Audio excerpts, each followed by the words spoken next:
Don't know the power of the dark side.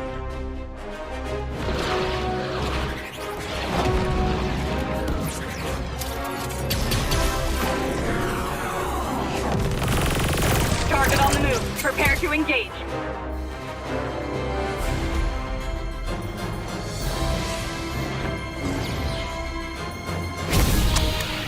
May the Force be with you.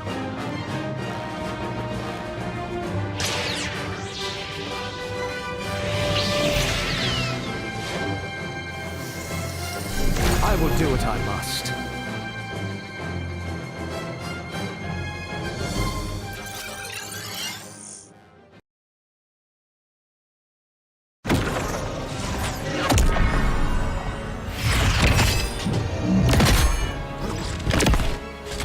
At last, I am complete. Worldbreaker!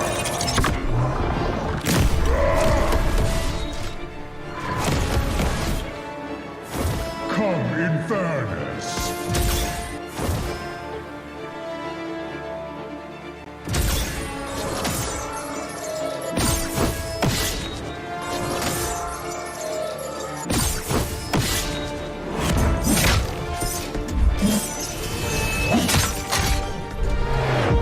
Annihilation awaits. Boundless is my hunger.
Get 8 gigabytes of all-access power. To do it all. Plus only TikTok to scroll and share non-stop. Power, work, life, and more. With Smart Power all-access data now up to 90 days. Load now. Tuloy-tuloy live selling, tuloy-tuloy content, tuloy-tuloy gaming. With new Smart All Access 99. May 9 gig ka, now for 15 days. Load now, live more today, and tomorrow, and after, and the day after.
Malakas, Pilipinas, malakas Kahit anong lane, we become the monsters.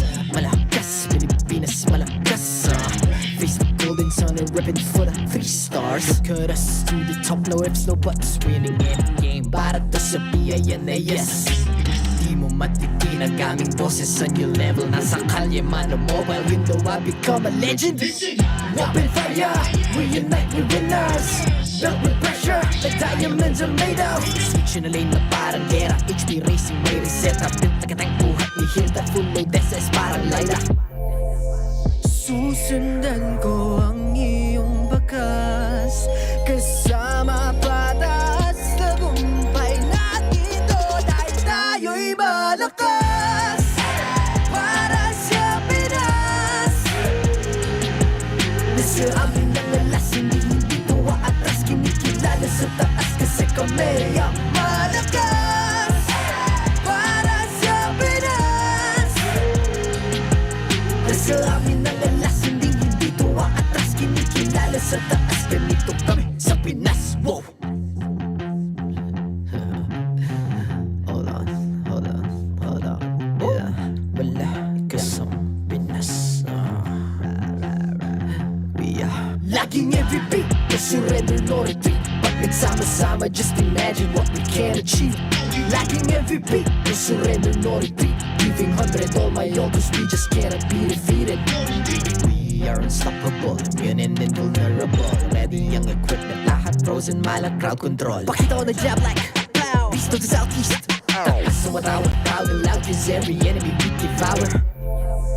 Susundan ko ang iyong bakas. Kasama patas. Tagumpay natin to. Dahil tayo'y malakas. Para sa Pinas. Nasa amin ang alas. Hindi tuwa atras. Kinikilala sa taas. Kasi kami ang malakas. Para sa Pinas. Nasa amin ang alas. Hindi tuwa atras. sa taas, ganito kami sa Pinas. Wow.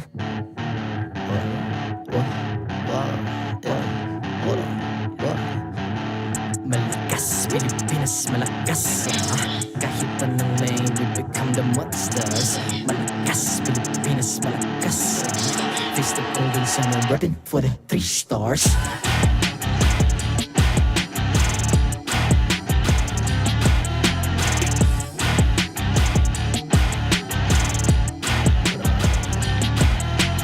Ang lakas ng Pinas, we unite, be the stars. Ang lakas ng Pinas, we unite, be the stars. Ang lakas ng Pinas, we unite, be the stars. Ang lakas ng Pinas, we the stars. Ang lakas ng Pinas, we unite, we the stars. Ang lakas ng Pinas, we unite, we the stars. Ang lakas ng Pinas, we unite, we the stars. Ang lakas ng Pinas, we the stars. The 14th season of MPL Philippines is brought to you by the following sponsors. Smart, the official telco partner of MPL Philippines Season 14. The official tournament phone of MPL Philippines, Infinix GT20 Pro. Official supplier, EMC Asia and Index Salon. Don't miss any MPL action by following our official Facebook and subscribing to our YouTube channel. Follow MPLPH on TikTok for more content. Experience the Lakas ng Pinas playoffs of MPLPH Season 14 action live at Green Sun Hotel. Grab your tickets now via official MPLPH website. You can also get a chance to win 1,000 diamonds by sharing your hashtag MPLS14 live experience on Facebook and TikTok. And to ensure the equality and fairness of our games, MPL Philippines is also monitored and supervised by the Games and Amusements Board. Welcome to the second day of MPL Philippines Season 14, the playoffs.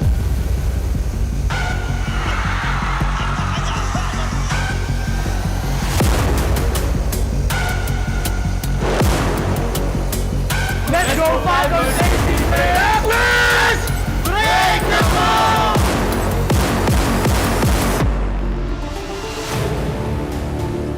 International Championship kay Kugig at yung mabagsak ang mga bees at ang game number 1 para sa mga agents. Pwede sa labumin ng Falcons APBren. Itong laban na ito ay makukuha na mga bees. Sa isa ngayon, Lordship. May nagdanda rin. Pero sino mga minions ka? Hindi sinaabangan din ang pagkakataon niya. Pero nandun yung control. Pero sapat ang kakayahan ng Blacklist para tapusin ang laban na yun.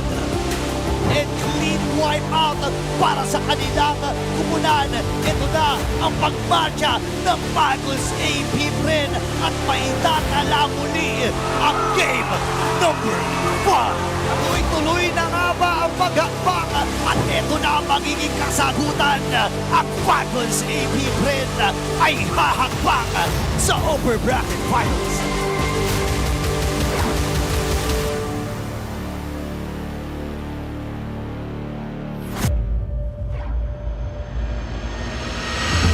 Sabay nating alamin kung sino nga ba makakaroon ng first blood for a best of 5 upper bracket semifinals yet again for Fnatic Onic Philippines laban sa Aurora. Parang gusto na kagad tapusin ng Fnatic Onic Philippines. Nag-aantay na lang sila ng minions at ang mga Ricos ay nandun din. Super Prince nagpapatay na lang talaga ng literal at ang game number 1 ay mapupunta sa Super Family. Ang Super Family ay nagwawala na. At nandun yung kanila mga Ricos. Nag-aantay na lang sila ng mga minions dito para matapos na ang laban. Pasugod na dun sa may bandang gitna. At dito na rin yung mga Ricos. Available pa rin yan. At ang Fnatic Onic Philippines ay match point na. Kakayanin ba i-end dito ng Fnatic Onic Philippines? Dalawa ang nakaatas para sa depensa at kumakatok na nga ang Fnatic Onic patungong upper bracket finals.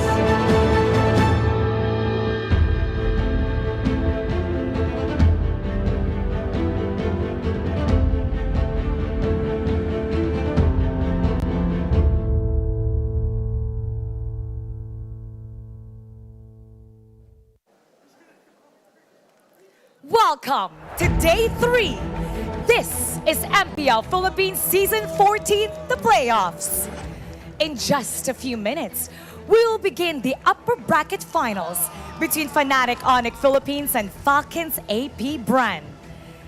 Two epic rivals as top 2 seed teams battle it out for the first slot in the grand finals and a ticket to the M6 World Championship. This is chemistry versus a champion synergy. And later on in the day, the journey of those in the lower bracket continues. The stars have aligned and fate has brought us here. Blacklist International and Aurora MLBB. Loyalty versus royalty. Two epic rivals destined to eliminate each other. This is the moment it was always meant to be. Simulan na ang bakbakan. Eto na ang ating epic showdown. Casters, pasok!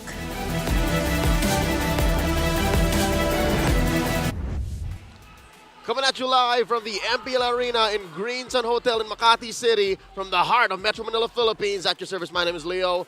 Here with Naisu, coming at you with playoffs weekend featuring epic rivals. We're opening up with the upper bracket finals. That slot to M6 secured tonight. Tonight it is. Tonight is going to be full of just amazing games. Hopefully both series all going the distance, I hope, at this point, because we know later also one of those teams have to go home, but Leo, I can't wait. I can't wait to see what unfolds here. Smack dab right in the middle, we're also handing out our Alamat Awards. So if you cast your vote, you want to see that pay off, stay tuned because tonight is going to be a jam-packed night of MLBB esports action, world-class action at that. Real quick, let's recap exactly what went down. You saw a little bit in that video package of what happened yesterday. A 3-2 slobber knocker between Falcons APBren and Blacklist International, back-to-back with a sweep by Fnatic Onic over Aurora. Naisu, it seemed like Fnatic Onic had something to do that night. Yeah, I don't know. Well, number one, they got the new record. What was it, 934? Something like that? I know exactly it was like 934. 934. You called the match. Fast, yeah. I heard a couple numbers thrown around, and I had to go back and you and a soon-to-be bald man called the match. Where is he, by the way? Where is Ingon? I'm sure you guys watching the English stream, you didn't forget what he promised the audience. So I don't know. We'll see him maybe later tomorrow or so. But yeah, here's the bracket. This is how things unfolded, especially yesterday. That's right. Today, we come to a precipice. One team moves forward.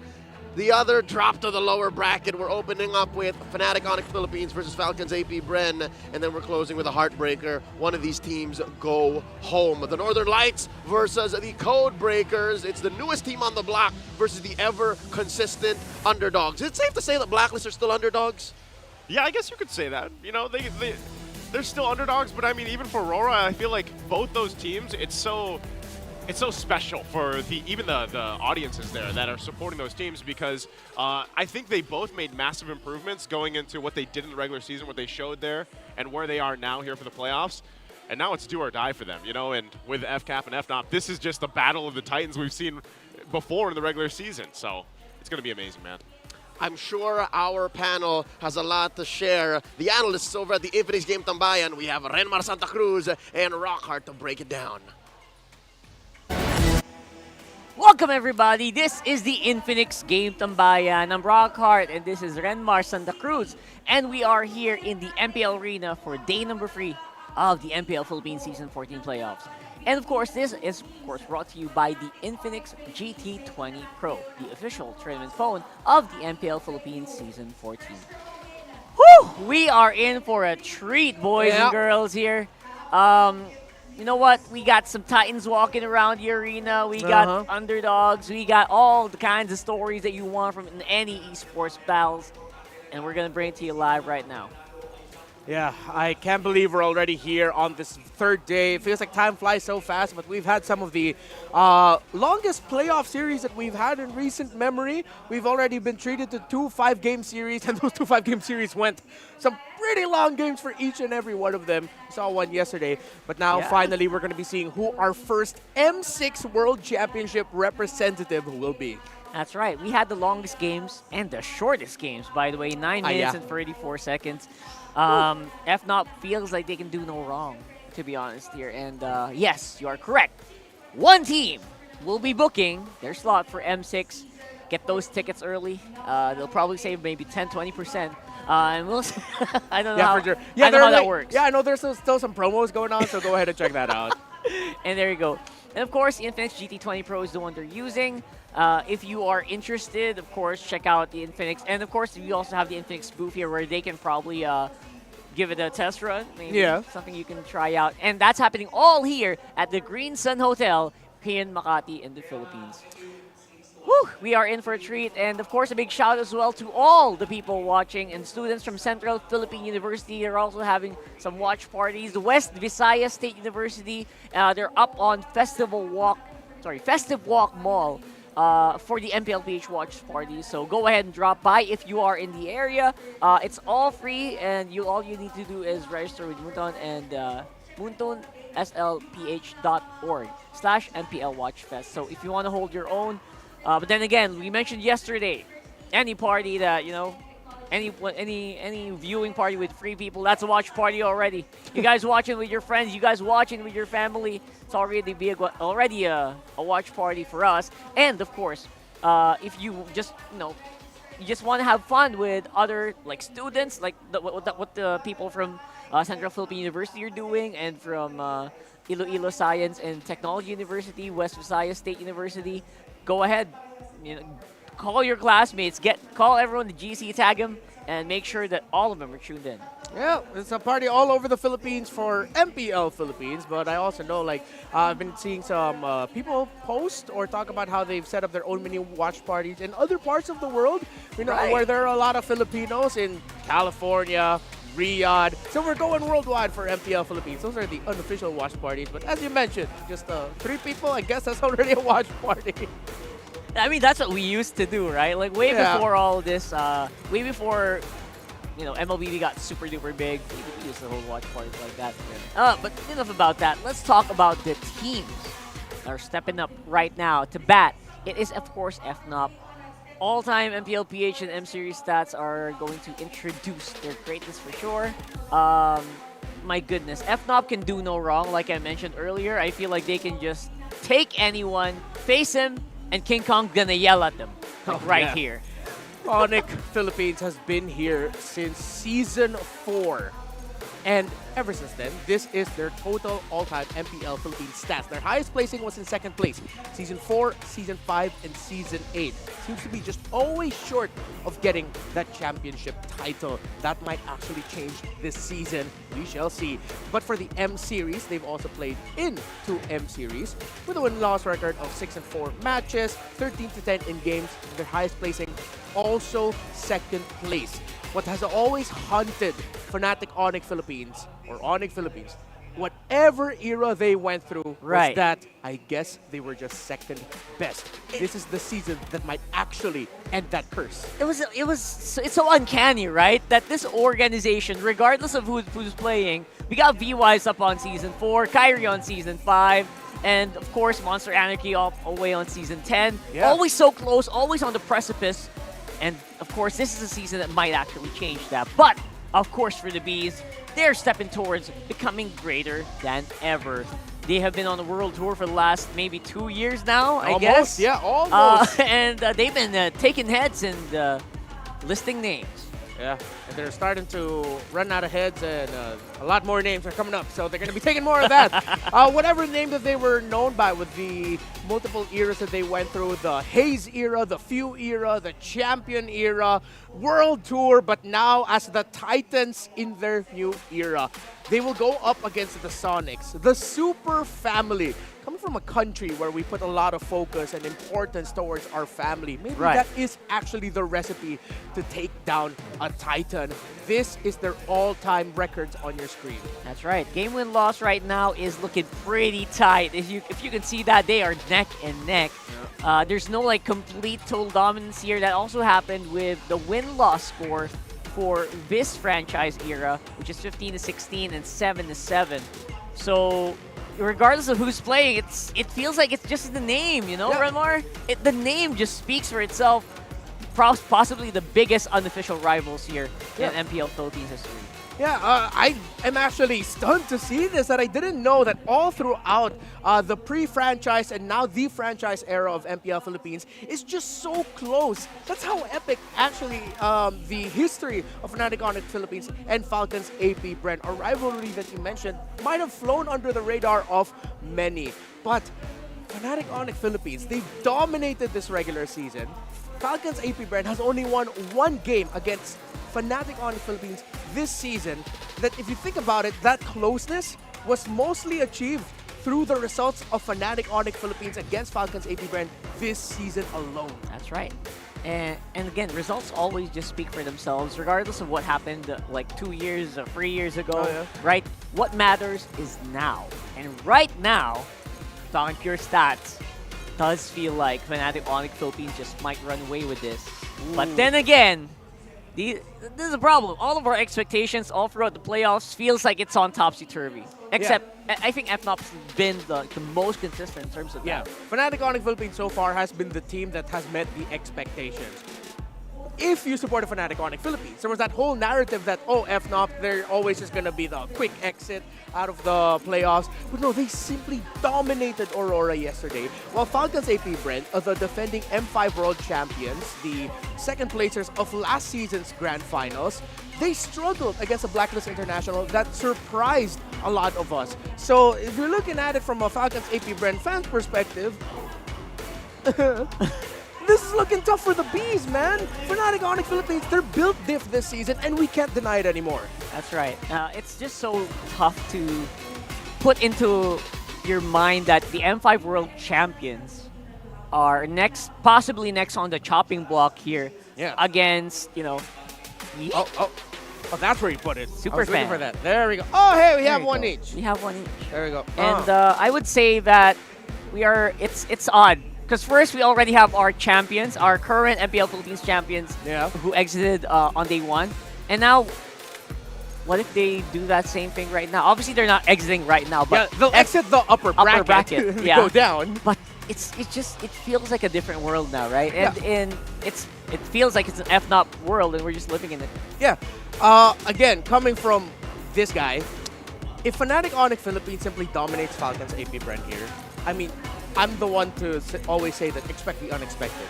But it's safe to expect that they might actually end the season as champions.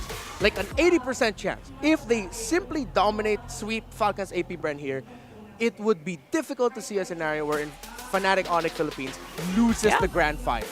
Actually, if you're talking about win rate, they're close to 90, right? So you can just add that up and make it a 90% chance that they're probably going to be the ones to take it. Yeah, again, you could even make that argument that the reason why they didn't go 14-0 in this season is because they sort of like moshed themselves in the foot. That's right. They moshed themselves in the foot. Right in the foot. Anyway, and we saw Why Not also smiling when that happened. So I don't know. Who knows, right? But before all of that, by the way, we do have the Alamat Awards, like Ren mentioned, happening later today. Sorry, that's Leo who mentioned it. And that's happening after match number 1. So stay tuned for that, guys. But for everyone who's watching right now, we need to get that keyboard up. Who do you think is going to be the winner of this matchup? We can only say so much here from the panel area. Yeah. We want your opinion on who's going to win. Is it FNOP right now, or will a Titan emerge here? It's Falcons APBren. Rockhart, I think we've discussed our predictions beforehand, so I think it's time to do the thing. Let's do the thing. It hurts, but this is our prediction right now. Right here. That's our predictions for this matchup. Would you care to start? It's kind of tough because honestly, the only thing keeping me together for this one is the heart of the champion, man. Yeah. They've been at it for so long. They've been in here for so many times. I know what else to say. Yeah. The pre-playoffs prediction that I released, this is the scenario we find ourselves in. I said that Falcons APBren would take down Fnatic Onic Philippines down to the lower bracket, and Falcons APBren would make it to M6 first. But after what I saw from both of these two teams yesterday, I just instantly had that feeling of, I think it's Fnatic Onic Philippines who's gonna book their M6 ticket first. So, as much as it hurts, They'll always be in my heart. I They'll know. always be my bias. Your analyst brain is just on overdrive right now, right? Yeah. From what you saw yesterday. My analyst brain just says Coach Jeb. Coach Jeb. Sorry, who? Coach Jeb. Coach Jeb. That may or may not Yeah. be me. Not actually affiliated with Fnatic Onic Philippines. You don't know. by the You way. don't know, guys. You don't know. You can only guess. Dude, it's tough. Like, and I even see like the community reactions. Like, there's a lot of Falcons APBren fans on my page. Yeah. Even they themselves are like telling me, "Yo, we're nervous for Falcons APBren." Yeah. Even they are acknowledging. They admit it. Yeah, Yeah. they're admitting it. They're acknowledging the potential new tribal chief of the Philippines. It's tough, man. The new tattoos. Scores speak for themselves. Bases broken speak for themselves.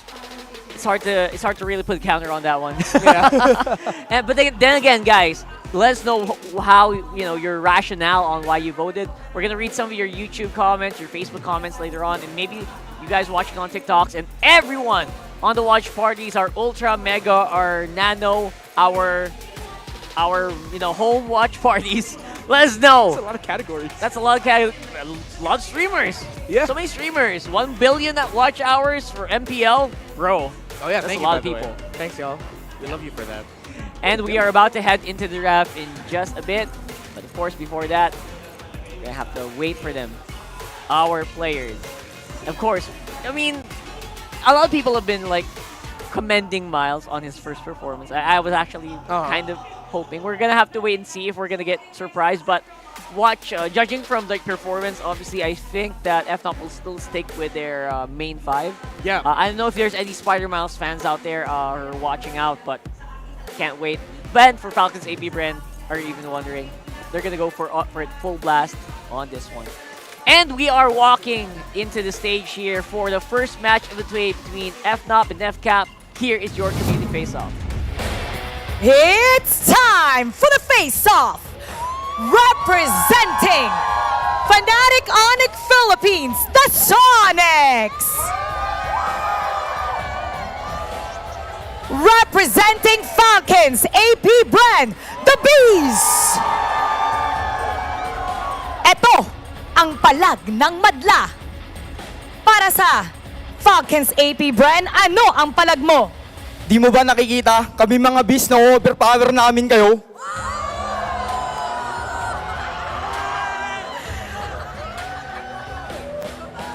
Para sa Fnatic Onic Philippines, ano ang palag mo? Kung kayo nakapag-world championship, kami naman yung susunod! Palag! Eh paano kayo susunod? Pangatlo na namin to eh. Paalala ko lang sa'yo, yung regular season, hindi makaisa yung team mo sa team ko. Sige, isa pa! Bago mo sabihin yan, mag-champion muna kayo. Hindi na kailangan sabihin nga dahil kami na dito magcha-champion this season. Palag kung palag! Fist bump! They have dominated everyone else and made a mark. Let's see who will reign supreme. It's time to ignite the battlefield. Who will be our first M6 representatives? This is the match that will tell the tale. Introducing our marshals, Joshua G, Chico, Patrick, and Will Burt! It's the fourth on the road towards the grand finals or to fight another day at the lower bracket. This is a match between the top two seeds in the EXP lane. For Fnatic Onic Philippines, it's Kurt. For Falcons APBren, Flap Teasy.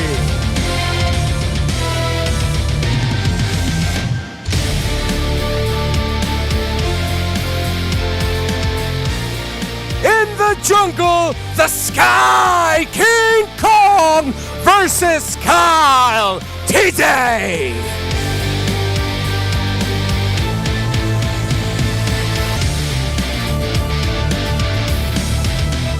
Then in the mid lane, a mage god in the making, Super Prince versus the idol of the world, Few.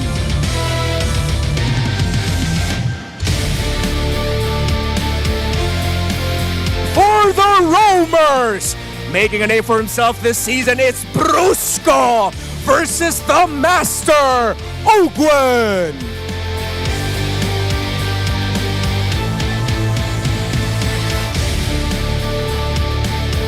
In the gold lane, the gold standard, Kelra versus the bulletproof Super Marco.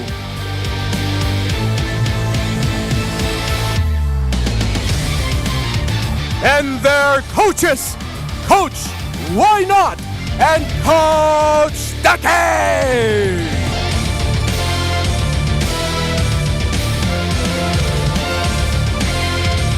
Only one of these two teams will book their M6 slot today!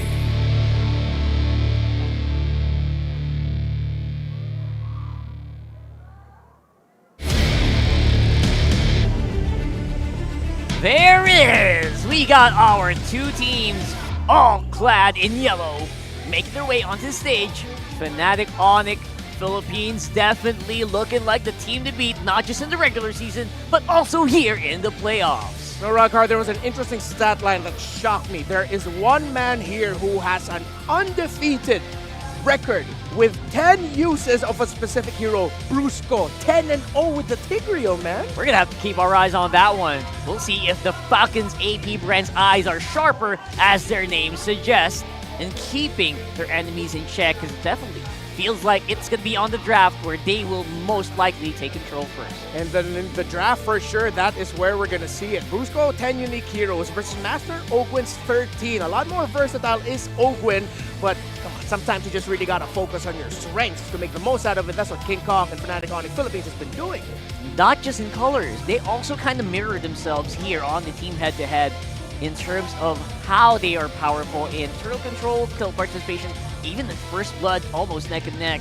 And the big difference here probably is the tower taking. Of course, lots of tower take capabilities here for FNOP, the way they close out these games. Yeah, Fnatic Onic Philippines has the highest tower damage in the league, but surprisingly enough, Falcons APBren, they take down towers faster, with tower damage per minute the #1 for them in that regard. So it's like two stats. Yeah, it's like two different stats. It's two different stats, right? The amount of towers you take, the damage you put on the towers, and the speed in which you take them. That's a big difference. Yeah, so that's where we're going to be looking at it. And of course, at the center of the map, how you get towers is with great mid-rotation, Super Prince and Few. Super Prince has been getting a lot of eyes on him, and I wonder if Falcons APBren will be willing to give his low yi to him. I have a suggestion. Don't do it. Don't do it.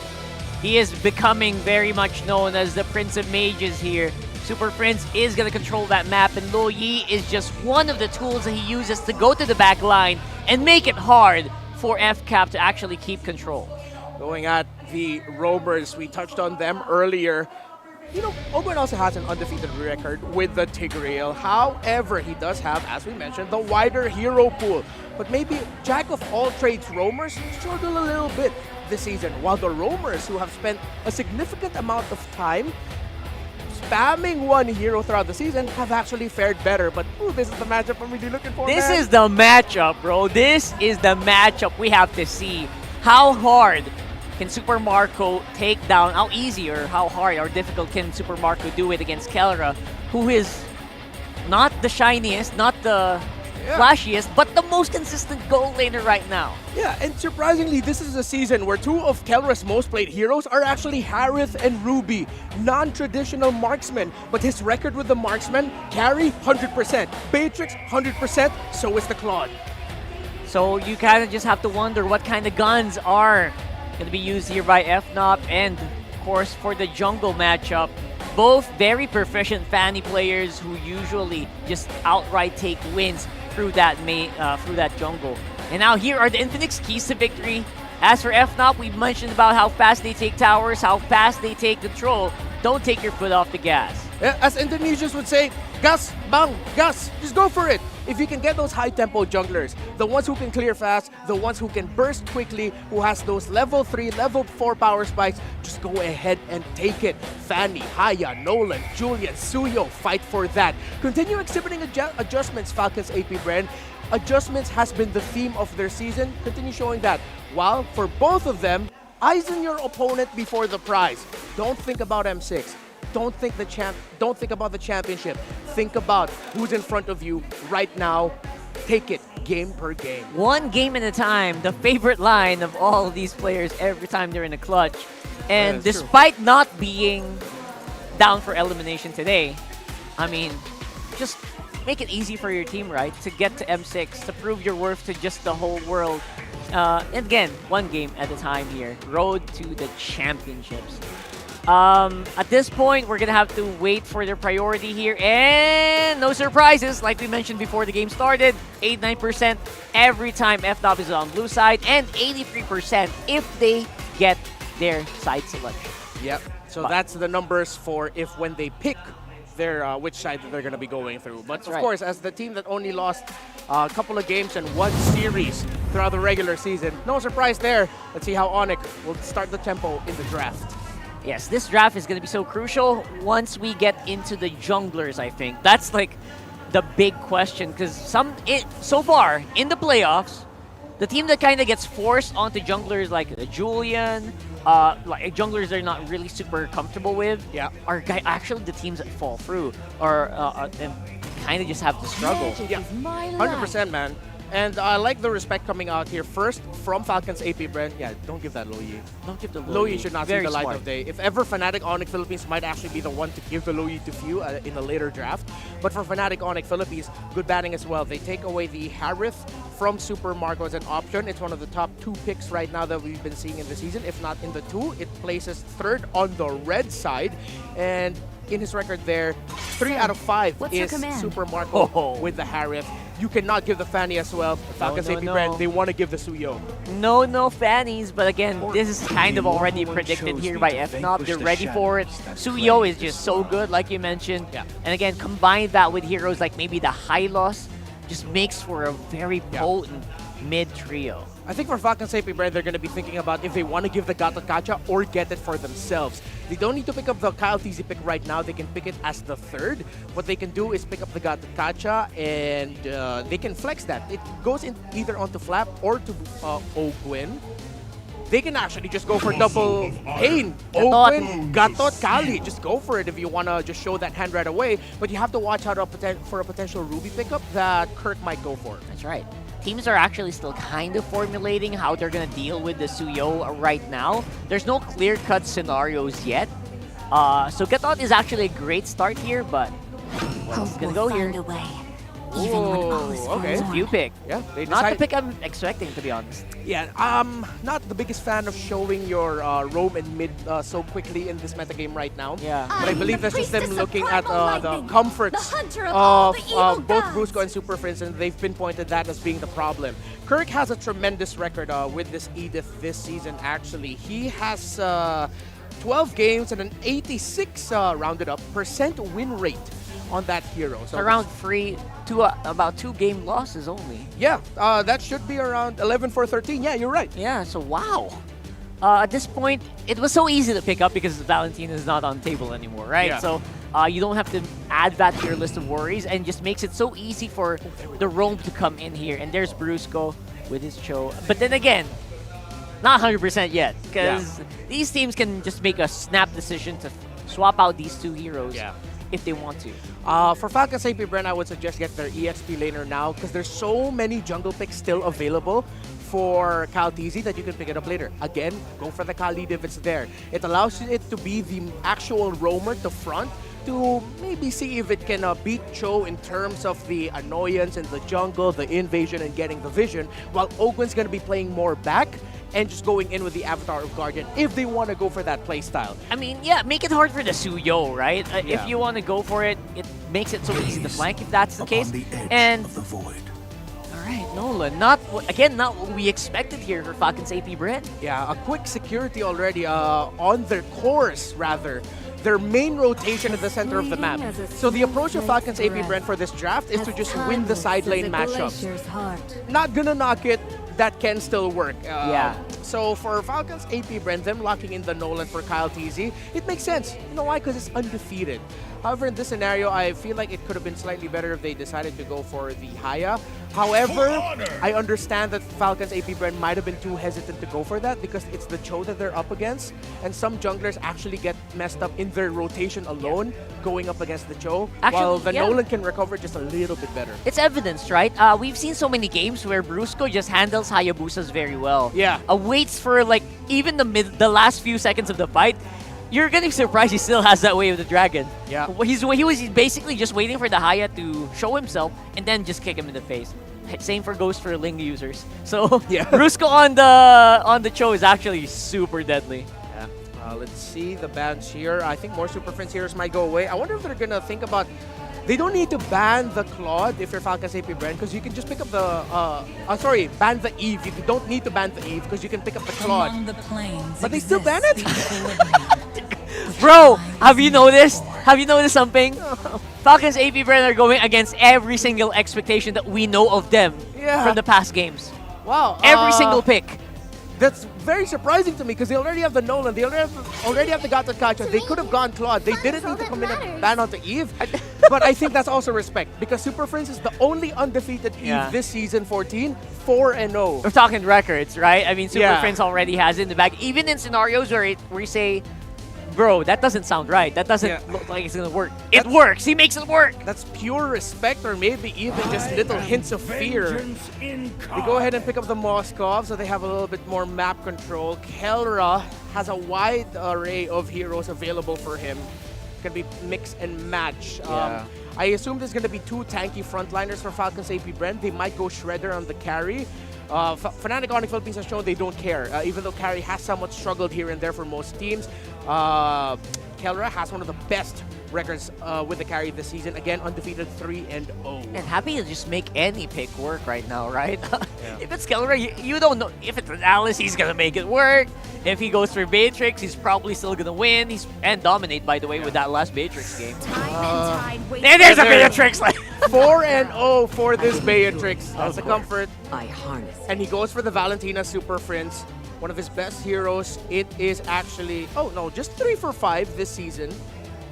And I have to correct myself, his Eve is actually 3-0. There you go. Well, EXP goes for the Phoveus. Wow. With everything that's happened in the draft, I can't believe Phoveus actually went last. I'm not gonna lie, me too. And I thought their lineups already locked in pretty tight here. It's FNOP who's sticking true to their DNA, the FNOP we all know, and Falcons APBren with a different kind of draft pattern. Yeah. Is that accurate? Right? Yep, it's very different. The biggest switch was that rush priority on the Gatot Kacha instead of chasing the Phoveus. It actually changed the dynamics of the drafting, leading to Falcons APBren actually getting a lineup that scales up a little bit better. Their early to mid-game potential is strong if they can get some quick kills. You know what? Maybe you got to do something different to make it work. Let's see. Leo and Naisu are in the game.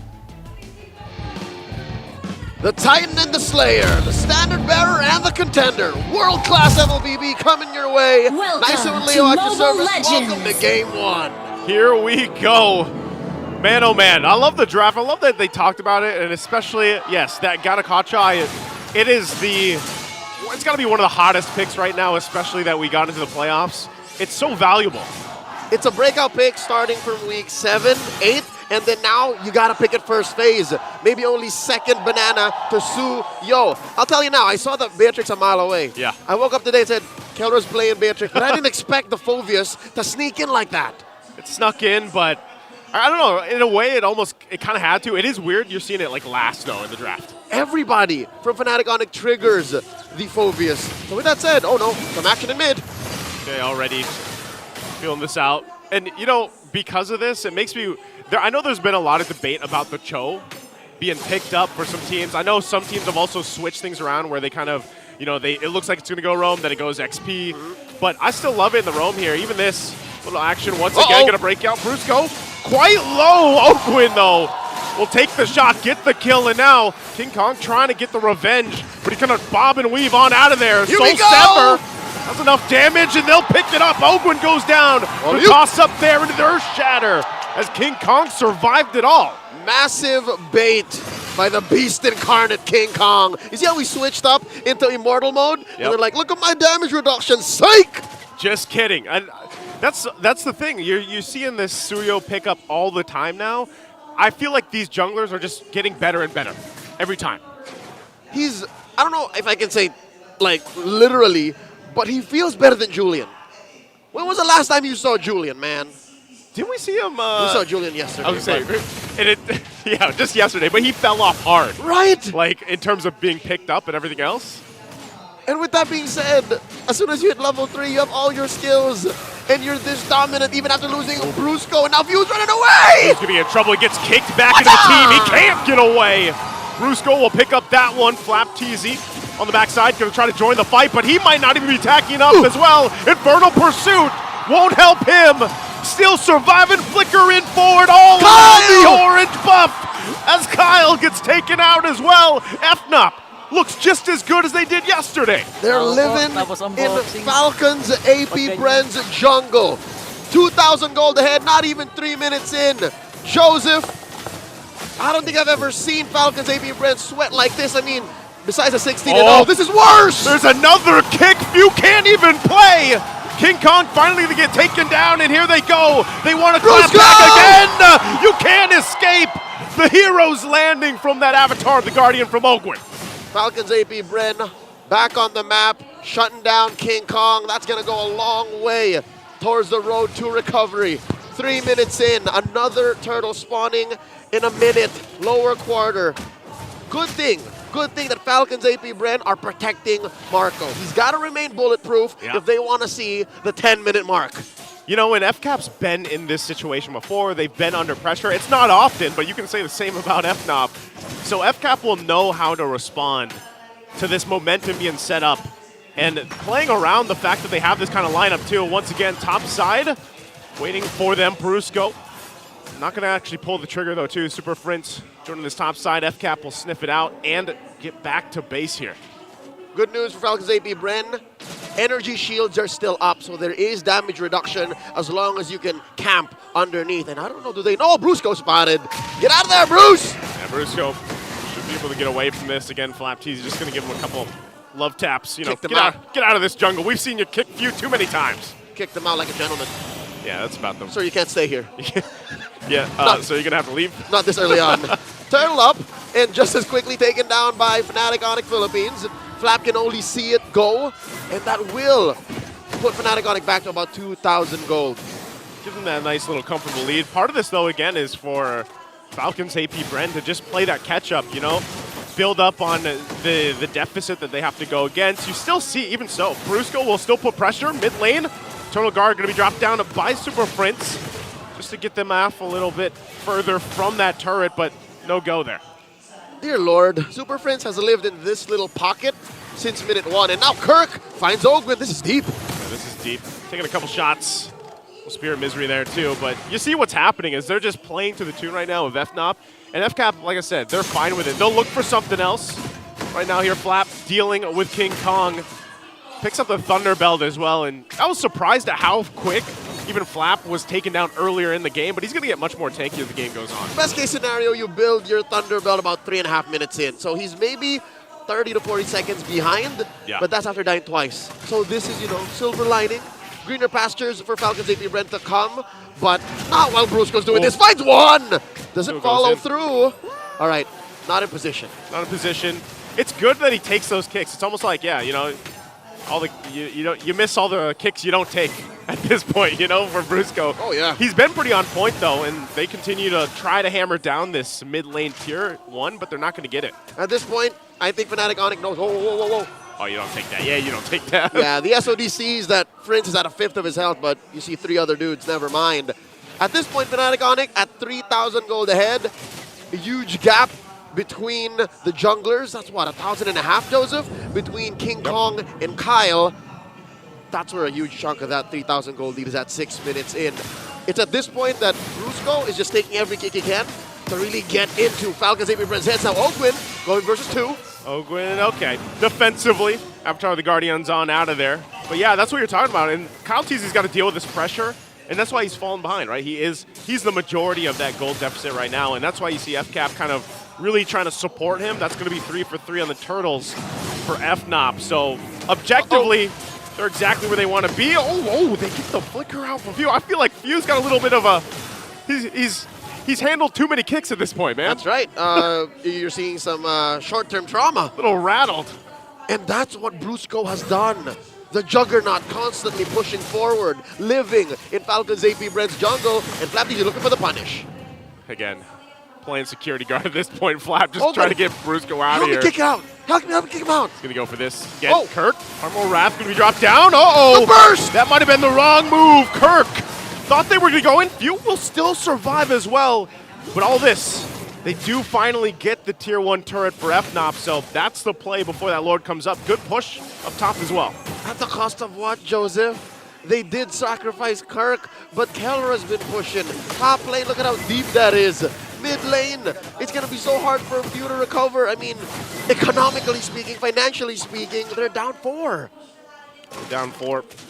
Not only that, Ogwin, having a hell of a game in the Gatakacha. This is kind of what we expect, though, too, and I think even given the situation, Ogwin still being tanky enough to hold that front and jump into the backside is going to help them for the objectives. That's true. You got solid peel. Currently, this Gatot Kacha is rocking a Radiant armor, wearing a pair of pants as well, on his way to what one can only guess is a Blade armor. Yeah. To punish Kelra, to punish King Kong, but hear me out. If you're down this bad, and it's your roam that has the most farm, like relatively speaking, yeah, that's still not a good idea. That's still not a good place to be. It's not a good place to be, and like, I'm just, Kyle Teasy is struggling, man. He's like 2.5K behind King Kong right now. He did pick up a Malefic Roar. King Kong is hyper farming. He is. King Kong bought Bitcoin in 2010. Yeah. That's how rich he is right now. He's making bank at this point. He's got the times 100 basically on his profit. He's hanging with Elon Musk. he's there. Right now, the Lord is up. And I think FCAP, despite the lead and the gains that he's got, they want to contest this and fight it. It's because utility. Falcons APBren have amazing utility. It's not like FNOP are catching them sleeping. They still cover their corners. And maybe they're hedging on the fact that one solid Avatar of the Guardian, one solid Eternal Guard could change the face of this Lord take. Oh, that's actually the smart decision right there. I was wondering if they were going to jump in or not, because you saw even there, Kirk just popped that Primal Wrath, and he's like, yeah, we're just going to take this. Just go for it. It was enough of a deterrent. Yeah. I'm pretty sure they heard the Edith shed off her armor for a second, so like, never mind. Is there a song that plays when she does that? Or no, that's a certain skin. That's right. Yeah, it's that like Studio Ghibli skin. Yeah. All right, 5,000 gold ahead now, and even more turrets taken by the gold standard. Down bottom, just a holy shield about to get popped. And slowly but surely, their base is shrinking. There's space on the map. Ooh, what a Renner shot! That was like right on the mark, too. I mean, he was right there. Now they're going to fight under. They get the flicker out. Avatar of the Guardian going to be jumping in, but they take a Soul Sever to the face. There's a kick as well. Kyle Teasy still going to be alive, though. Super Marco will keep him at bay, but they still have a Lord to deal with up top. Successful defense by Falcons APBren, but they're not out of the woods just yet. Kyle Teasy doing his damnedest to clear this Lord, bursting it like his life depended on it.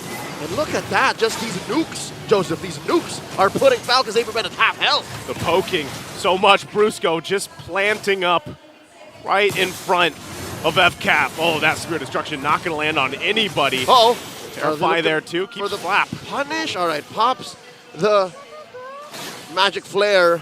And it's as if the Renner wasn't enough. You see that charge queller? Yeah. It took a third out of Kyle. Whoa. He's still charging it up.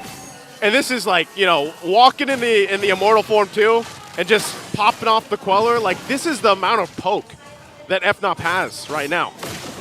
And, wait, FlappTZ. He's fine. He wants to save as much of that turret as he can. Keep it up there. Okay, so it stands. All right.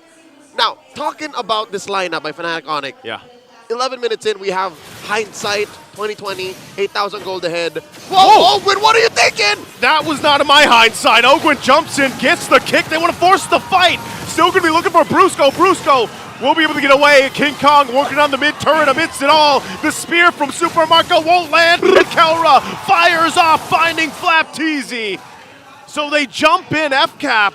with a desperate call, won't be able to turn it around. For almost 12 minutes now, Brusco's been doing this. The Juggernaut, he's unstoppable. He'll run up to you, cross all the way to your backline, and get out of there, still standing.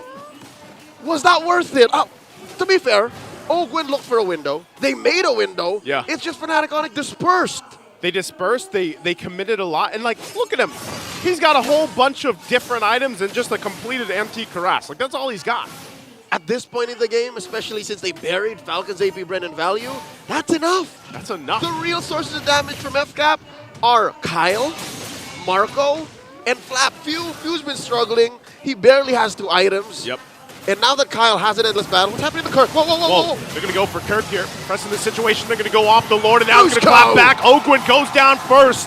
On the chase, Flap won't be able to withstand the damage from Kelra. There's the jump in from Super Prince, and they collapse down on FCAP as they try to walk back to the base, but Brusco and King Kong won't let it happen.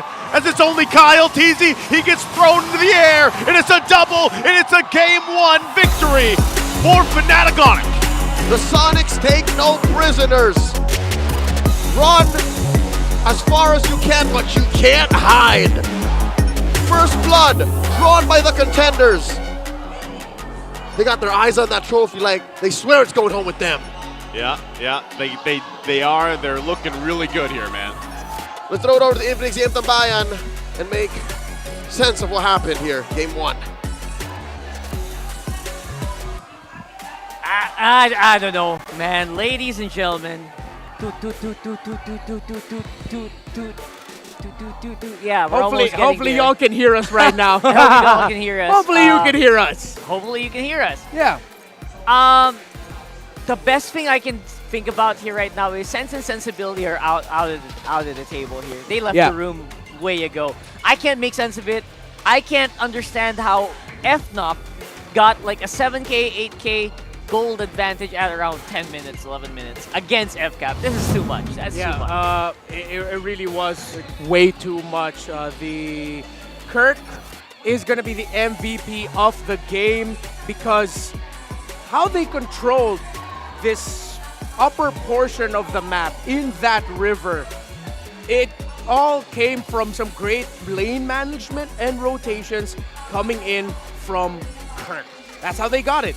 Remember, Flap Teasy, he was the one himself who mentioned yesterday that in this meta, committing an error is massive.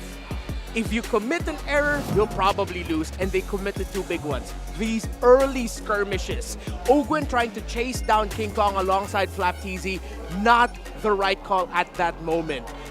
Didn't respect the turnaround capability, knowing that the Edith was still coming from the top. And then, followed by another great invade decision. As you see, Falcons APBren Flap Teasy had to manage the lane, decide to push it out more so that he could hit level 4, but then he would be late. That's already 4 members of Fnatic Onic Philippines invading the red side. And because of those early invasions, that's why Fnatic Onic Philippines was able to build a massive lead over Falcons APBren. Dude, 7 minutes or 5 minutes in, it was already a 2-level lead for King Kong. That's way too much, especially considering Suyo right now feels like his stats are just super bloated because obviously new heroes just tend to have higher stat ratings. If you're 2 levels above, that just means that he's like 3 or 4 levels. If you're using like a conventional jungler, a different jungler here, that will hit you non-stop basically with 3 consecutive strikes. Yeah. Nicey was the one who pointed out a great example of, or the great strength of the lineup of Fnatic Onic Philippines. They're poking. At 7 minutes in, they all went for a pincer maneuver to take down the tower in mid. One was invading purple. You got King Kong coming in from the red side, ready to poke with the evil Queller hold. And then Kelra in the mid with his sniper getting ready with the Beatrix. They just layered their pokes, and because they were able to build the lead, those pokes were hurting early on. That when you have a 3K, 4K gold lead early on in total gold count, those early game pokes for your opponents, taking down, chipping away 15%, 20% of their health instantly, already means they cannot fight. If they decide to fight, they will probably lose, or it will be costly. Which they did try a few times, especially in that last one. Ogwen jumped in when even Leo and Yeah. Naizu didn't really expect him to. Look at that King Kong GPM nearing 1,000 gold per minute. My goodness. That's way too much. Yeah, way too much for sure. We mentioned that for Falcons APBren, early to mid-game potential, that damage is so much higher compared to Fnatic Onic Philippines. Yes, again, but then we put that disclaimer. If they win some early fights. That's why you saw them trying to get those early wins, trying to get those early kills, and trying to chase down King Kong in that very first big skirmish that we had. It was just unfortunate that it was countered by great discipline and man marking by Fnatic Onic Philippines. Man marking is what they're so good at in team fights. That's right. Just check an eye on your lane counterpart, I guess. And look at that. Few, despite being apparently the most source of damage there, it felt like he was barely making any damage at all in that Vexana. And for Kelra, you mentioned it, man. Pokes are just unreal. That's why that's one of the reasons why I think Kelra doesn't really mind this quote-unquote bulletproof thing. You don't need to be bulletproof if your enemy can't touch you in the first place. I mean, he was nigh untouchable here, bro. Yeah. Even the Gacha tried to dive in on him multiple times, and that actually missed. Yeah, it's such a tough game for Falcons APBren. Fnatic Onic Philippines really are that team that if they get their start that they want, like the first 3 minutes of the game, if they get the rotations they want and then they can get their punishes, dude, they do not let go. Yeah, it's impossible. rare to see them slip. And if they do slip, maybe we'll see that in game number 2. For now, they look impervious. Let's throw it over to our solo analyst. Maybe has another insight. Stepping their foot off the gas, Fnatic Onic Philippines takes game number 1. Magandang buhay, my name is Anyanara, here in the Solo Analyst, and I am here today to explain and break down what happened in game number 1 between the Clash of the Titans. As we can see, Kirk was the right use MVP of the match. But also, I just want to point it out that the thing that Fnatic Onic Philippines did in game number 1 that made the entire difference here is that they capitalized on the fact that Few did not choose Purify as his battle spell. This meant that they will be able to really abuse the fact that they can crowd control him as much as they want to. Every single time that Few doesn't have the opportunity to flicker out, Brusco is always there to cast the Way of the Dragon, hence disabling him from being able to farm and give space to his gold laners. It is also good to note that the rotation coming from the entire lineup of Fnatic Onic Philippines was really towards the gold lane and giving him space. There was a point in time wherein King Kong and Kirk switched role to the point that King Kong was just able to freely farm while also giving space enough for Kelra to amass enough gold, hence being able to build up these items in just a short amount of time. The entirety of the lineup of Fnatic Onic Philippines was just so dominating to the point that they were able to dominate the game, take all of the neutral objectives as much as they could, take all of the kills as much as they could, and then they were able to take that victory against Falcons APBren. Ang ganda nang ipinakita sa atin ng Fnatic Onic Philippines, but I am pretty sure that we have something more beautiful to see with our very wonderful host, Mara Aquino. All right, everybody, let me hear it from you. Go, Fnatic! Go, go, Fnatic! Go, Onic! Ngayon naman kasama ko ang parents ni Kelra, Daddy Rex, Mommy Chi. Kinakabahan po ba kayo? Ano pong pakiramdam ngayon? Konti lang. Ay, konti lang. Konti lang? Kayo po, Mami? Konti rin po. Konti. Daddy, kamukha mo si Kelra. Manang-mana. Alam niyo po, mga 3 taon na po namin kilala si Kelra simula nung season 7. Kayo po naman kwento niyo sa amin, ano po ba yung mga napansin niyo na development ni Kelra bilang player, bilang anak? Nag-mature na siya. Mature na diba, siya. kita mo naman dati kung trash talk. Ngayon, kita mo naman pag sumasagot na, mature na. Mas mature na. Nakilala po namin siya nung una sa Exe, Omega, and then ngayon sa Fnatic Onic Philippines. Kayo po, Mami, ano po yung mga napansin niyong pagbabago ni Kelra? Nag-improve na siya. Hindi na siya tulad ng dati. Ano Ano po ba yung dati? Ano po ba yung ngayon? Siyempre, yung mga trash talk niya sa mga sa mga kalaban niya. Yon. Ngayon nag-improve na, hindi na siya tulad ng dati. Paano po ba siya nagbago? Naging mabuti na siya pati sa mga pagsagot-sagot sa mga hindi na siya tulad ng dati. Wala na, marunong na siya sumagot sa social media. Oo, hindi na.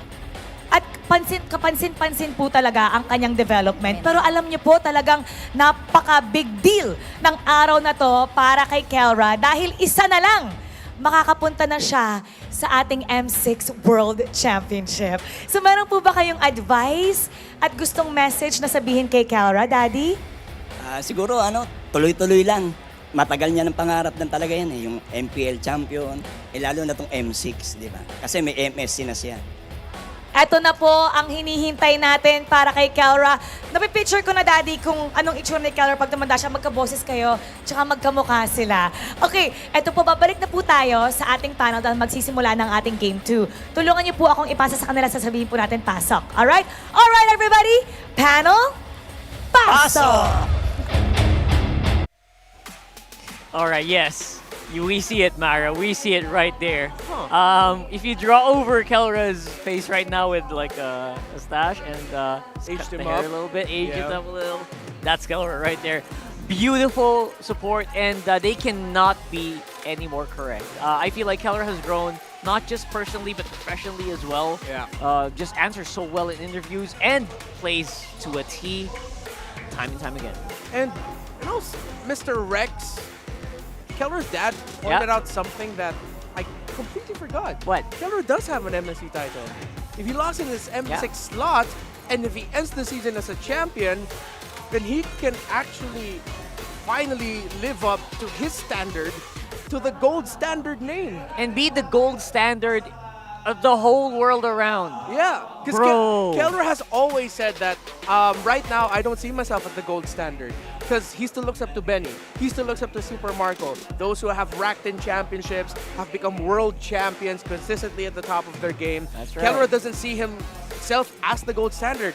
But by the end of M6, he might actually be able to prove it if he does go all the way. Wow. And would it be poetic that Kelra picks up his first MPL Philippines championship and the World Championship in the same year? Yeah. That would be something, right? That would be a story. That would definitely be a story, but let's see if he can finish it. But you know what? I think we got to follow that third Infinix keys to victory. And let's just look at this one first right now. One game at a time, One game guys. at a time. Yeah, favorite quotes from your favorite pro players. Yeah. And in this one, it's not so hard to see them actually taking game 2 as well, especially the way that they did this. Oh, yeah. Kirk's Edith, I think right now is 89%, 87%. Should be around 87, yeah. 87% win rate. Jeez Louise, come on, what can this guy not do? Yeah, that's 15 games, somewhat. Like, that's Pretty a lot of amazing. games on that one hero. And if you think about it, you know what? He has so many other heroes that are becoming his trademarks. The R-Lot is becoming synonymous with the name Kirk as well right now. The long flowing hair is becoming a trademark as well, but apparently for the whole team. And now, you can really just not go wrong with the XP lane here. So Flapteasy is becoming an afterthought to Kirk in this scenario. Yeah, a little bit behind there. That's why, even though the Phobius got in there at the end, and it does make sense in terms of the lineup with all of the dashes that Fnatic Onic Philippines had, conceptually, it's a good game for Phobius. Yeah. In practice, how much better are you than clearing lane compared to the Edith? You being able to rotate a little bit faster. How long will you be able to survive the damage, the single target lockdown basic attack damage of the Beatrix? And it turns out the answer for Flapteasy was that not that very long. That's right. Again, I believe that this lineup for FCAP is a little bit super committal. You dive in with AOG, you're Yeah. there for the ride.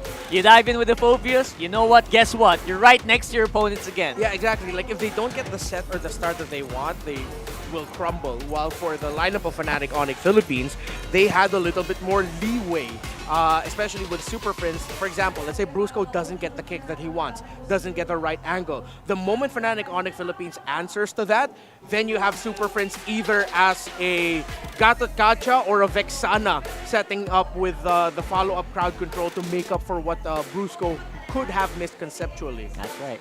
But guys, have you missed out on your Grand Finals ticket? Because we got you. Our official tournament phone, by the way, will be hosting a watch party at the pop-up in Katipunan, Quezon City on October 20 on Grand Finals Day. So if you didn't get a chance to get your tickets, go over to the pop-up, just Google where that is or check your favorite navigation app, and you can watch it for free alongside all the other fans from all of these fan bases. And you can interact with them, and they're also giving away some stuff. And again, admission is free. Not only do you get possibly free stuff, you get to hang out with fellow MPL fans, you also get in for free. Isn't that amazing? Yeah, I think people saw that I made a face because I'm excited for you to read out the next spiel, man. Because I'm looking at that and like, that's wild. I didn't know we had that. This is insane. I didn't know we could give you guys an all-expense-paid trip to Malaysia for M6 to watch the finals live, or the whole championship live. Gather a 5-man squad and watch out for the Road to M6 nationwide tournament. It's a tournament. You're gonna apparently have to fight for it. Follow MPL Philippines official social media accounts for more information. Go over the MPL Philippines right now. I mean, while the draft is happening, listen to us, and then get the mechanics there, because that I was shocked with that one. All expenses paid. All expense. Hotel ticket, plane ride. I think we should register with the English talent. We should. Let's go. Yeah. You, me, Leo, Naisu, and then we'll get Brigida and Ingan to rock, paper, scissors. The ball guy. He should be there. All right, okay. You know what? We'll not get him automatically into our 5-man until he shaves off his hair. He's officially 6-man. That to us, bro. Officially 6-man so far. Right now. But they only said 5 in that ad. So, you know, Ingan, come on, rock, man. paper, scissors with Brigida. All right. So we're about to get into this, and of course, blue side is going to be the priority pick here for FCAP, who wins 65% of the time if they get blue, and their side selection is right now closer to half with 55%. Yep. Let's see, because we've been seeing some weird trends with the drafting lately this season. This season's playoffs. You can really tell that Suyo has shifted a lot of the priorities. That was like my biggest thing heading into the playoffs, wherein there were teams who struggled to already adapt to the meta as far as week 7, week 8. Even Team Liquid Philippines admitted themselves that this meta has sort of thrown them off in terms of the drafting priority, the pick and ban priority. Now you introduce Suyo, who turns out to be an automatic first pick on the blue side. Sometimes some teams are willing to let him go so that they can go into the red side as one of the priority picks there. It really changes the whole dynamics. I mean, the only sure thing is that Chip is banned. Other than that, everything just changes now because we have other heroes coming up in priority. Jushin's coming back as a first pick. It's crazy. And if you ban Suyo on red, that means you auto-ban Suyo, you auto-ban Chip. You only have one more ban. Yeah, that's the painful thing about going red side. Oh my goodness. So we'll see if that will affect FNOP in any way, shape, or form getting into the draft for match for game number 2 here. I'm still convinced that Suyo is not as high of a priority, especially if you don't get proper teammates with it. You know, you don't get the proper combos with it. But so far, it has proven to just refuse to die in a lot of scenarios. And every single jungler right now in MPL Philippines playoffs is trying to get in. So, looking at the bans, respecting the Gatot, the Jushin, and the Fanny, all iconic heroes for the row mid trio of Fnatic Onic Philippines. Well, FNOP, let's see if it's going to be a committal on the Suyo ban. They already took away the Ogwyn of Matilda. The Matilda of Ogwyn. One of the best heroes of Falcons APBren could have picked on the blue side first pick, even if the Suyo was going to be left open for them. I'd rather they pick up the Matilda because they've proven to rotate really well with it, and rotations were their biggest problem in the first game that we saw. Plus, Ogwyn has, well, he's 1 for 2 there, but I mean, it's FCAP, it's Matilda, it makes sense. Let's see if it's a Suyo ban. They banned the Harith instead. They are willing to give the Suyo and just beat the immortal Falcons APBren with the rotations. There it is. That's the Suyo on the first pick here for FCAP. Felt easy, happy to pick that up. But look at that. FNOP feels like they're ready. They feel like Kirk's Edith can actually take him. Yeah. So, of course, you're gonna pick up the best performing hero for Kirk this season. Really good with punishing bad initiations from your opponents. And that's the Kirk playstyle. If he's not the one initiating, he will punish you. Mid-team fight even is when he'll use it. They go for the Nolan Rush already. Interesting. They already showed their jungle. Although, prioritizing the lane clear. They're willing to trade the power picks. Because they didn't need to pick their jungler just yet. They just went ahead and just went, you know what, just lock in the Nolan. We'll adjust to their picks later on. I mean, the Nolan, despite the performance in game number 1, still does really pack a punch. Don't forget, guys, Nolan was recently buffed up. Slows on the Fracture do kind of affect heroes who like to walk. Yeah. I love it because the skill name is Fracture, and then you literally fracture and slow down an opponent. So it kind of makes sense now. And but he's talking about a different kind of like fracture. He does like a reality fracture. Sorry, I went on the tangent there, but it's it just makes sense now that I think about it. And we are seeing, obviously, if you want to walk, if you like to walk like Suyo, you want the high loss on your side, 100%. Yeah, good amounts of control from their roam mid combo. They should really need to take care of Suyo because their early game damage is going to be coming from him. They have high control, yes. Annoying, yes. But if they don't have the follow-up damage, they're just going to get countered here. So FNOP, they can go for a burst pinch right now. And they will. They lock in the low Yi. Woohoo! Uh-oh. This is like the invisible sword here of FNOP. Once they get that low Yi, the whole map is just wide open. And Super Prince is like that guy who every time it's off cooldown, he just itches to use it. Yeah. You know what I mean? Because he's so confident with the way that his teammates are supporting him. And he knows if he pulls a trigger, something good's going to happen for FNOP. So that's actually really good for them. This might be one of these games where we might actually see a new Falcons APBren pick and then you get FlapTZ to go on a Cho. FlapTZ! Or get Ogwen on the Cho because you're really gonna need someone to access the back line. High Loss is honest. He brings down his ultimate and he runs up to you. You need someone who can flicker into the back, reach the back, but no Falcons APBren justice in the world. Interesting. Interesting to say the least. Yeah, I mean, the fourth pick of it could have gone to Fnatic Onic Philippines. I understand. I get it.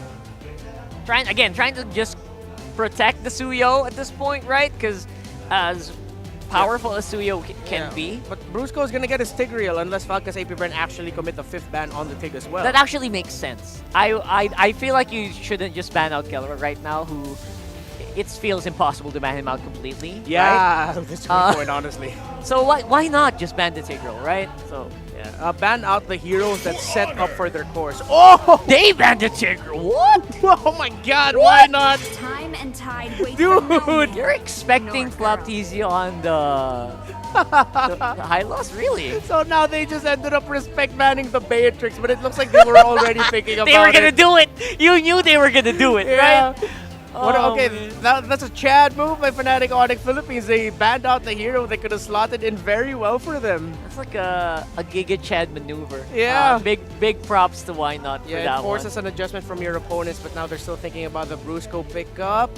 Yes, the Minotaur, Kufra, and a lot more roamers available for him anyway. That's like a huge pull. Maybe 16? Yeah, man has a huge pull of heroes. 15, 16. Minotaur might struggle a little bit. I wonder if they'll just end up picking Kufra as like the last pick.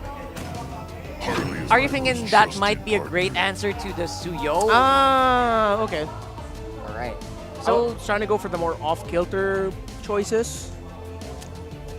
Not really what I expected, honestly. I'm not sure how good the Grok is going to do against heroes like that we have right now. Aurora, almost untouchable here. Yeah, the problem is for Falcons APBren, it's funny. It's the most used hero of few, but actually that's right. There hasn't been no wins for the Aurora of few.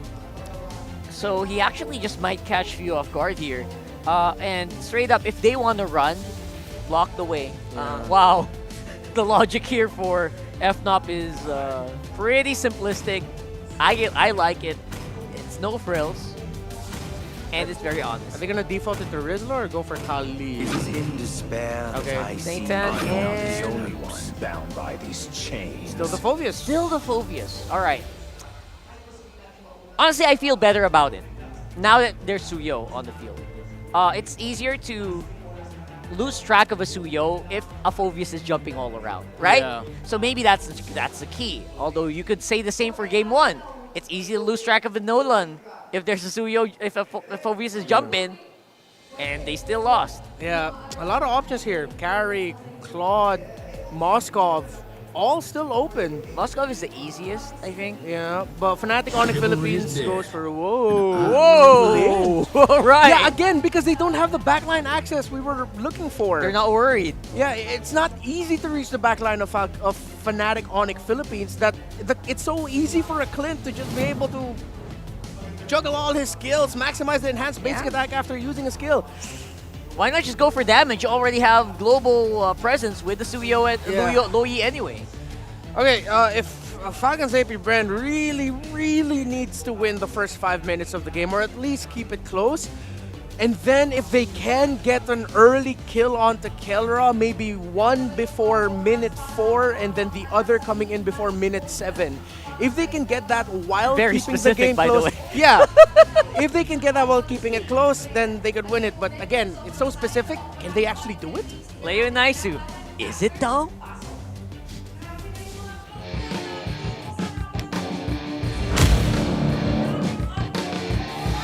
Hello? There we are. Welcome no, that's to just, Mobile okay. Legends. Cool. All right, let me just wind back that joke. I reckon the last time we saw Clint in this same spot for Fnatic Onic, it was a win. That's about as good as it gets right there. Great, I don't know, man. Great lineups, I would say, for game number 2 from both of them, and this is exactly what Falcons APBren needed to bring to the table. It covers their bases from that early to even the late game, but wow, Few taking a whole lot of damage from Super Prince here, and mind you, he's got that 80% win rate on this Loyi pick, has been massive to the success in a lot of the compositions brought to the table. Plus, he loves that Warcry emblem, so that's why sometimes that burst damage from the Loyi really kind of surprises a lot of people against it.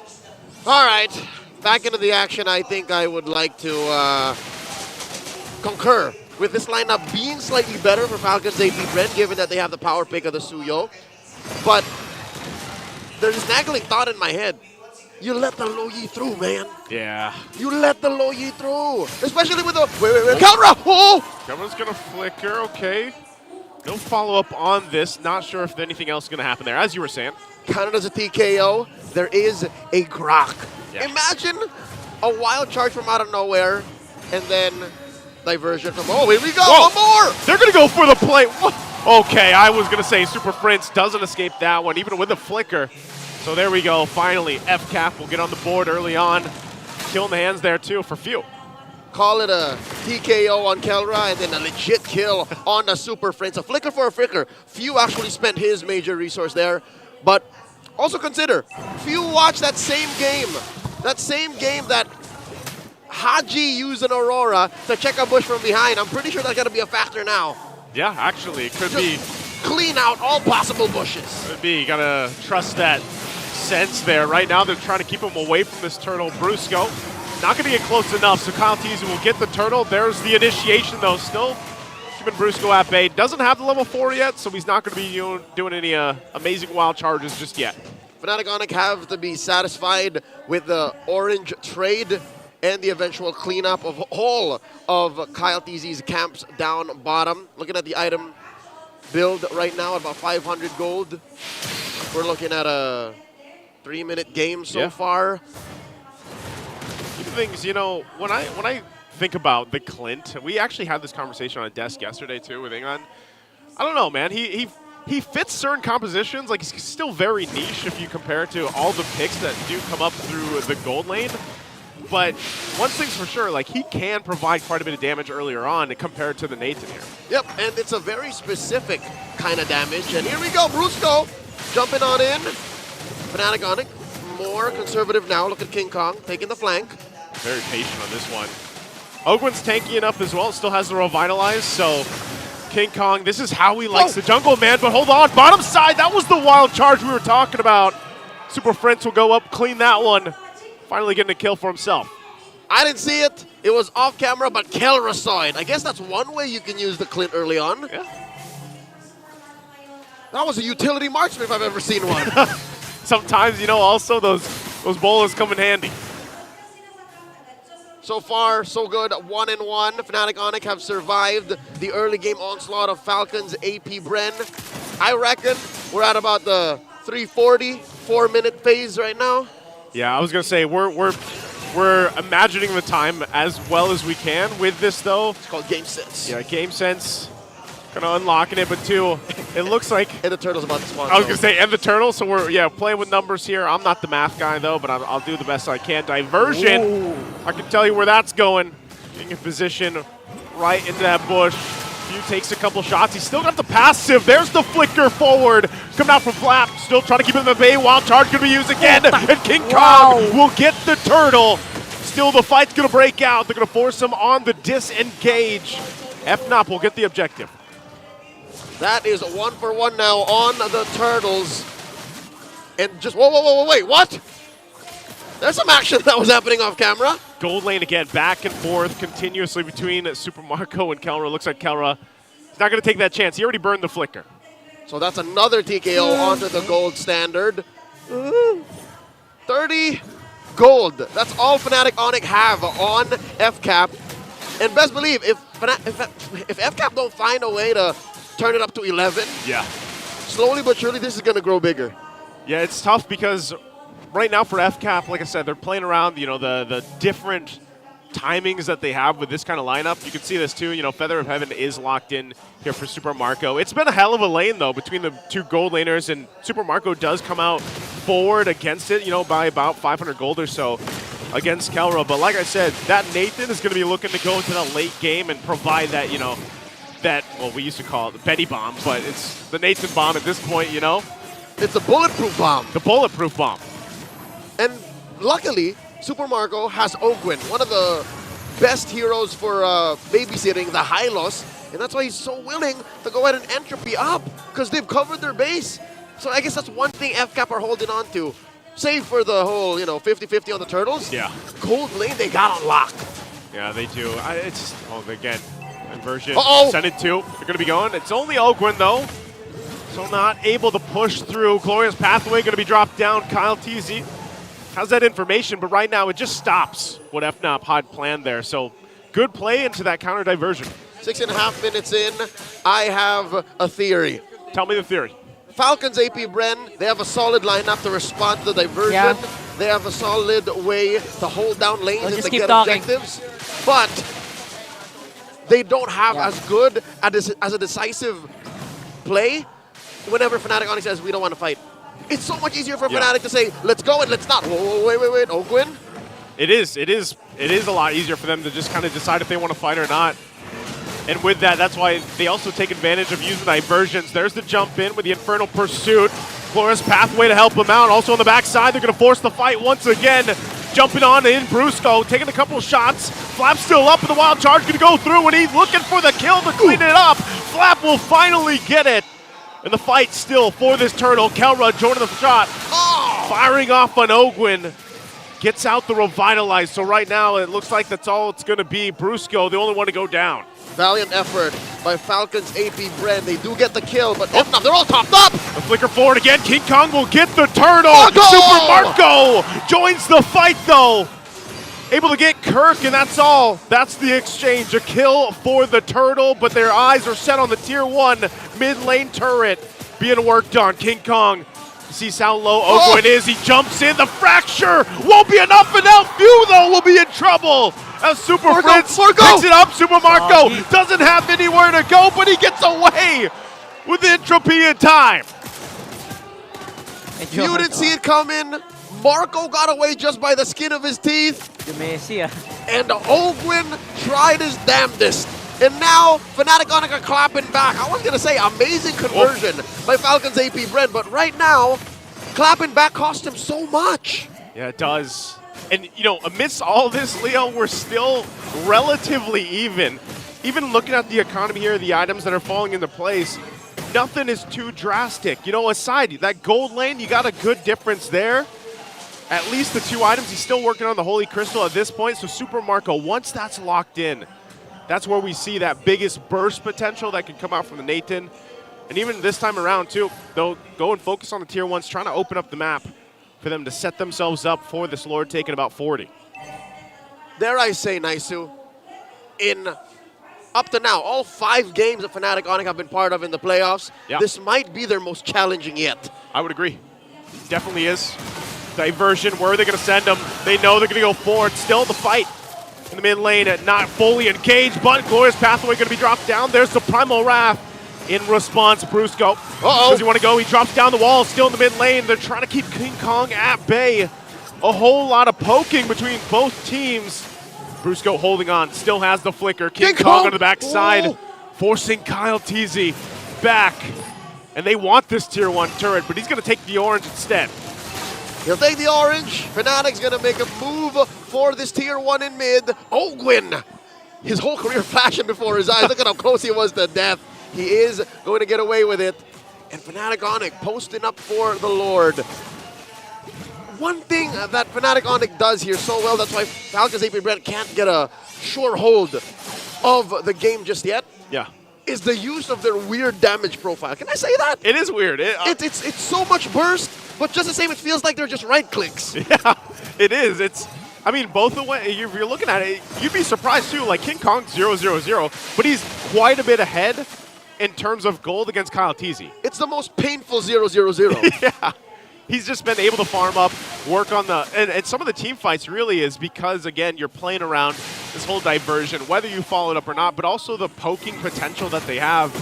And you can see that timing right now. Super Marco did get that Holy Crystal, so that's available. They're trying to feel out this area here for the Lord. Ooh. Gonna take a couple shots at Kirk. The turret being worked on. King Kong gets that one. Wow.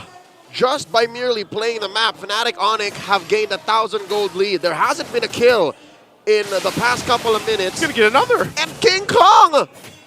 He's taken names, and the names of these are mid lane turret, bottom lane turret, Tier 2, another diversion. Oh, I think FCAP sees this. FCAP sees this. Well, Brusco wanted to take that wild charge shot, but not gonna happen because he was slowed down. So they'll work on it still, playing around the macro that they have, and that's what they did. And now we're back to the stalemate.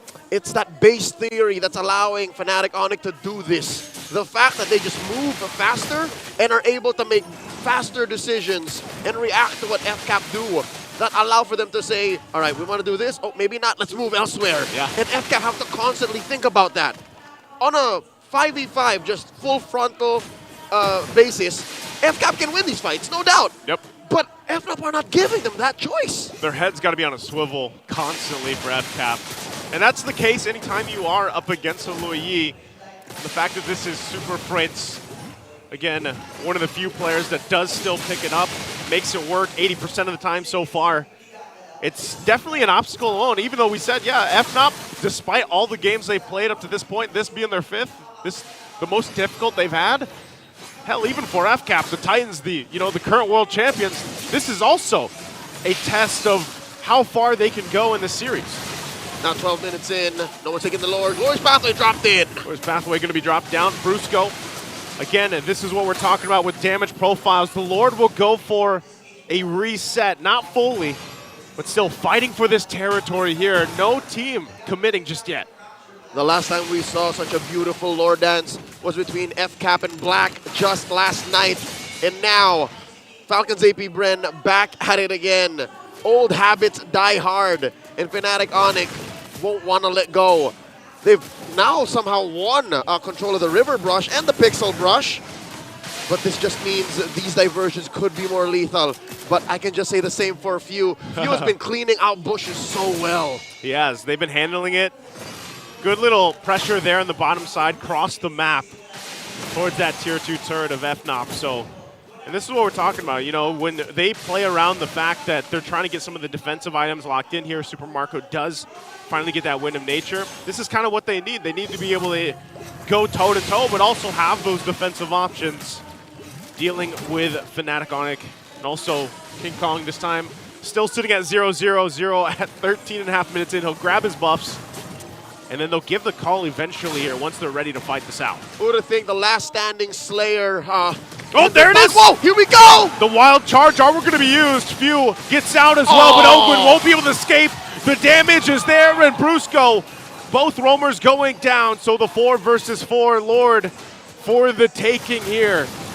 Battle spells and ultimates used up. Few and Super Marco trying to get in position. Mirror moves from these two world-class athletes. A diversion being set up here. I wonder, they take it! It's Kyle in the bush! Kyle's in trouble! He won't be able to escape as Kelra gets the kill. Again, a diversion. Capping it out, and now FNOP. They still have to wait. They still have to approach this Lord carefully. It's that same principle. They find Few! They find Few. Few's gonna keep Kirk frozen in place, but Flap! He's not gonna be able to get away just yet, but he does escape with a sliver of health. What is happening? Still alive. Oh my god, what is happening? Lord's gonna be worked on. Glorious pathway to try to zone them out. Ogwin takes a couple shots, and the Lord resets briefly for a second. They're still Marco might try to do something, but King Kong will finally get it. Diversion! Will find Ogwin to cut him off, and they break out of the fight in the jungle. Flap clashing down with the Infernal Pursuit, but it's not enough as it's a double for King Kong. And FNOP will win that one decisively with the Lord. The Falcons get nothing in return. About 5,000 gold ahead at 15 minutes. The patience and the execution, the conviction of the Sonics. Go ahead and get them an enhanced Lord. Joseph, it's cracking inside Falcons base. They already got the bottom base turret down. They're still waiting for Flap here to defend. They'll work on the Lord here. And as you saw it, FNOP feeling really good. Kelra locked in. You saw the achievement that he got. The Filipino Savage is back. I mean, it won't reflect in kills, but what he's done to FCAP, he's denying any and all engagements. Here comes Brusco! Brusco jumped in again with a wild charge, and Flap wants to fight it out. Super Friend's already gone. Kelra moving and grooving as he picks up a kill, still working on it. And now Kirk trying to keep him at bay. Kelra's still alive, takes a couple shots. He's got to back off though, because FCAP wins that fight. 3 go down for FNOP, and now the momentum shifts for Falcons APBren. King Kong! King Kong jumping in, trying to bob and weave on out of there. The glorious pathway though goes through the wall. He'll survive, but they got to keep this together on the defense. A 3-for-1, and Falcons APBren making the most of the exchange. Oh, King Kong's he shuts him down. The beast incarnate at 4-0-2. He goes down as well. Kyle Teasy drops him. It was all part of the plan. What a game 2 we have here between these teams. The Slayer gets slain. The gold lead made kaput. Just 1,000 gold ahead at under 17 minutes, 8-8. Throughout all that, Falcons APBren suffered major losses. Joseph, they don't have a top lane inhibitor. They don't have a bottom lane inhibitor. And I don't think this Lord Dance is going to treat them any better.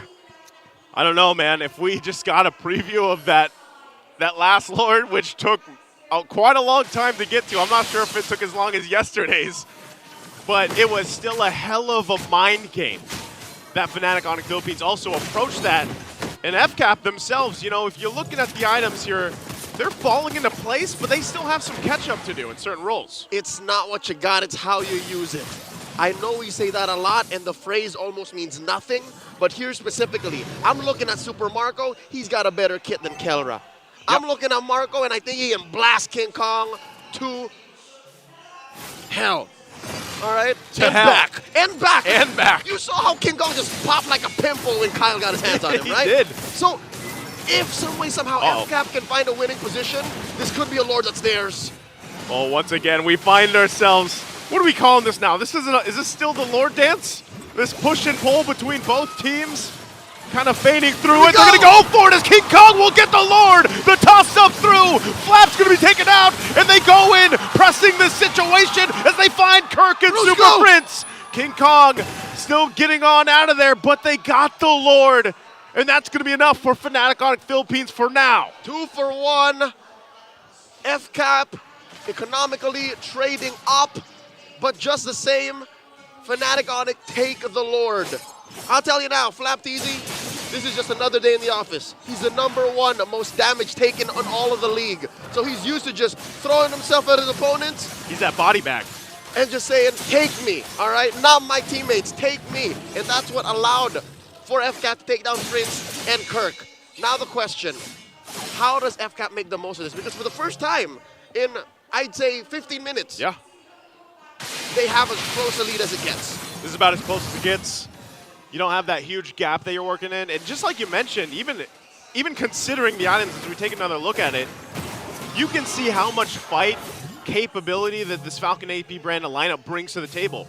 Whether it's Flap throwing himself forward or Ogwin cutting them off, there's enough threat damage-wise that Fnatic Onic Philippines can't just haphazardly go into a fight. And I feel like that's why we see this so often, where they're trying to look for different angles, they're trying to utilize the diversion, or if that's a wild charge conceal play from Brusco.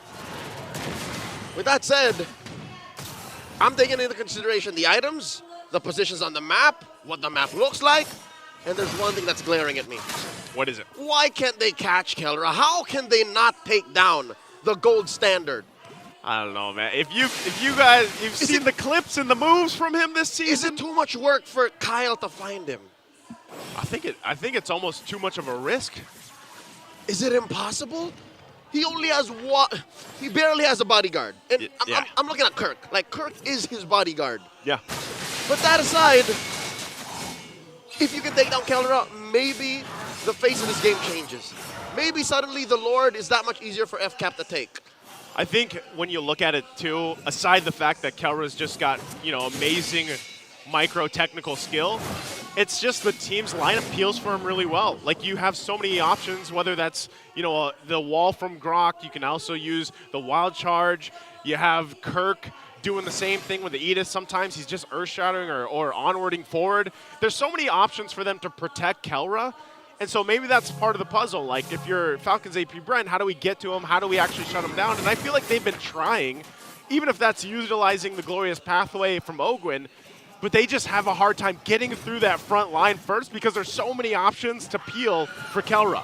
And I think that's the magic word, Joseph, breaking through the front line. If some way, somehow, Ogwin can lay down the red carpet, make like the Wizard of Oz, get that golden brick road up to where Kelra is, or maybe King Kong if he's lucky, then FCAP can take this Lord. Suddenly, we're not in Kansas anymore, but it's going to take magic. Whoa, Lord, just talking about magic.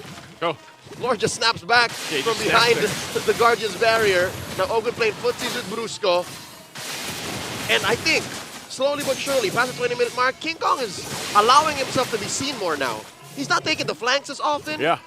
He's more willing to poke, and that might be a tempo break. See, look, that might be a tempo break that FCAP might not be ready for. Yeah, they're going to go ahead and heal that up well. Good push down bot 2, and like you mentioned this, earlier, that the disadvantage here for Falcons APBren is that they don't have the base turrets, but they're going to want to force the fight. Super Prince already going to flicker out Ogwin. Taking a couple shots. King Kong, though, goes in, gets the passive, and Flap tries to flicker on out. Kyle's not going to find the connection, and they fire back at Brusco. Still has the immortality, and they disengage. The base is going to be worked on, but King Kong and Kyle going 1 versus 1.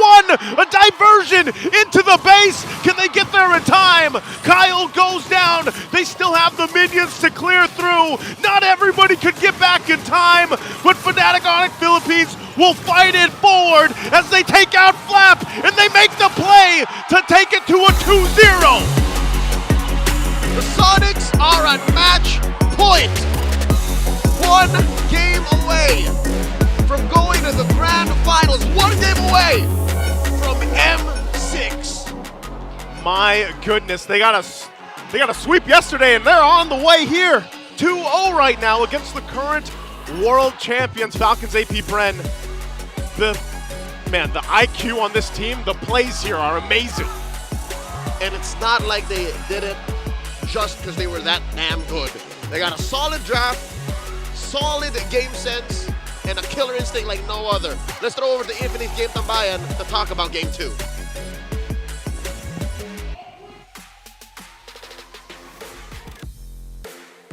Don't give the low yi to FNOP. Yep, we saw it, but gotta credit Falcons APBren. They put up a fight, even though it was a fight where for a majority of it, imagine if they were playing 12 rounds and their backs were against a corner and they just kept receiving haymakers. That's what it felt like. But from time to time, they'd be able to clap Fnatic Onic Philippines back. But just how well they play around the Loyi and Grok, command and conquer, is the best way I would describe the fighting style of Fnatic Onic Philippines in this game, where literally one simple Guardian's Barrier up from Brusco at the right time changes the positioning of Falcons APBren in a team fight, which means that it increases the chances that players such as King Kong, the game MVP, can get an opportunity to pick off. Again, man marking from Brusco to Friends to Kirk, Kelra, and King Kong. They know their assignments individually so well that it feels like for each player of Falcons APBren, they're playing 5v1. It does feel like there's like a stark difference, especially in how King Kong played as Nolan compared to Kyle Teasy in Game 1 as well. Aside from the fact that they obviously know their assignments, they know where to go, they know what to do in playing from behind scenarios. It just feels so clean most of the time. But for Falcons APBren, I agree. I feel like they outdid themselves with this one. I am actually not sure if maybe it's just the pure raw power of the Suyo, but they did fight back a lot. Yep. That's just the raw damage of the Suyo as well. I gotta agree with that statement. That really because of what Suyo can do in the battlefield, the pokes that he can dish out, as long as he keeps it relatively close, once it gets to the point where the items don't matter, the poke will always be there. You also have to credit Super Marco for finding farm when he can and staying bulletproof for as long as he can. But it's plays like these, divergence when the members of Falcons APBren are running away, Guardians barriers to set yourself up for a better position in team fight, hunting again.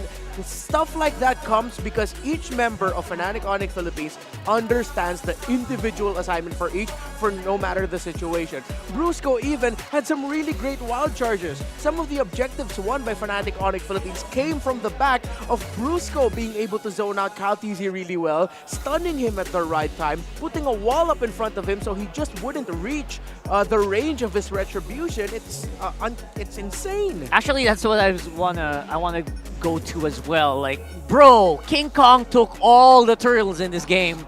And even in Lords where it was FCAP control, he also just took it behind their noses just because, I think, of Brusco as well, as obviously the rest of the team just piling in at the exact perfect time. Yeah, there were those two Lords. It looks like Kyle Teasy could have gotten it, but he just got crowd controlled at the best possible time from the perspective of Fnatic Onic Philippines and the worst possible time for them.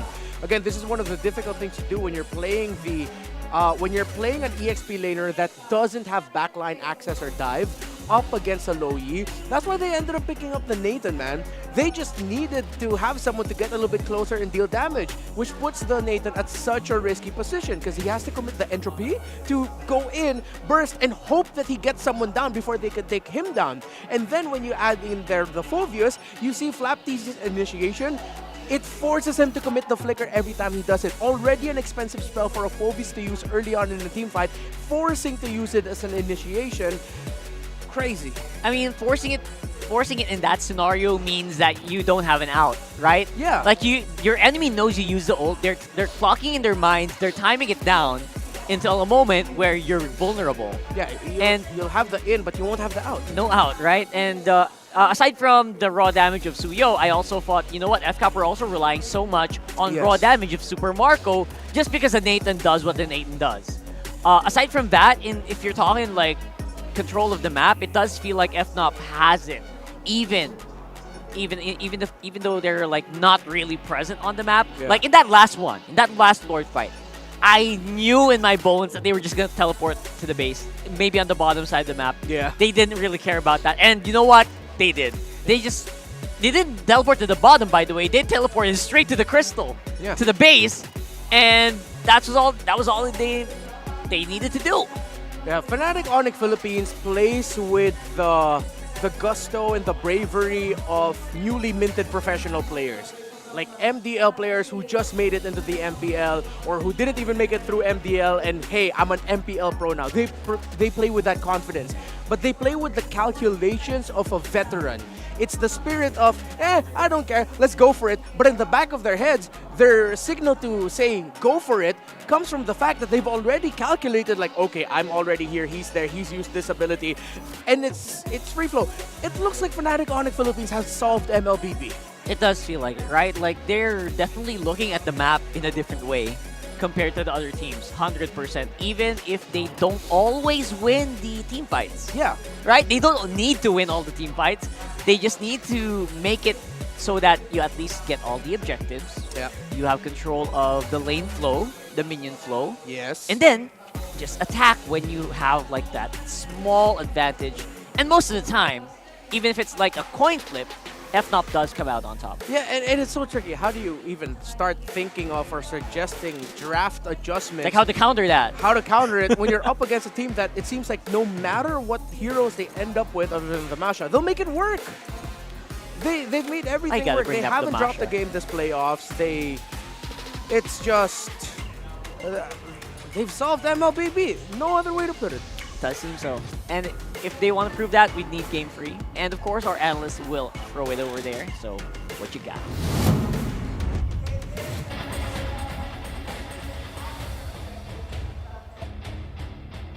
Match point. Welcome to the analyst segment at Magandang Buhay. My name is Antianara and I'm here to break down what happened in game number 2 between Fnatic Onic Philippines and Falcons APBren. Throughout the game, there was a seesaw for both of the teams. But I think the most glaring and apparent thing that I want to point out is how much Fnatic Onic Philippines has grown all throughout the season. We've seen them play a very aggressive game all throughout. But I think what's very special about this game is that they never force anything. When we saw the first Lord spawn, they were able to take it down, beyond the 12th minute mark. The Lord even evolved. This just goes to show how mature they got, how respectful they got towards their opponents because they know that there might be a possibility for a comeback. And what's more important is that the Super Family seems to know the roles that they need to play. Props to Brusco because he's able to cast his wild charge all throughout the game against the opponent's jungler, and Edith of Kirk was able to do his job, which led them and Super Marco to just be able to do what they do best. Free hit and be able to secure the objectives. I think this is one of the most fast-paced games because of the Louis from the Super Family, Fnatic Onic Philippines, as they bursted down the Lord. There was an instantaneous diversion play towards the back line. And this is what that Louis can offer, catching your opponent off guard. And I think this is really what makes the Super Family very special. Ine-expect na dapat to ng kupunan ng Falcons APBren, but because of the masterful execution coming from the Super Family, it seems as if everyone is being caught off guard by what the Super Family has been doing. And again, what's most important in this case is that alam dapat ng bawat isa ang mga roles na kailangan nilang gampanan. For Super Marco, for the gold laner, that's being able to do what you do best. But let's head on over more to know more with our host. Isa na lang ang kailangan ng Fnatic Onic Philippines para makakuha ng ticket sa M6 and the slot in the Grand Finals. And here we are, kasama natin ang Lazy Esports mula sa MDL. Guys, introduce yourselves. IGN Sindel, tas Roll Gold Lane. IGN Shizu Gold Lane naman. IGN Chop Skirt Mid Lane. IGN Der XP Lane. Kay Kadot, Roamer. IGN James Pangs, Roll Jungler. Coach Macbeth from Lazy Esports. Coach! Na-miss ka namin! Sobra! O, kamusta naman? Congratulations sa inyong MTL Championship. Kamusta naman ang post-championship nyo? Hanggang ngayon, hindi pa rin kami mapaniwala na yung run namin na gano'n na magja-champion pala kami. Pero tiwala rin talaga sa isa't isa. Ako naniniwala ako. With you as their coach, talagang pagdating ng Grand Finals, boom! Iba na. Now, coach, actually, isigaw nyo sabay-sabay. Sinong team ang sinusuportahan nyo? Onic! Onic! Ikaw, coach.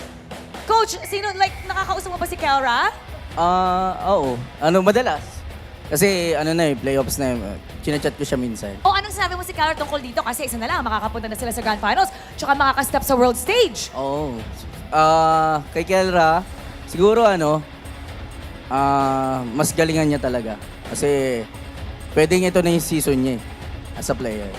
As a Golden Onic Ayun, nandun si Calra. Sabi nga nila talaga nag-mature si Calra. Kayo ba, are you taking lessons from your kuya? Kaya kita, Opo. ano yung mga nakuha? Ano? Di ka naman, yung mga young players dito, bigay natin to kay James Spanks. Po. Ano yung mga lesson na kinukuha mo kay kuya? Yung nakuha ko siguro yung tapang sa paglalaro kay King. Kasi Kay King? Oo, kay King to. Yun yung ginagamit ko para makalamang ako sa jungler ng kalaban. At alam nyo, itong si James Spanks, siya ang ating Season MVP, Finals MVP. Congratulations! Thank you po. So feeling mo ba someday ready ka na sa MPL? Opo, ready na po. Abangan nyo po kami. Malay nyo, next season, makapag-MPL kami. Baka next season. Okay, anong message mo para sa Onic, Fnatic Onic? Guys, good luck sa inyo and laruin nyo lang yung laro nyo. Tapos alam ko namang matagal nyo nang iniintay na makuha yung na yan. Kunin nyo na yan, guys. Let's go Pro 3-0. Oh, 3-0. Now, we'll take a look at that. Babalik na tayo sa ating panel. Tulungan nyo ako. Panel? Paso! You know what? I'm really loving our interviews just because of the fact that Pakbet and Kelra, they go way back. Yeah. Pakbet, one of our most decorated pro players as well here in the MPL, in case you guys missed out. Yep. And again, decorated pro, even more decorated as a coach. Apparently so, MDL champion, brother. Yeah. Congratulations again. And we also have Darren Kekedot. You know the roots of Darren Kekedot, right? They've been cooking it up with Onic for a while as well. And right now, since all that is out of the way, don't forget to support the Philippine representatives as well in the IESF World Championship for 2024. Their MLBB tournament run will be happening from November 12 to 15. And the women's MLBB tournament will also be taking place from November 16 to 19. So right after this, actually, we're going to be supporting more MLBB action for our own team. So make sure to mark your calendars and witness Dakas ng Pinas, like we always say. Yeah, our representatives for the Philippines are the members of RRQ Kaito, the MDL team that Lazy Esports defeated in the Grand Finals of MDL Philippines Season 4. 4-3 was another tremendous Grand Final show to us by MDL Philippines. But I really hope that the RRQ Kaito loss that they felt in the Grand Finals fuels them up and represent the Philippines in the IESF World Championship. Yeah, knowing Coach Pao, he's already had all of this Yeah. in consideration already. We miss you, Coach Pao. And of course, for MPL Arena, it's also time for that special time of the day, where we look for the guy who is going to copy the smart gameplay pose. So we're going to look for, I'm pretty sure it's going to be an Onic player here, so make sure to copy it properly. If you're watching here in Green Sun, you're going to have to look for that here. And don't forget to have that thing, the green screen with your thing. And then you can win a redeemable in-game code. So let's throw it over to the MPL Arena in just a bit to check that out. And again, make sure that you copy not just the hand poses, but also like the intensity of the face, the eyes. The eyes never lie. Yeah, I think it's already on the smart gameplay pose. We're just not part of the party. So it's just gonna be us. Should we do our own smart gameplay poses? What's your power gameplay pose? If you win, if you like to win, what's your own? What's a Reptar gameplay pose? Just like that. Isn't that from a very well-known coach? Yeah, just like that. Just like that. I don't know what you're talking about. I know. I heard someone named Coach Jeb does that. Anyway, if you guys know who that guy is, please comment down below. Yeah, that's Mine Coach. is like that. That's Coach Jeb. That's different from Coach Jeb. Jeb. Yeah, Coach Jeb with a J. Yeah. And I think you know. just do that. That's victory. That's victory for me because they'll never know if you're crying or you're smiling. Can't believe. Wow, that's deep, man. Are you okay? Yes, I am. Okay. He said that with quite hurted eyes. I'm worried for you, but you know, let's talk about it later, man. No, I'm a little hurt because from the way things are happening, it might be a it looks like a 3-0. It looks like it. Coach Ducky, I know you're not listening to me because you're busy right there. Yeah. You're not listening to me right now, but brother, you've been here. You've been here before internationally, bro. Bring us something new. But look at that. Gold standard, by the way. 6th overall. Oh, he's top 6 in kills. Just not kill participation. Kills with 1,099. Road to 1,100 here. And he passed Wise already. Wow. Wow. Just before their match as well. Yeah. Just before Aurora's match. Interesting to see that. Wise got to rack up a lot of kills in the 4, 5, 6. I have to count. 4, Yeah. 5, 6, 7, 8, 9, 10, 11. 7 seasons that he played. 7 seasons, Yeah. all right. Well, And that's not Kelra's- counting the ones that he took a rest. Yeah. There are seasons also that he took a rest. Yeah, that's what I was counting. The seasons. You're that he trying to played. remove the season that he rested. Yeah. Right. So there in you go. the 7 seasons that he was active, like he racked up 1,096, 5, and then 109. Kelra just surpassed that. Wow. And you're talking about percentages. Look at that, 90% win rate for blue side. Ooh. And FNOP gets it as well. Yeah. And you know that's Suyo or Fanny's coming shortly. 100%.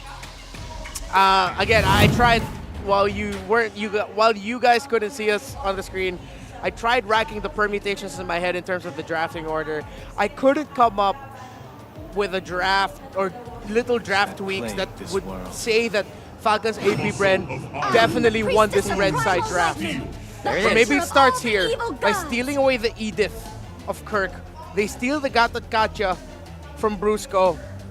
But Brusco and Kirk, especially the young EXP laner, has one of the deepest hero pools in MPL Philippines Season 14. All right. Including yesterday, he has played 13 unique heroes. Just yesterday? Or sorry, including yesterday. Yeah, including yesterday. I thought just yesterday. But right now, yeah. Suyo, that's impossible, right? Yeah. Because Suyo, obviously right now, is the prime pick. No matter what team you are, it does feel like that's a priority. But a very early Beatrix here for Kelra. Okay. That's confidence. That's signaling from Fnatic Onic Philippines that, yeah, we don't care. We will get our gold laner early. And not the usual power pick gold laner of the Harith, the Moskov. No, it's the Beatrix, the currently undefeated Beatrix of Kelra. So this is like FNOP saying, we can probably take a free 0 and we'll take it with style. Yep. And with, it's like, this is a lineup that says, I don't care about my opponent. Yeah. Honestly, there's no other way around it. If you pick these free, you show your ace cards early on, that just means you're challenging your opponent. The gloves are off.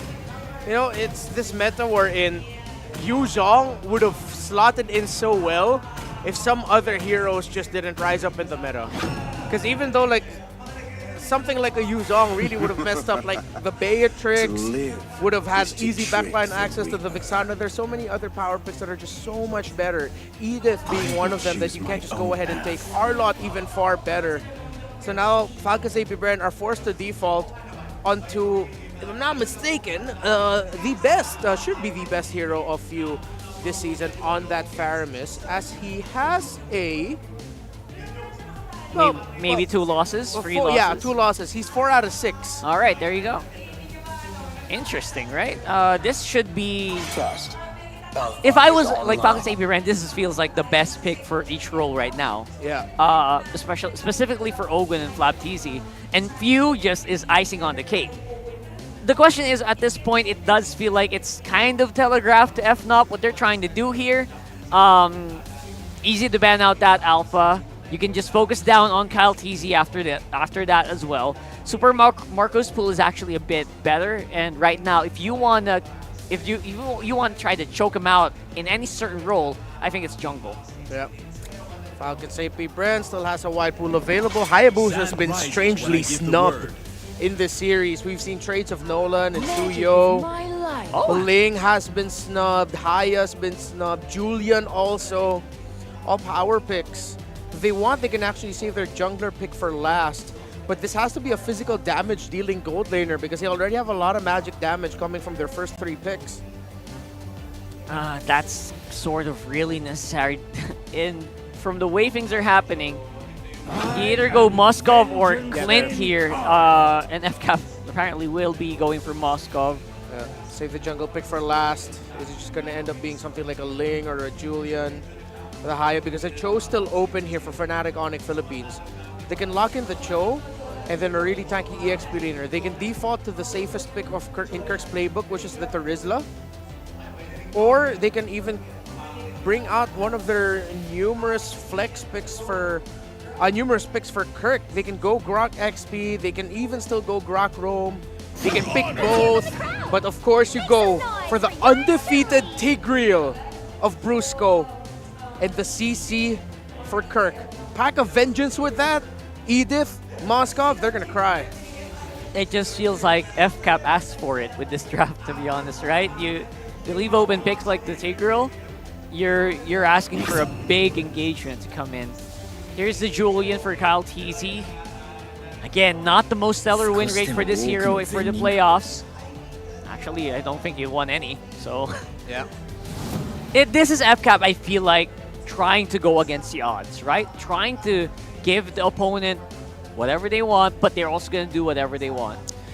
It's funny to say that they have to be disciplined, but at the same time, they can't be scared. Look at that. Some of the times we saw them team fight, they looked like they were scared or overthinking things. They can't be anymore if they want to force a game number 4. It's time to just go with your instincts, go with what you know, and see if FCAP can rise to the challenge. Right now, it is FNOP on match point. Let's throw it over to our casters. Give this up for us.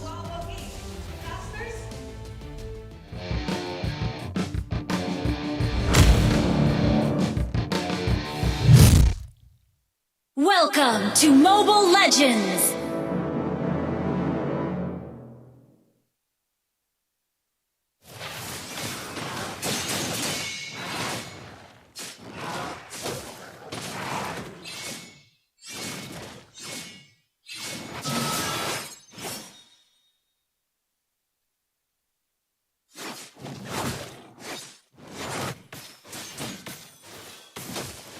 I think here we are. Now I can get you now, man. We were just in our heads because of how high stakes this matchup was, but now Few gets away with a Shadow Stampede, and we are in game proper.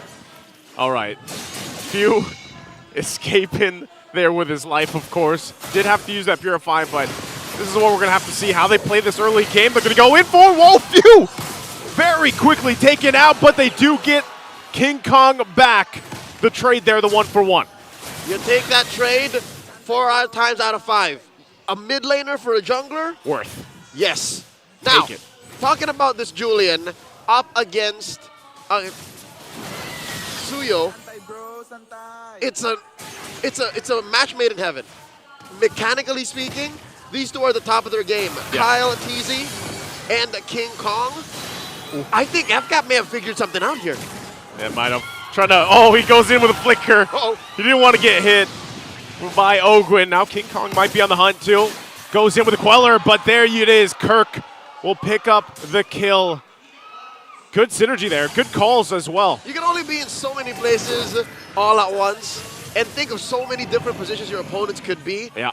And with that, I think Falcons APBren, the fact that they're still standing here for the first turtle means they mean business. They're going for Kirk. Kirk already popping that vengeance too. Couple shots away, Flap going for it, but the Eternal Guard gonna cut them off in the fight. Kirk finally goes down. They deal with it all. Flap has to flicker out. Brusco finally going down in the exchange. The taunt unbreakable coming from Ogwin. Kelra won't have enough firepower to help turn the tide. Now the fight for the turtle. King Kong gonna get forced out of this situation, and FCAP, they fought for that one, and they'll get the turtle. FCAP definitely put some elbow grease in it. Messy as it may be, but that is how blue collar goes. Whew. You put it in, and you work with your hands, and you make with it what you... It's Might an be a little honest messy. living. It's an honest living, Yeah. and sometimes that's what you gotta do. Fnatic Onic have been attacking this game, this series, from such a cerebral position, and maybe if FCAP can shock them into a game that's going at a pace that they're not ready for, maybe FCAP can get a win. Maybe we can be forced to go into game 4, but right now, barely 500 gold up, 3 minutes in. I'm scared, Naisu. Who are you scared for here? I'm scared for Marco. Because throughout all this mess that we're seeing in the early game, 6 kills already in 3 minutes and a half, barely. Kelroy's up by 500. Yeah, he's up, and I think you're seeing how proactive Kelroy's also being, and that's been him for the most part throughout these series. Hold on again, Kyle Teasy gonna get out. Hand swords on out, but you're seeing just how much that Soul Sever does hurt from King Kong. You got to respect it. And yeah, going back to it, Kelroy's going to have to move around the map. He's going to continue to do that. And I think it's just a little bit maybe easier for him to go and farm up some of the lane if he has to, and which allows him to then roam quicker than, for example, Super Marco. Because Super Marco, all he's got to do is really hope that he lands the Spear of Destruction. Now, throughout the series, that's the other question. Is he able to land the ones that count, basically? Throughout the series, throughout the playoffs, yeah, it's not just Marco who's struggling with the Moskov. Just because of the sheer game IQ, game sense, and how teams are so good at playing the map, Moskovs aren't hitting the SODs the way they used to in the regular season. Yeah, they really adapt to it, especially when it comes to these objective takes. They look for it and they get ready to dodge it before they go in. There's the flicker, though. They want to go for the fight. FCAP gets the vengeance out already from Kirk. Turtle, less than half health there, still looking for it. It's going to go through a reset. Super Marco also getting the information he needs. Now the focus. Once again, Kelra rotating down, joining the fight. Eternal Guard going to be dropped down on view. He could be in trouble. Still gets away. There's an implosion, and King Kong will get the turtle. Spear Destruction going to land. Kelra flickers defensively, but Ogwin goes down as King Kong picks up a kill and will force FCAP back.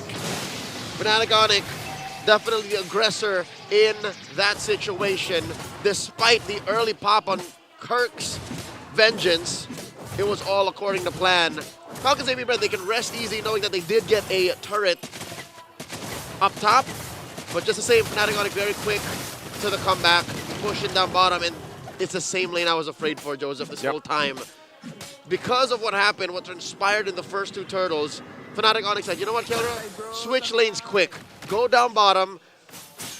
Be first to rotate, because we know that top lane's going to go down quickly. Marco's not moving, and that's going to put him at still close to where Marco is. I think the fact that Marco took that turret by himself allowed for him to close that gap. Yeah, gave him that little bump that he needed. They'll still have to deal with it, because you saw Kelra also just now picking up the BOD, so good little power spike here for the Beatrix once that item's locked in. And that's part of it, right? You put Super Marco in these side lanes, let him do his thing, farm up the best he can, and he's been doing that, kind of equalizing things. He's got to go ahead and just get these turrets down so that it opens things up for FCAP. Whoa! Flap! I guess he just got overloaded there under that tier 1. Flap tried to take it by himself. Flap thought he could defend and save the major resources that FCAP's going to need when Fnatic Onic start to play the map a little more aggressive. But look, Fnatic Onic relentless. King Kong and They're still going? Oh no, I don't think FCAP can defend this. Yeah, they're losing it. Couple shots away on that tier 2. Super Marco does get there in time. That cannon minion, though, will finish that one. So they lose at tier 2 this early on the top side, and now Turtle coming up third one, last one of this game. In the first 5 minutes, FCAP have been getting better at blocking Fnatic Onic's early salvos. FCAP have been getting better at finding windows for aggression, but wait. It looks like the final turtle will go over to FCAP, and I guess that's the cost of that hard push up top. Yeah, look at this. King Kong took the orange. So that's the trade, and this is what we see often. How easy, though, he knows.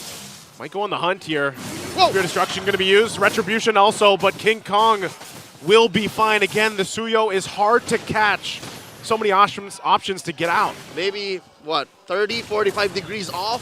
If that stun from Marco hit King Kong into a wall, may have been over for this Suyo, but now King Kong played footsies. Man, he's defending against 2.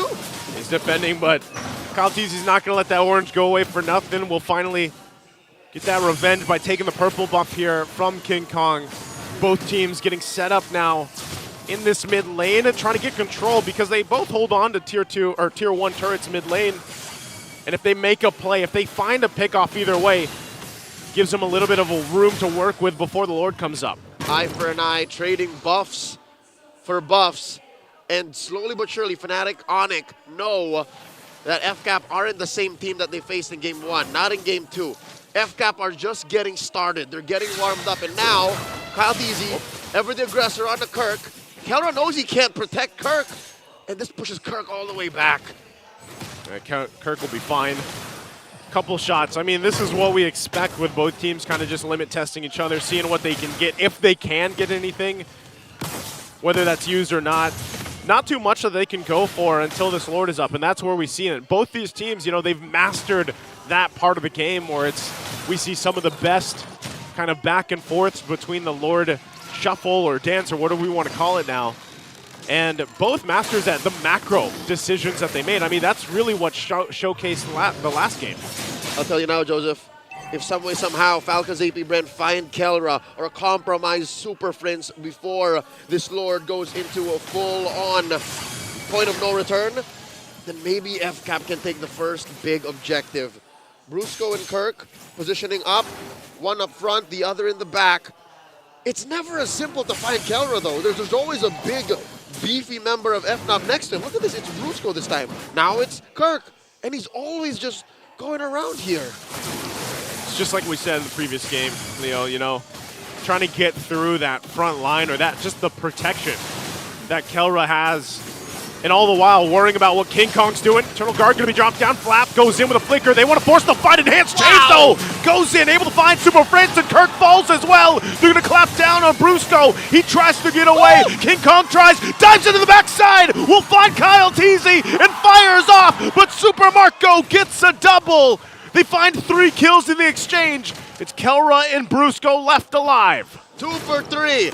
A well-fought, hard-earned... Oh, he let it out! Marco finds Kelra! Oh, but the Filipino savage, the gold standard, flickers underneath his tier 1 in mid. And all this while, FCAP works on the Lord. Can they, though? Kyle is out of commission. He's just about to respawn. One more look. An instant replay brought to us by Infinix at whole engage. It looks like, I'm going to look on the live cam here. It looks like they might be able to get it. Again, Eternal Guard going to be dropped down. Primal Wrath going to be used, and Kelra fires off. We'll be able to find Flap. Looking for the Lord, and Fuel will be able to secure it for FCAP. Brusco! The implosion from Brusco. No follow-up through, and now Kirk taking the spears, but here's King Kong again, punishing Few. FCAP will get the Lord, though. Falcons APBren looking at the big picture. They will trade anybody and everybody that's necessary to win on the map, and this gets them about a 2,000 gold lead 11 minutes in. Despite everything that's happened, Joseph, even if Fnatic Onic, say what you will about this series, this game specifically, being messier than any outing they've had in the playoffs, they're still very frugal about who they give up. It's mainly Brusco and Kirk dying. Kelra hasn't fallen, but still, this Lord is clear a win for FCAP. Big shift that FCAP needed. 1v1 again! 1v1, he's going to chase King Kong. King Kong regenning up. Has the protection of Brusco here to help him out, so he's going to be fine. They still got to deal with the Lord, though. Also, Super Marco walking with it as he takes down the tier 2 top. All right, because of that whole scuffle down bottom, it should be FCAP making the most of this Lord. Now another fight, King Kong! Oh, he's not getting away from that one. Even with his Spear Destruction going to be used. FCAP will take some turrets off it all. They know King Kong's down. Lord was already cleared up, though, so their eyes are set on the base turrets here. The hunter becomes the hunted. The Slayer has been slain. King Kong out of commission for 20 seconds more as the map turns red. FCAP ballooning out of control, approaching the 4,000 gold lead at 12.5 minutes. I think this is the way you attack FNOP. You deny them the formation. You constantly apply pressure and aggression where they're not expecting it. And suddenly, they have to play defense. They have to start protecting each other. They have to go into places where they're not comfortable going onto the offense. Because you got to admit, Joseph, is it just me or has King Kong just been forcing the same play for the fast 5 minutes? He's like, all right, you guys just front up, I'm going to kill whoever's in the back. Front up, I'm going to kill whoever's in the back. And about a minute ago, it just stopped working.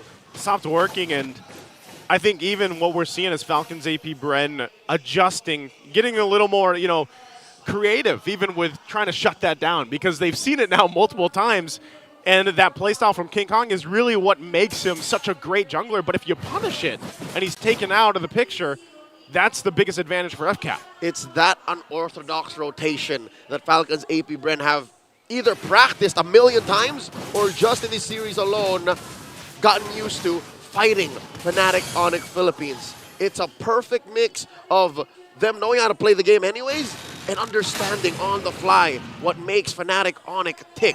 Because here, in this same Lord, the same spot where it was in that first Lord prior, best believe King Kong's gonna try to walk up again, but now he's taking a different angle. Well, they're going for that.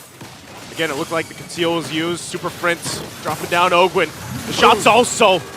Machine guns coming out from Kelra, keeping them at bay, but still nothing really that they could get. The Nether Realm already used up. Lord here, quarter of the health, it's gonna reset. Soft reset, Lord approaching half health. King Kong holding on, charging that Queller. Flap Teasy coming in from the angle, still has that flicker. Still working it. Ogwin won't get the Unbreakable, and King Kong will get the Lord. Now still looking for the fight, and Brusco goes in with an implosion, brings them back. They already lost Kirk.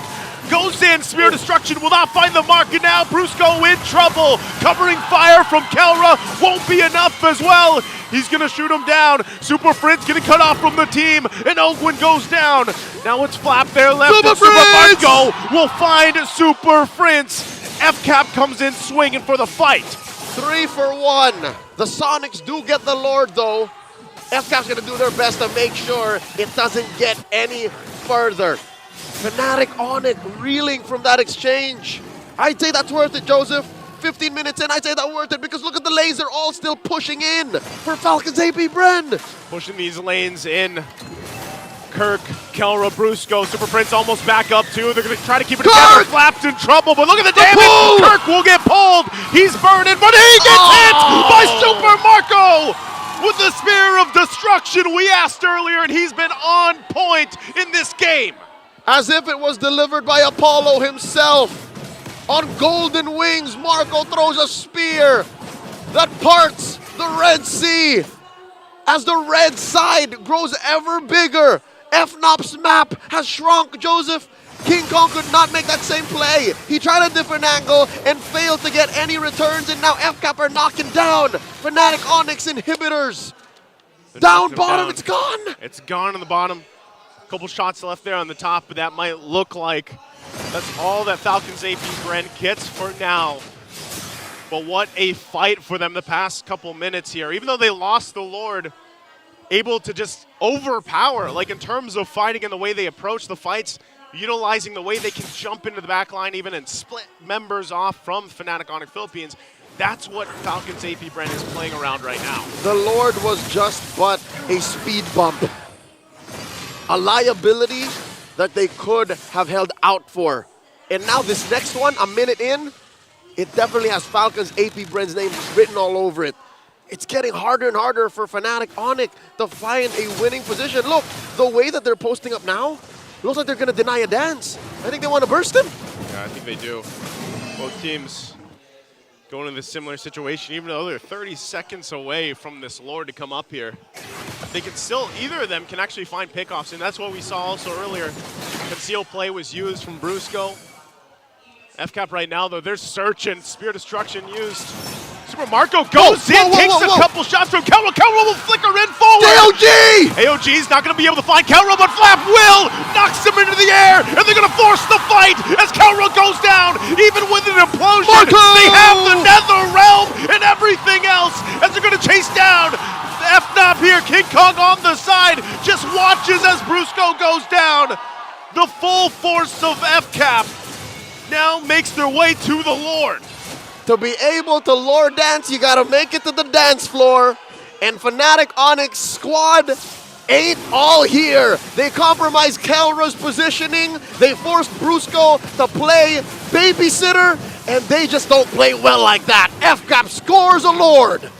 Massive win for FCAP right now, and these spears have just been thrown from Super Marco. They get the call to start the fight, and they make that pressure work. Eternal Guard going to be dropped down. The mid turret will fall. The base of FNOP holding on with that one turret. They have to get ready for that Lord push. FCAP now approaching the 5K gold lead. 18 minutes in. We're in TikTok timers, folks. We are. FNOP cannot afford pickoffs. Kyle Teasy commits Grand Theft Orange, and Marco securing his Wind of Nature. I can't believe they... What? They forced that play against Keller without Marco having a Wind of Nature? Yeah. That's some marbles right there. That is marbles right now, and the marbles in the play for FNOP. Flap's going to jump in, takes a ton of damage. Is going to have to go with the reset. NetherRealm going to be used as well, but Super Marco firing off from the backside. Already got multiple ultimates out from FNOP. Lord still up, healthy. Kelra on the front, trying to keep them at bay. There's AOG again! Going to be able to find multiple members, but they're still working on the Lord. FCAP finds the check. Spirit Destruction already used, but FNOP will keep things together for now. They got rid of the Lord, they got rid of 2 from FCAP. Fnatic Onic PH still standing, holding on for dear life, defending their base. Sitting at about 1/5 of its health, bodies lay across it in a beneficial trade for the Sonics. King Kong for Flap and Kyle, and suddenly the Sonics come alive. Half of the MPL arena on their feet. FCAP, their gold lead sliced in half. Leo, we have seen FNOP do this before. Well, they have an amazing defense against the odds, and then they somehow turn the game in their favor. Even with a fully exposed base, one step at a time is what they have to do here. And yes, MPL Arena, the Sonics all stood up after that successful base defense. Looking at the items, we're in juggle territory. Players will start to sell items and buy them in the midst of battle to be able to get advantages and active skills. So you're seeing here now, Kyle TZ, he's rocking a winner crown, so he can start to sell and buy and sell into an immortality. You can see as well an immortality on both of the frontliners of Falcons APBren, so that's going to come into play. Joseph, who's to say that the play FCAP did about 3 minutes ago isn't going to happen again? Who's to say? Because they've done it, and somehow Marco has made up for all the missed SODs all weekend long. The man's is bulletproof right now, man. That he is. 7-0-4. That he is. What? And he's been doing stuff like that. If that's not impressive, I don't know what is. And you know, Kelra made that risk. He flipped when that play that we were talking about. He flickered forward. He made the play, made the choice. But FCAP responded better to it. So now they find themselves sending Super Marco up top to deal with this while the Lord's going to be worked on. Gotta say that's risky. Again, knowing the hit rate, the batting average of an SOD in the playoffs, this has to be a play with conviction. Falcons APBren have to vocalize and outright say it. We're going for the backdoor. We're going for the segue. And Marco understands that maybe I'm not ready, man. I'm just going to join the fight. I'm better in team fighting anyways. I'm better at kills for sure in this game. Keep an eye once again. Flap's done it time and time again where he flickers forward with the Earth Shatter. Kirk jumping in, gets Few really low. He's going to force them off a little bit from this Lord. They're going to press the go signal. Flap's going to jump in again, and King Kong will get the Lord. They're going to disengage from the spike. AOG! AOG already landed. They're going to go for it. Brusco goes in with the implosion, but the fire is off. He sacrifices himself, but look at the mid lane. Kyle TZ is going to be cut off. Flicker in from Kelra. Run, Kyle! They shoot him off with the base. They got to clear the minions out. And FCAP runs into the base. But right now, FNOP, they've got it together. Lord spawned an extra layer of fat to stop the onslaught of FCAP's minion waves. But that was a close call. Joseph, I'm going to tell you now, I don't think this Lord is worth the effort FNOP put into it. Yes, they denied FCAP from taking it. But wait, what's Kirk doing? What's Kirk doing? I guess they want to fight this out. Kirk! Immortality, are we going to be popping? Kyle! Down!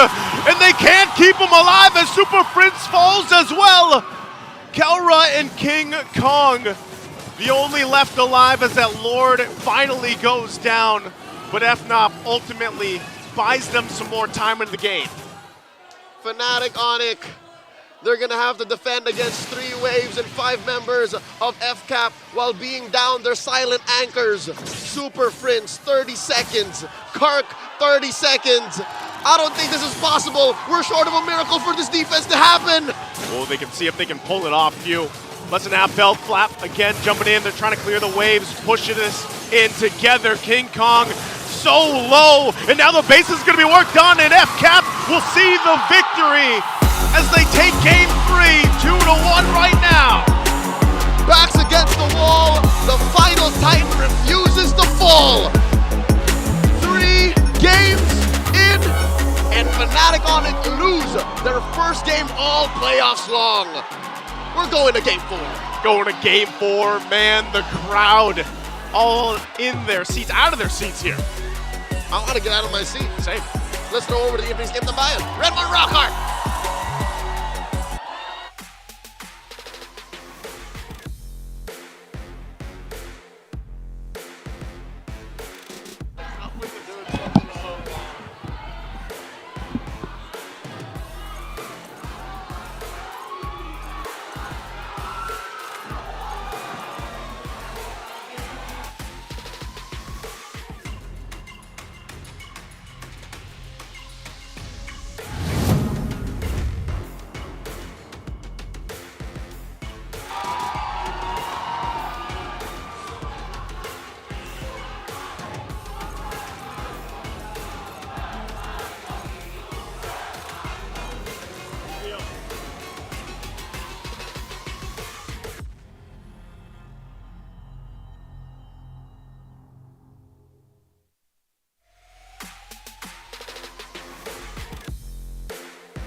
How FNOP has been doing it since game 1, game 2. Yeah, really, the decision suddenly for Super Marco to just snap, if I'm not mistaken, the man did go bulletproof, didn't he?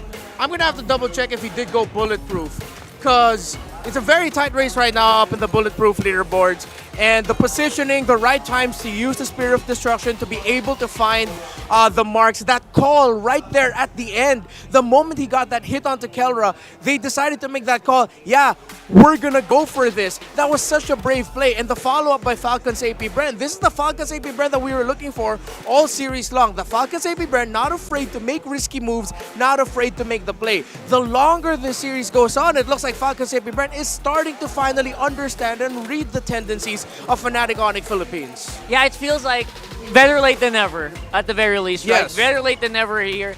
And Falcons APBren are poised to make it kind of similar to game number 4. I think the biggest thing that the fans and everyone here is looking for, and FCAP themselves is looking for, is that proof of concept, right? Yeah. The proof of concept that these guys are still mortal, unlike Suyo, who is immortal, or chosen by immortals. And as long as that concept is there, it feels like you can do anything. Anything feels like it can be possible. Yeah, oh wow, just the decisions all throughout. See, it now looks like with Falcons APBren having a little bit more footing, being able to comfortably make more riskier decisions, you can see that it comes to the team fighting, they do have that capability to stand toe-to-toe with Fnatic Onic Philippines. For 2 games in a row, let's be honest, they were out team fight. It was a much better team fight coming in from Fnatic Onic Philippines for the first 2 games, and even in this last game, because of their man marking yet again, they were giving Falcons APBren a lot of difficulty. But one of the glowing things at Falcons APBren, the light at the end of the tunnel that they found was 2 marks. Brusco and Kirk. Whenever they go in, whenever they decide to front, let's do what Fnatic Onic Philippines has been doing to us, and let's not be afraid to give it to them. But another adjustment that Falcons APBren has been doing better is one thing. Finally, they're watching out for the late entries of King Kong and Kelra. Yeah, because they have been getting away for it for how many games now, right? Yeah. It feels like Kelra just always has a battle spell ready. I told you that earlier. And he actually didn't die until like maybe 12 minutes, 15 minutes in this game. Yeah. So that goes to show what FNOP's really trying to do here. But at the same time, the thing that you're talking about in between game number 1, game 2, that FNOP was using as a strength, which is that bravery, that gusto, that bravado of I can go in and you're gonna be scared of me, is fighting against them now. Yeah. Kirk, he tried to do that yo-yo maneuver against, I think, a few members there, specifically a few. Yes. And I think he got punished really hard for it. And that also happened before a crucial Lord take. Yeah, because every time Kirk would go to the back end, that's always been something that the Fnatic Onic Philippines has been doing. Wherein, if they already know that, okay, look at this guy at the front, I'm going to commit abilities onto him so that he's going to get taken down right away. But then what happens is that Falcons APBren has read this tendency and just said, wait a minute, we can actually punish that. As long as we survive, we'll go ahead and turn things around. Finally, again, breath of life here for FCAP. Let's see if they can keep it going. And of course, for solo analysts to maybe break it down a little bit more.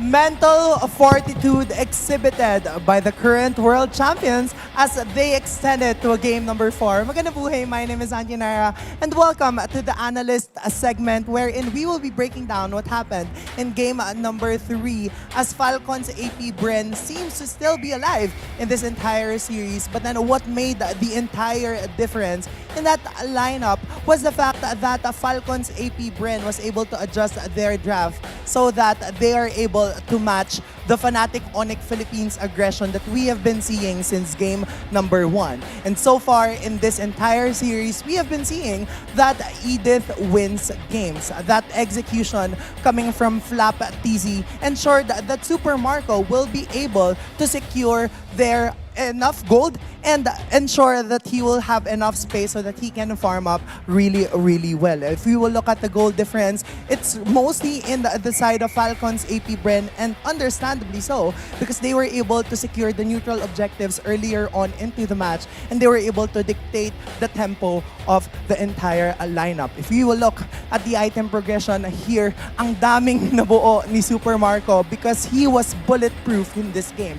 The difference between this game and game number 2 was the fact that there was no one to reach Super Marco's Moskov. I think it was in this series that King Kong kept finding him when King Kong chose to go with that Nolan. But in this case, with this Suyo, it was difficult for them to reach Super Marco because he was well protected and he has added sustainability brought on by the fact that Few has his Nether Realm. We have been talking about in the draft how this lineup will be difficult to pull off if Super Marco won't be able to achieve the necessary goals.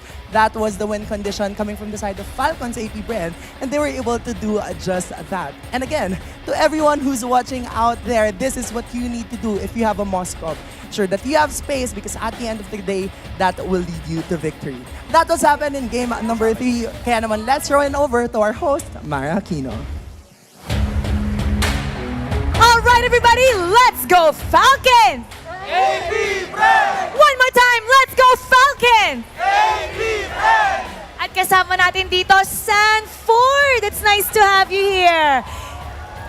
O anong pakiramdam ngayon na nandito ka nakaupo, hindi ka nandun naglalaro? Mas kinakabahan po ako kasi nakikita ko po yung both perspective and ganito pala feeling manood, sobrang hype po. Yun nga yung sabi sa akin kanina, kinakabahan daw siya. Okay, sino ba sinusuportahan natin at bakit? Falcons APBren po kasi sobrang tagal ko na po sila nakasama sa international tournaments and alam ko na kaya talaga nilang i-represent yung bansa. So sige, ngayon 2-1 tayo. Kailangan ko ng prediction mo dito. For me po, reverse sweep po. Falcons APBren, 3-2. Reverse sweep! Okay, alright. Now, sino ba sa tingin mo ang magre-represent ng Pilipinas sa M6 maliban sa Falcons APBren? For me, Onic Philippines din po. Fnatic Onic. So feeling mo, bababa sila, tapos mag-meet sila ulit sa Grand Finals? Yes po. Sige nga, sino sa tingin mo mananalo sa Grand Finals? Di ko po alam pero feel ko Game 7 po eh. Game 7. Ay, we all want a Game 7. Sige, ano ba ang advice na maibibigay mo sa Fnatic Onic Philippines? Kasi feeling mo sila yung magre-represent. At ano ba ang gusto mong mensahe na sabihin sa FCAP? Sa Fnatic Onic po is huwag kakabahan kasi iba po talaga yung pressure sa world stage pero alam kong kaya nila. And sa Bren, feel ko di ko na po kailangan magsabi kasi ilang beses na sila nag-champion eh. Oh, paano naman itong larong to? Kasi 2-1 tayo. Feeling mo nga magiging reverse sweep. Bilang manlalaro at kilala mo na din ang Falcons APBren, ano sa tingin mo ang kailangan nilang marinig? What would you tell them para sure ball na reverse sweep to? Isipin lang po nila kung paano nila kami tinatalo sa Game 7. Yan ang key. It's nice to have you here. You enjoy the game. And now we're gonna go back to the panel. Tulungan mo ako. Panel? Pasok. Pasok.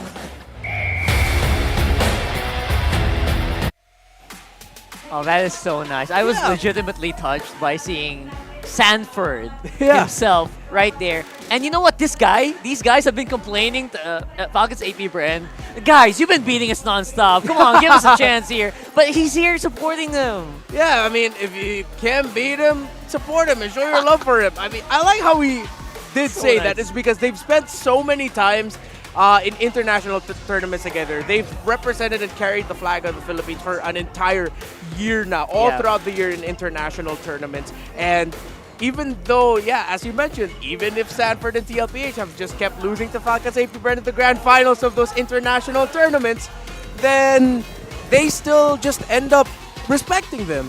Yeah, I mean, respect begets respect, I guess. And if you're FCAP, you're probably very touched.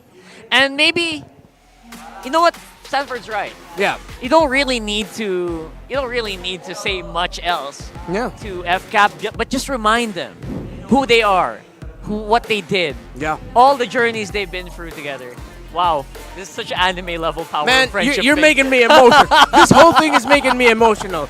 Y'all know as a Falcons APBren bias, what you just said just now, if I was watching anime, I'd be like, I'm not gonna cry, I'm a strong man.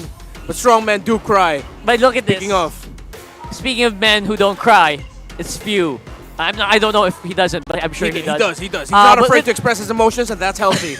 With FCAP's game number 3 win, Few has now 301 game wins.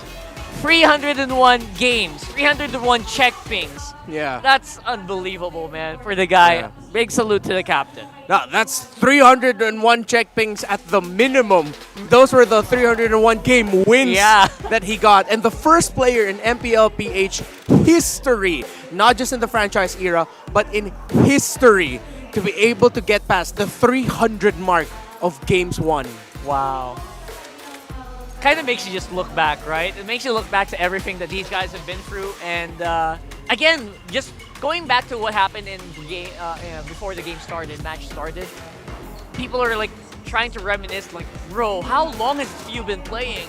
And how difficult is it to actually stay on top of your game, on top of everyone's game here in the MPL Philippines for that amount of time? It's just really mind-boggling, right? Yep. And it's amazing.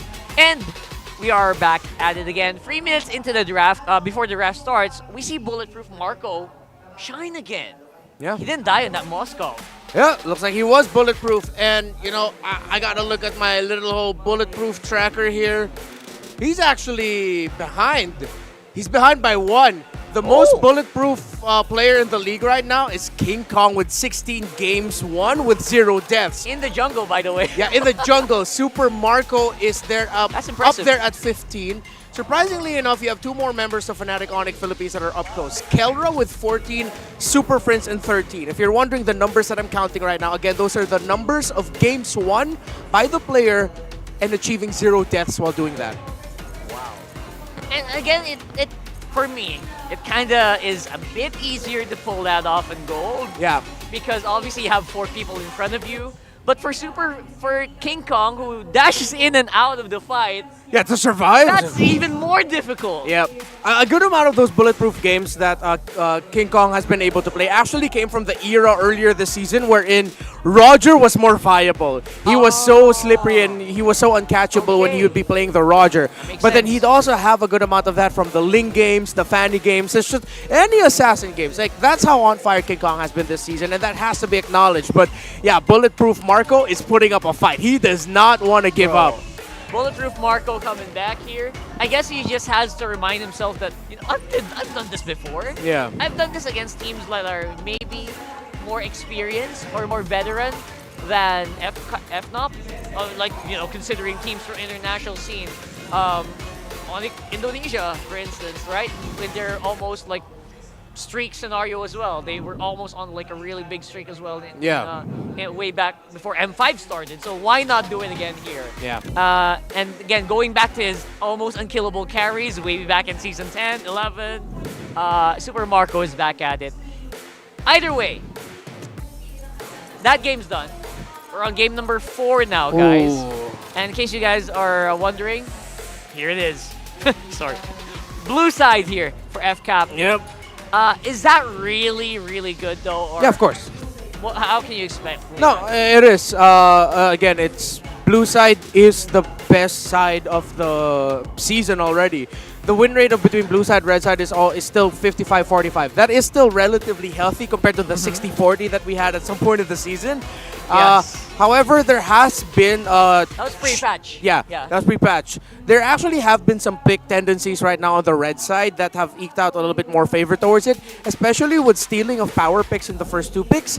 And the last pick of the red side has regained its power because of when you steal the power picks on the first 2 picks of the red side, usually those are the flexibles, the Gatotchas, the Khalids, the Roam EXP, Edith, exactly. It's the Roam EXP trade. And I think that's why now I understood and we got to appreciate the draft of Falcons APBren in that last one a little bit better because they went ahead and stole the power pick of Fnatic Onic Philippines. The hero that was made for Kirk, the Edith, they took it away. And I wouldn't be surprised if that's going to be something within the formulas of Falcons APBren for the drafts leading up to this game or the drafts moving forward, that just make sure that Kirk doesn't get his Edith. But again, they'll also still need to mark out for that low E of Super Friends. Those are the 2 heroes that right now I feel like they shouldn't give because they've already shown that they can counter the Tigreal. The other question is, are they ready to finally answer the Cho of Brusco? We'll have to find out as we head into draft for game number 4. It begs us the question, right? Have Falcons APBren figured out the winning mojo? Have they found out how FNOP has been getting away with what seems to be like really, really greedy lineups? Let's see if that's going to happen here. One thing's for sure, no Lo Yi for the rest of the series, in my opinion. And Falcons APBren have answered my question. Right now, they're just not ready to deal with it. Are they going to rush the Edith? Are they really? Yeah, you called it. You're right into it, Redmar. They're like, but Fnatic Onic Philippines are ready to respond. They get the Suyo and they steal the Moskov away from Super Marco. They can go Edith, Harith, Hylos if they want to, or Edith, Tigreal, and Harith. What Not about? gonna be too greedy in my books. Hear me out. Fanny and Tigreal. Oh, Fanny's still available. There's no more lockdown. Yeah, that makes sense. Yeah, right. You can go for the heavy carry hard assassin as they take out the Cho. Yeah, they can go for the roamer and their assassin here if they're not going to be going for the gold laner power pick and the Harith or the... Yeah, the Harith is what I'm really looking at. Yeah, but you know what? Harith is great. Harith, I think, is great here for this pick. Ling and Fanny are still on my table. Okay. None of the above. Yeah, it's still the Julian that they're going to be going for in the Faramis. And right away, Fnatic Onic Philippines picks the hero that's been cursed in the eyes of many, undefeated in the hands of Super Friends, and still, at the end of the day, the counter to the Faramis, it's the Eve. You know what, brother? If you ask me, it feels like the Julian's actually the guy who's cursed. I think that was the first game he won. The last one. Yeah. That's the first game he won all playoffs long. So, in all honesty, I think Eve has been winning more in playoffs since Super Friends and Few started picking it up as well. So, you know what? we'll have to wait and see. Gacha finally is out, so it won't be that hard for maybe the Julian to make a play. Yeah. But at the same time, you're gonna get slowed down so much by the Eve. Make sure that you're on your toes, Kyle TZ, and ready for this. High control, roam mid duo for Fnatic Onic Philippines. The TIG is still open for Brusco and his high loss as well. The usual things they go for. Strong reflect, actually, if they pick up the Lolita. Because the Julian and his enhanced scythe, the Edith and the Primal Wrath, basic attacks, even the Ghost Bursters of the Faramis should be reflect. Ghost Bursters of the Faramis, I'll have to double check that. But there's a lot that you can reflect as a Lolita if Brusco want to pick up a unique hero. Good ban here on the Rafaela because we saw this as a response to the Eve. People have said that, yo, but Rafaela is doomed to the Eve. No, you have that extra movement speed to help you get out of the real world manipulation faster. It doesn't make sense, but believe me when I say it's actually one of the soft going into hard counters into the Eve. Soft going into hard. I like that. It's I like that term. Let's coin that term right now. Yeah. But medium soft, medium hard, maybe. Sure, let's go for let's medium well done. Let's change our phrasing a bit and let's go for steak terms. Medium well done. Medium well done. Just realized the way I was saying it could have been taken differently, so let's just go for medium well done. Look at that Brusco picking up the Tigreal. Yeah. That's huge. Yeah. Is it still undefeated? That's our default. No, it lost in the last one. With Brusco? Oh, last one is... Oh, yeah, right. The last one was his Tig. Tigreal. That lost. Ogwen, what's pretty good pick? This roam pick for Ogwen is massive. He's out. I will choose my own path. Okay, interesting. Whoa! It's our show time. Okay. They go for the Claude into the Eve. They have the dive. All right. That's a bit of a fragile lineup here, especially with a Phoveus. That's not looking pretty here. Yeah. Really not looking pretty at all. Historically, Phoveus does have a tremendous win record up against that Arlot. Just have to double check that right quick. To add more to the drama of this game, Arlot has never won against Phoveus this season. That's a hero head-to-head. In the hero head-to-head. Oh my goodness, no way. Good luck. I mean, all you gotta say here is good luck here for FCAP, right? I feel like they got a bit of a short end of the stick here in the draft, but I'm ready to be proven wrong here for FCAP, honestly. Yeah. Let's see what happens. The high-stakes drama. Let's go. Let's go, Leo and Naisu. Give us game number 4.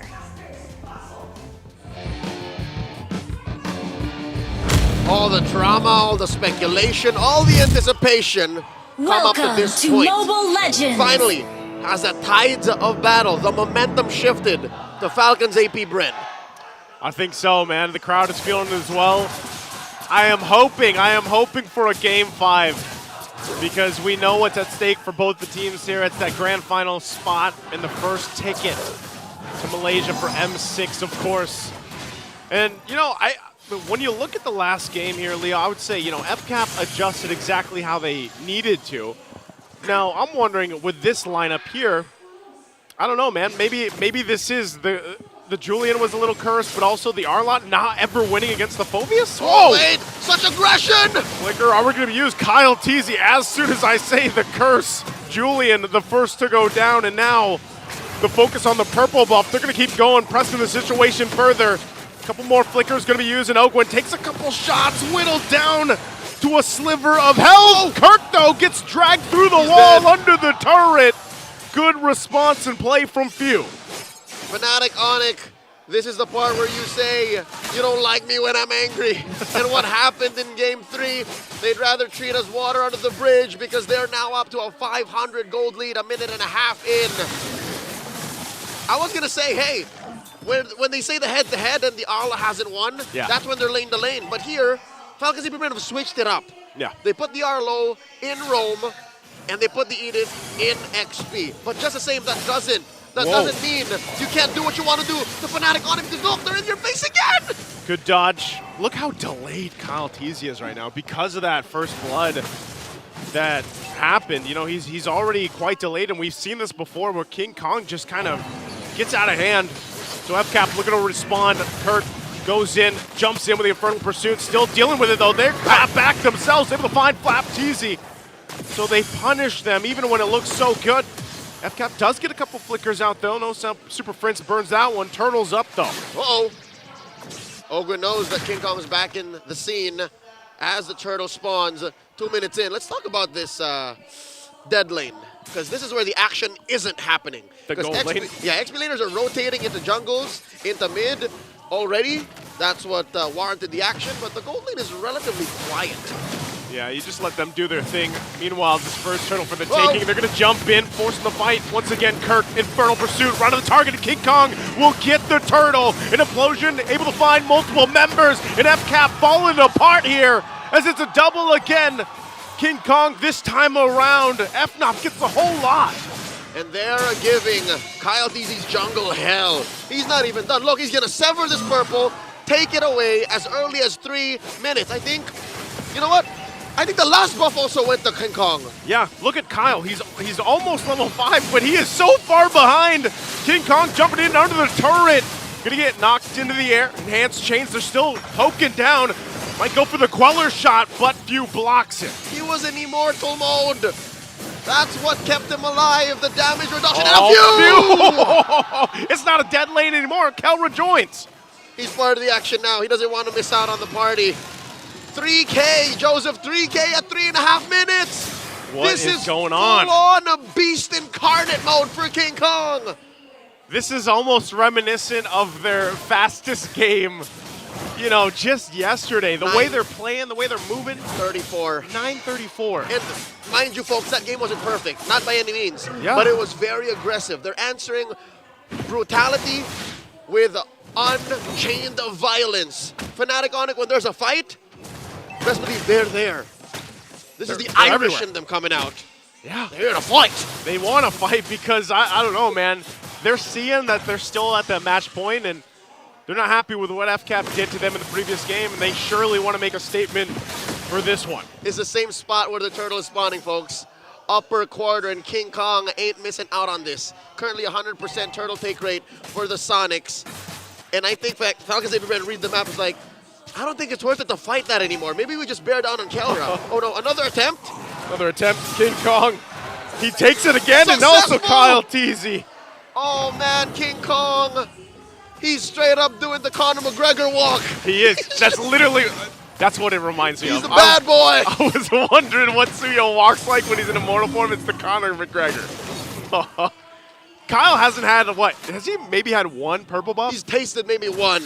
And at this point, that's being conservative. Like, we're hoping that maybe one was missed out by King Kong.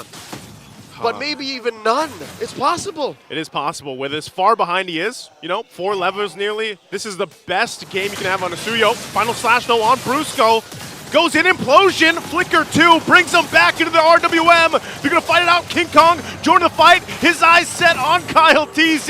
And he'll find him again and again. And looking for few as well. He doesn't care about the turret. He's looking for more. Ogren will be able to grab Super Friends, but Kelra gets the kill. And now it's Flap TZ. 3 members of FNOP. Kirk leads the charge. It's easy pickings for FNOP. They're like sharks in open seas, and they smell blood in the water.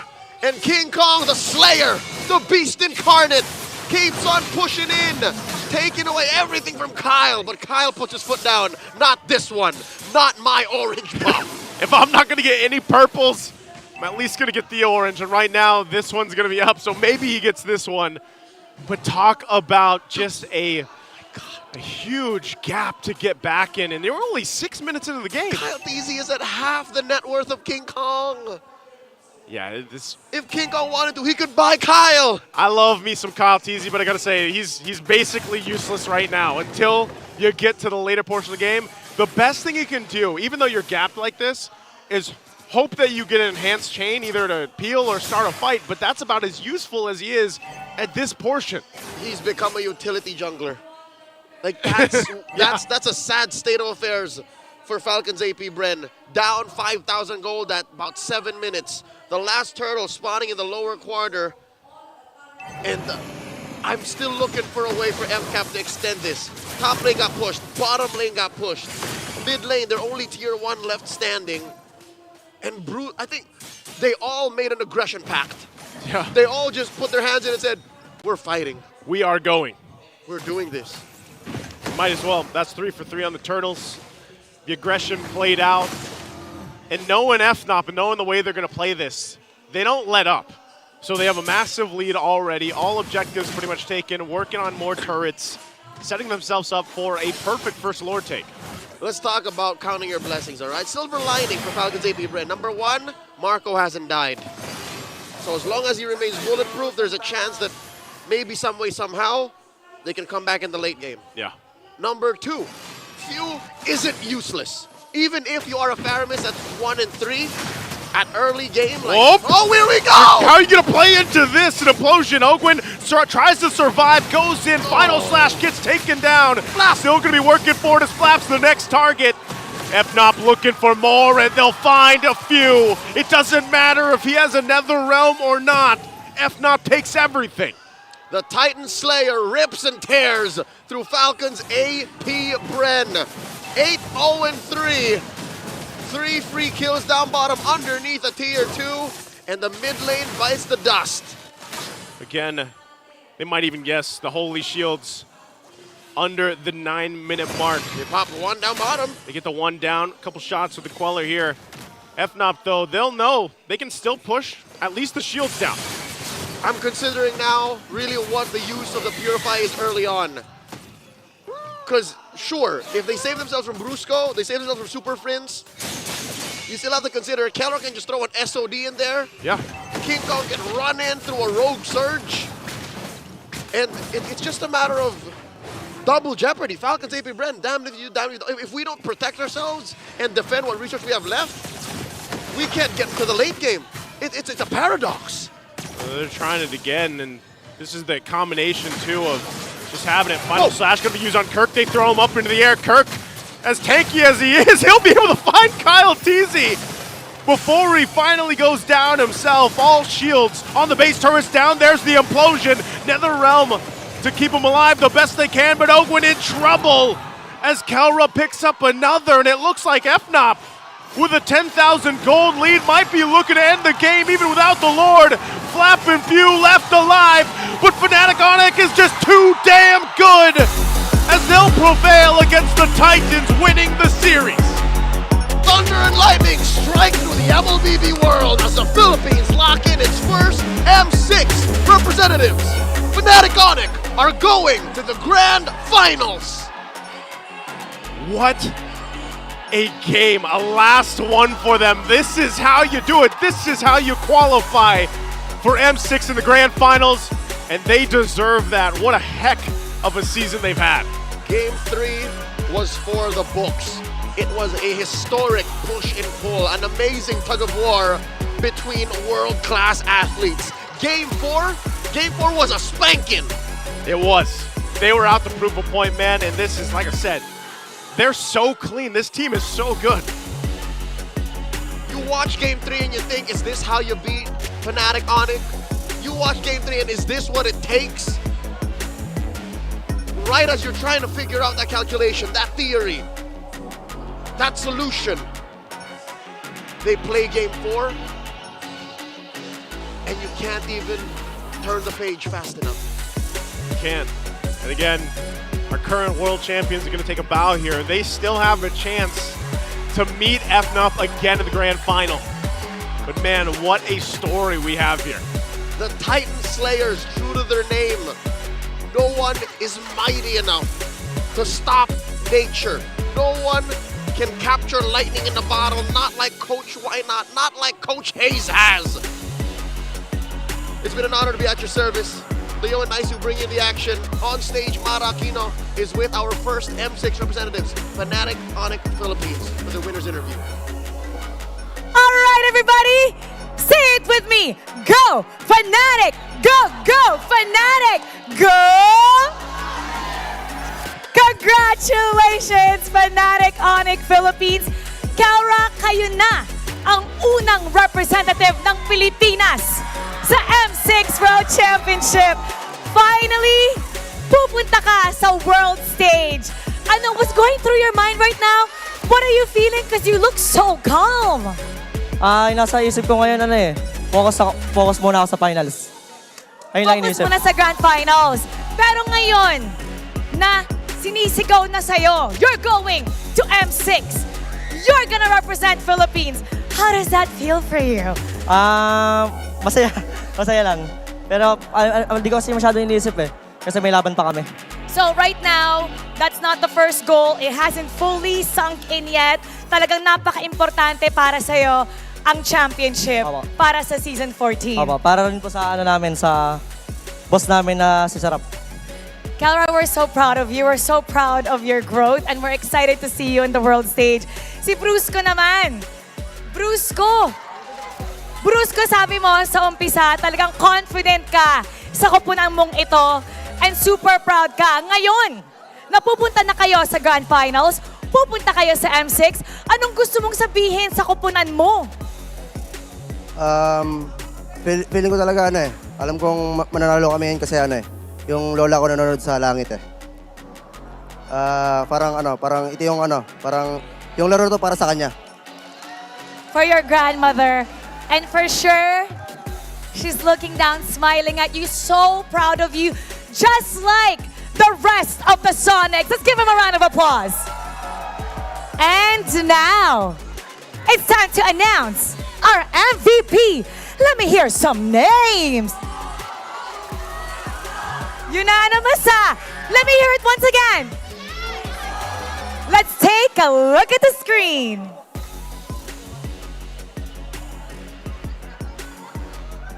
King Kong! King Kong! Alam mo, kanina nung nanalo kayo, tumayo yung mommy at daddy mo. Your mom is crying right now.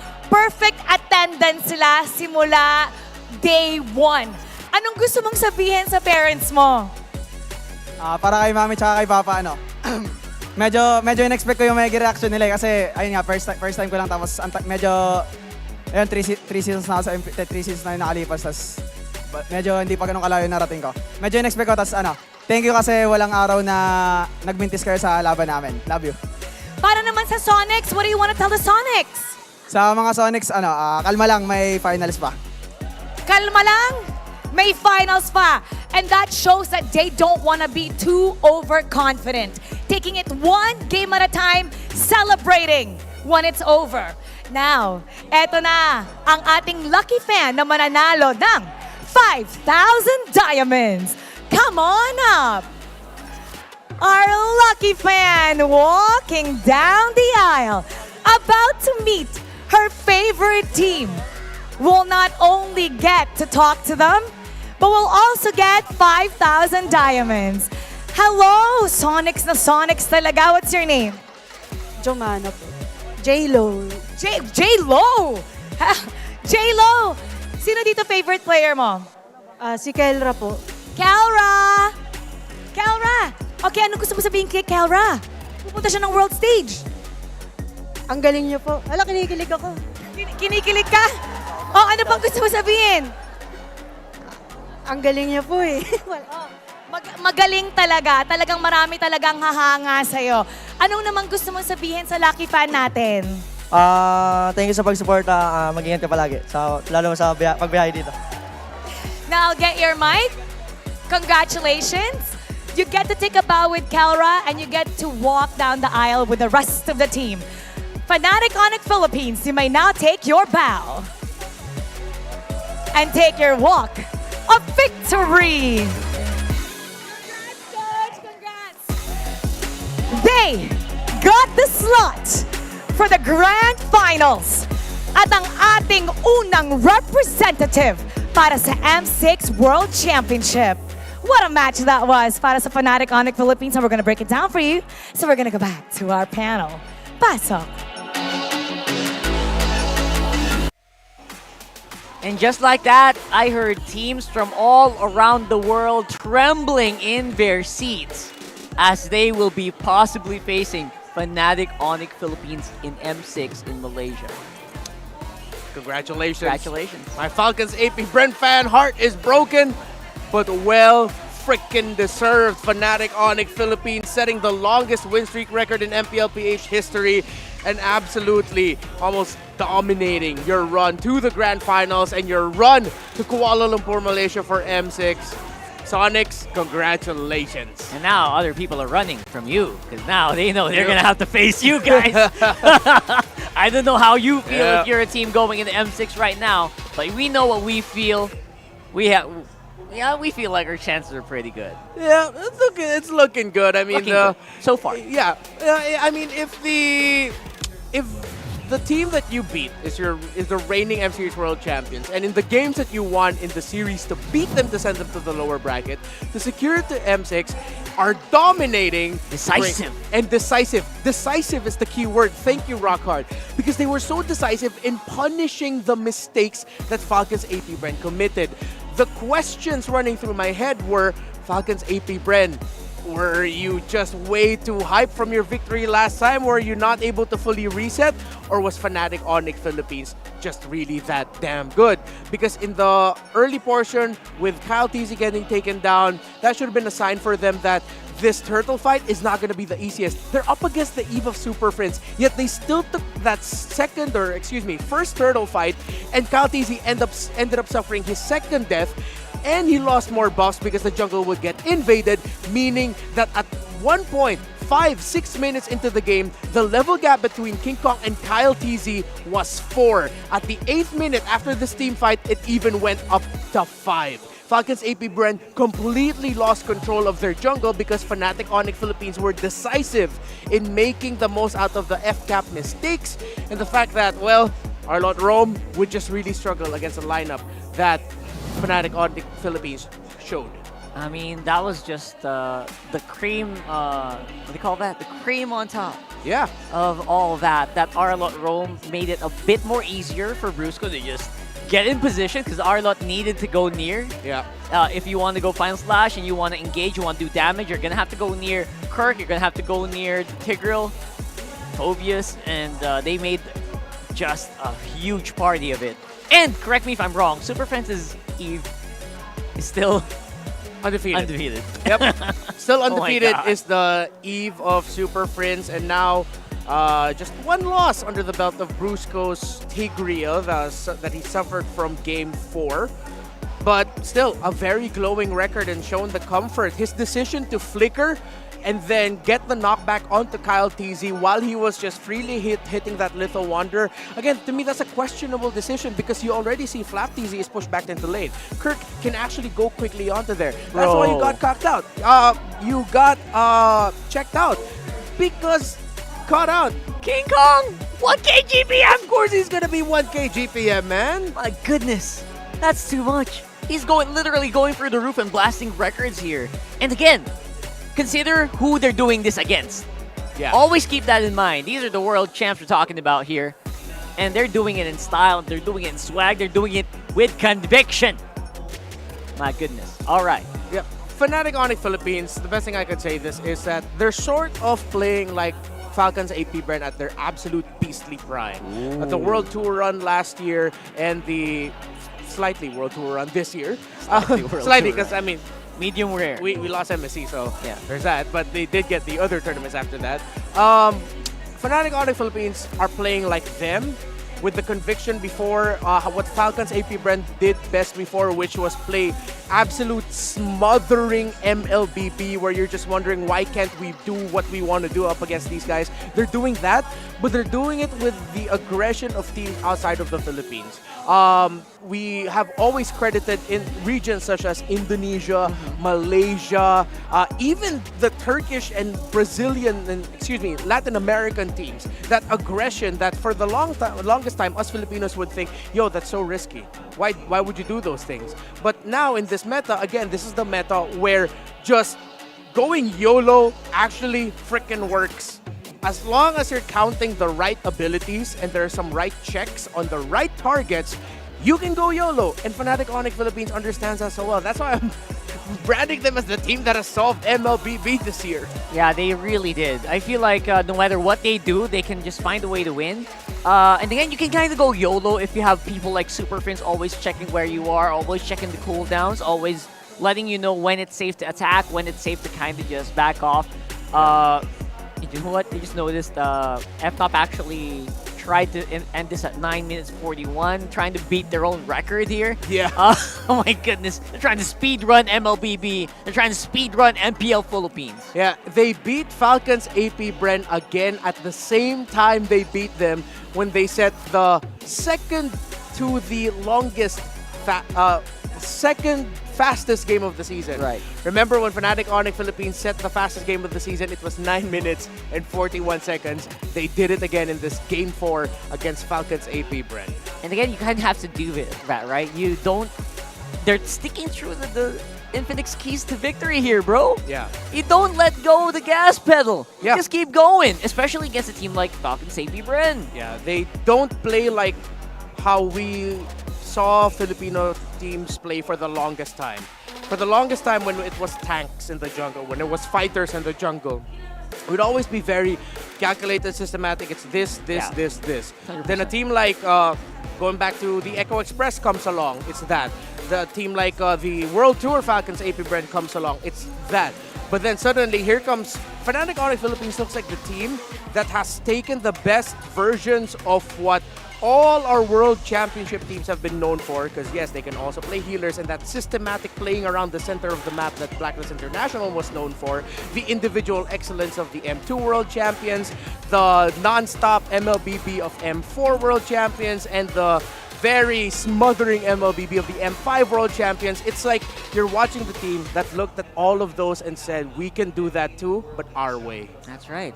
It's like Jackie Chan just taking the powers from all of the Zodiacs and putting it in. Yeah.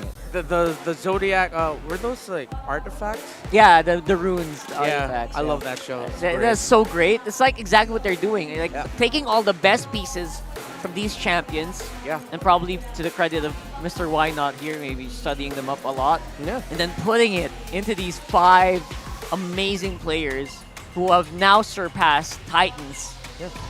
And now are on the way to becoming what's more than a Titan. Yeah. We're going to have to find that out. Greater than ever. Greater The than... chance to become greater than ever. That's it.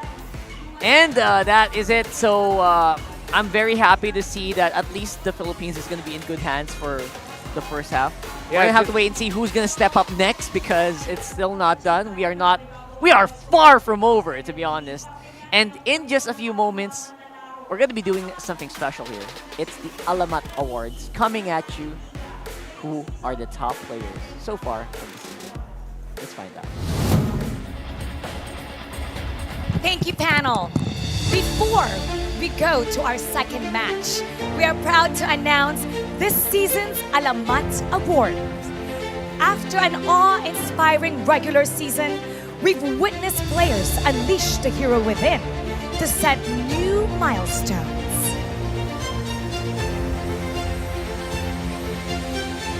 To begin the ceremony, let's start with the All-Star teams.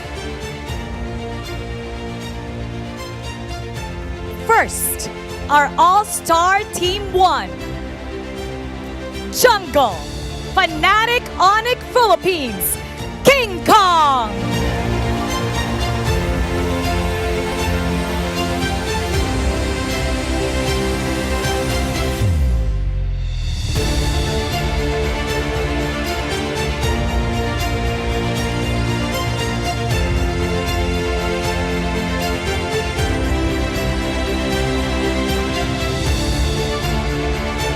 For the Pro, Smart Omega's Cap Mamba, Chaknu.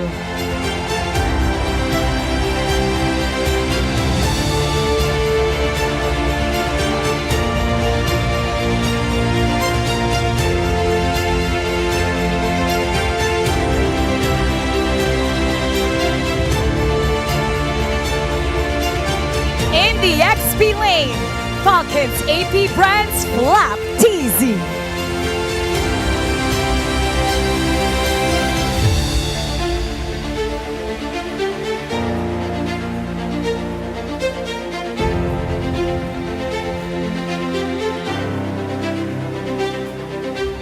At the mid lane, Fnatic Onic Philippines Super Friends.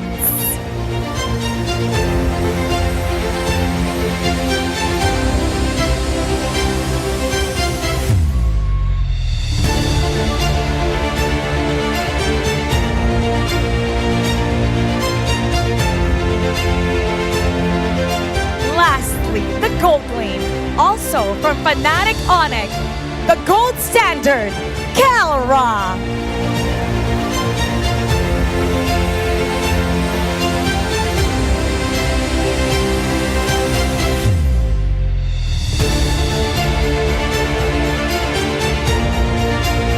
Congratulations, All-Star Team 1.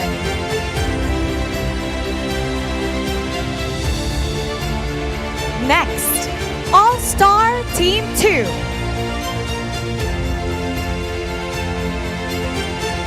The Jungle, ang bangungot ng barangay, adore you!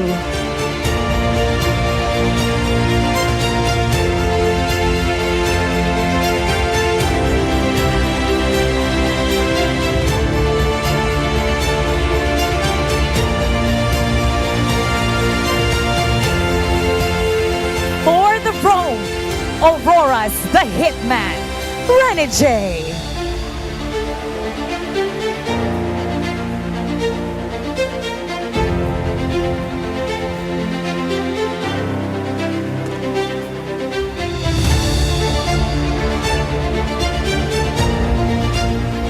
Next, the XP lane, Team Liquid Philippines, Sanford.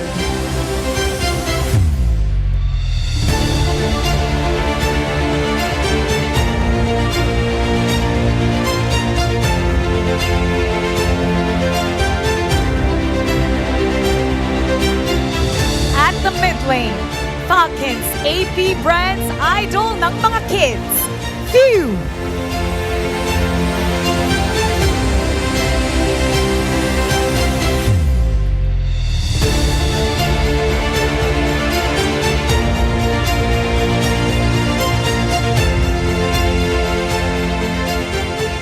Finally, at the gold lane, from FCAP once again, the bulletproof Super Marco.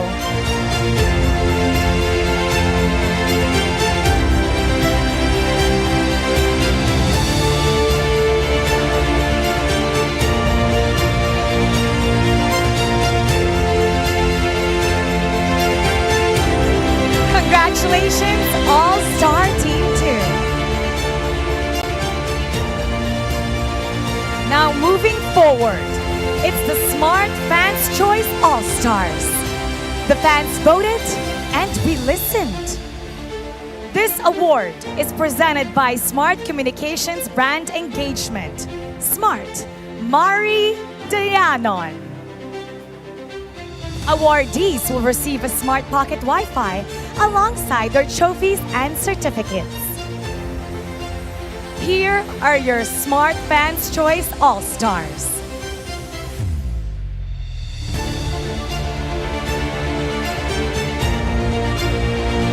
The Jungle, Aurora's Demon Kite.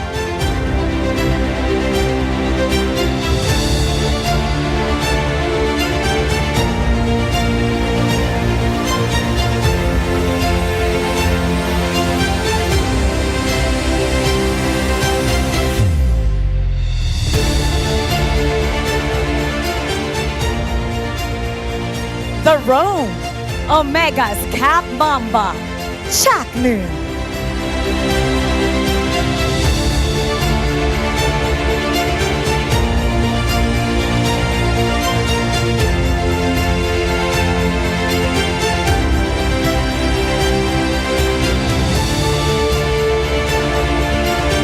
At the XP lane, Aurora's Legend Zero, Edward.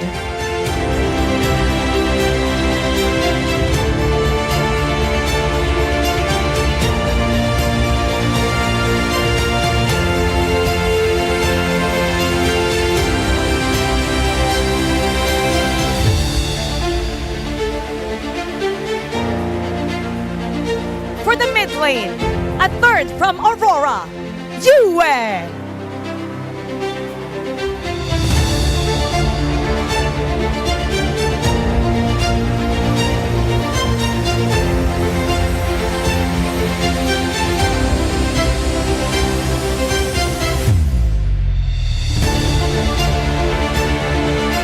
Finally, at the gold lane, Fnatic Onic Philippines, the gold standard, Calra.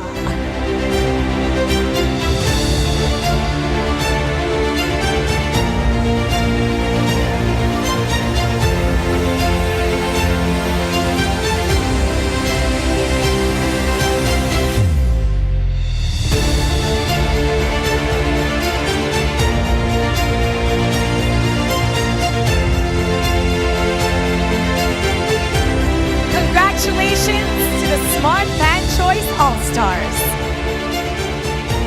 For the next award, the Infinix Most Improved Player of the Season. This will be presented by the Infinix Strategy Manager for Gaming and Strategy, Harry Leonardo. Awardee will receive an Infinix Hot 5i and merch set and Infinix jacket. This award belongs to the player who has showcased the most improvement in skills, leadership, and mechanics. He unleashed his hero within to bring his team towards new heights this season.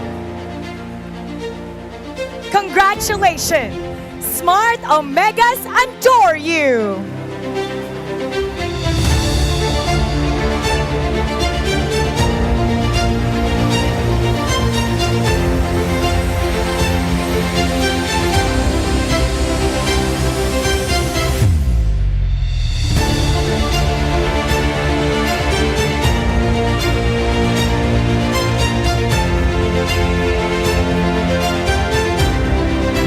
Congratulations once again, adore you.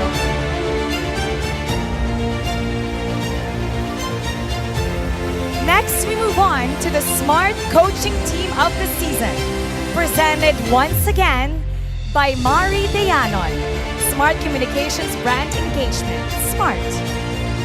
Awardee will also be receiving a Smart Pocket Wi-Fi. And this belongs to the coaching staff who led their players to unleash their hero within to secure achievement after achievement. Congratulations, Fnatic Onic Philippines, Coach Wynot and Coach Hayes.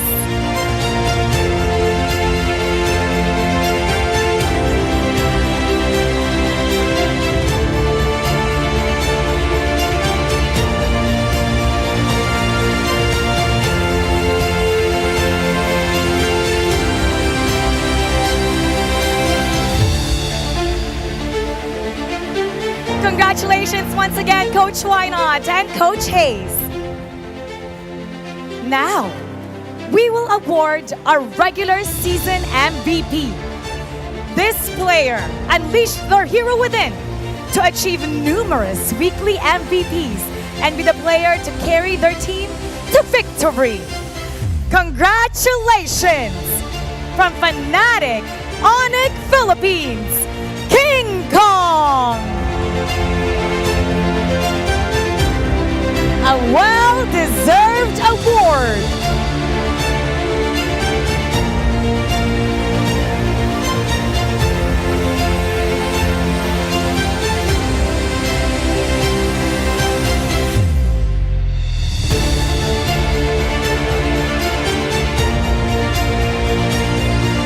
Congratulations once again to King Kong. And this concludes the season's Alamat Awards. Thank you to the fans who voted, and congratulations to the teams, players, and coaches. Now, stay tuned for more MLBB action, because up next, it'll be Blacklist International and Aurora MLBB. See you in a bit. The 14th season of MPL Philippines is brought to you by the following sponsors. Smart, the official telco partner of MPL Philippines Season 14. The official tournament phone of MPL Philippines, Infinix GT20 Pro. Official supplier, EMC Asia and Index Salon. Don't miss any MPL action by following our official Facebook and subscribing to our YouTube channel. Follow MPLPH on TikTok for more content. Experience the Lakas ng Pinas playoffs of MPLPH Season 14 action live at Green Sun Hotel. Grab your tickets now via official MPLPH website.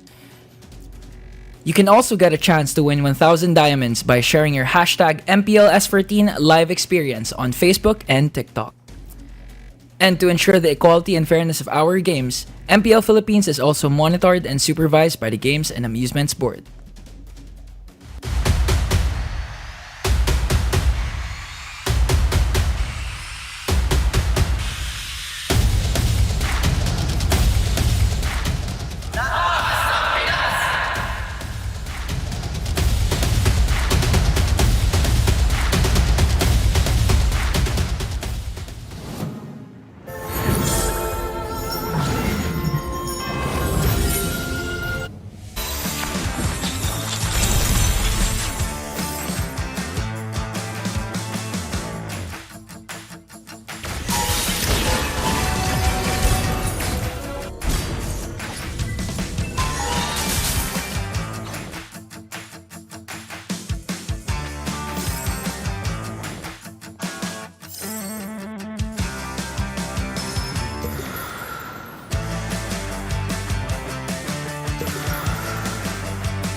Fighting for, no one would ever know your name. Who are you waiting for? No one would be there to save you. You would be alone when hope was gathering together with the sun. Even though your back's to the wall. One strike, go cut the murky mind. Your blade swing one time.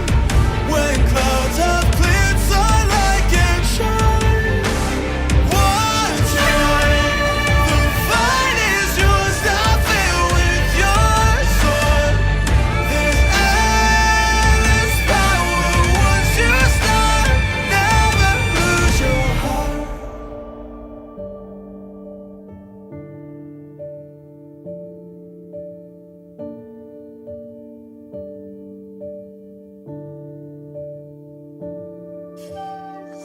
Tonight is dark and the shadows are deep. Who can protect the world? A light of hope shines in the dark. One strike, I swear by people's side. Keep faith just one time. I'm gonna light up all the fires. One strike for my desire, a light up so bright. Inside the power in my heart, I'll defend the world.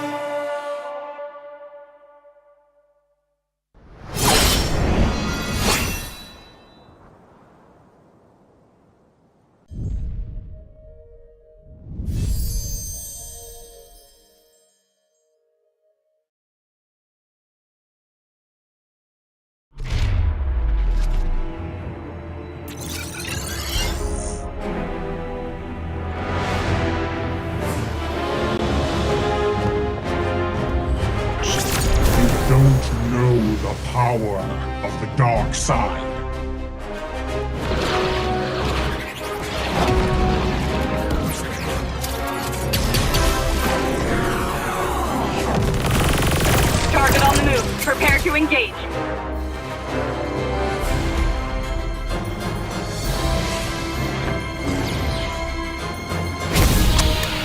May the Force be with you.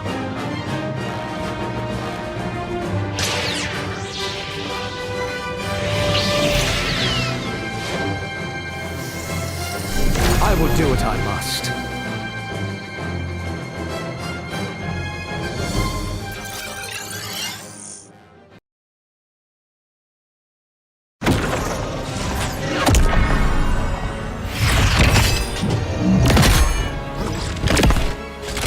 At last, I am complete.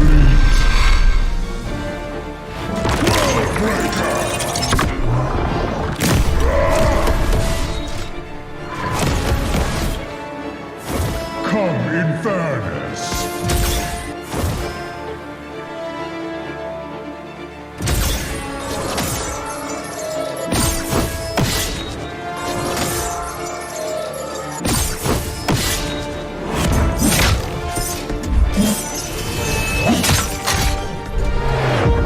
Annihilation awaits. Boundless is my hunger.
Get 8 gigabytes of all-access power. To do it all. Plus only TikTok to scroll and share non-stop. Power, work, life, and more. With Smart Power all-access data now up to 90 days. Load now.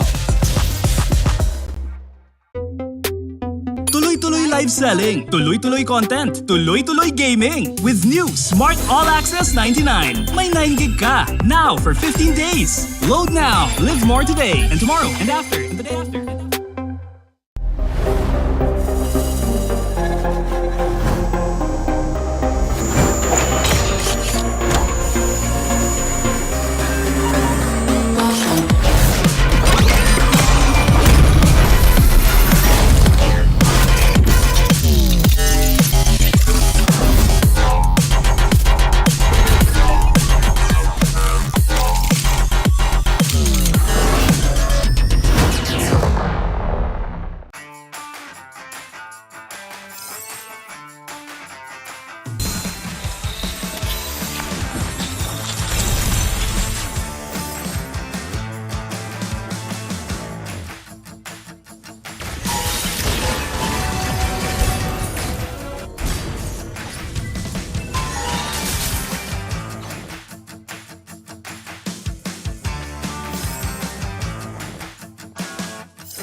know the power of the dark side.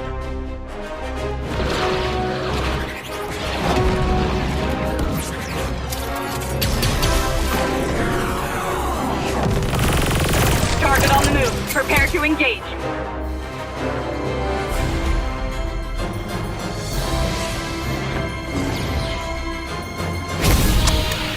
May the Force be with you.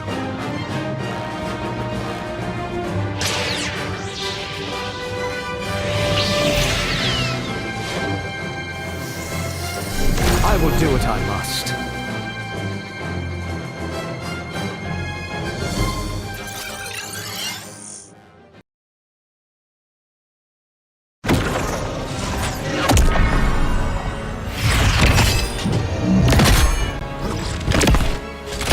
At last, I am complete.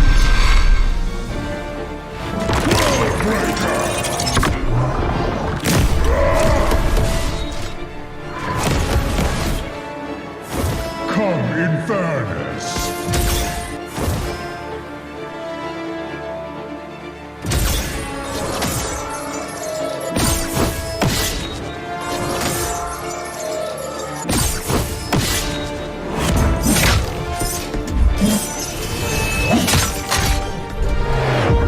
Annihilation awaits.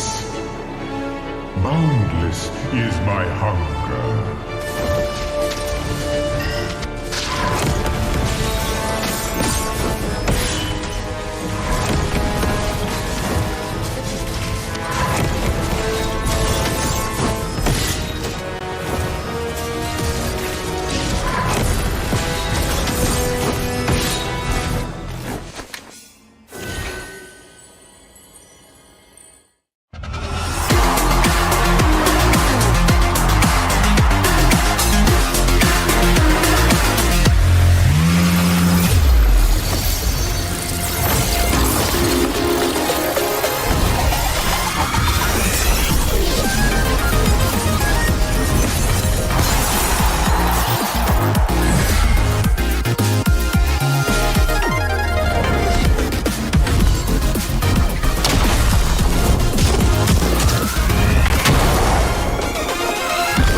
Get 8 gigabytes of all-access power. To do it all. Plus only TikTok to scroll and share non-stop.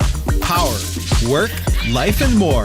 With Smart Power all-access data now up to 90 days. Load now. Tuloy-tuloy live selling, tuloy-tuloy content, tuloy-tuloy gaming. With new Smart All Access 99. May 9 gig ka. Now for 15 days. Load now. Live more today and tomorrow and after and the day after.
is dark and the shadows are deep. Who can protect the world? A light of hope shines in the dark.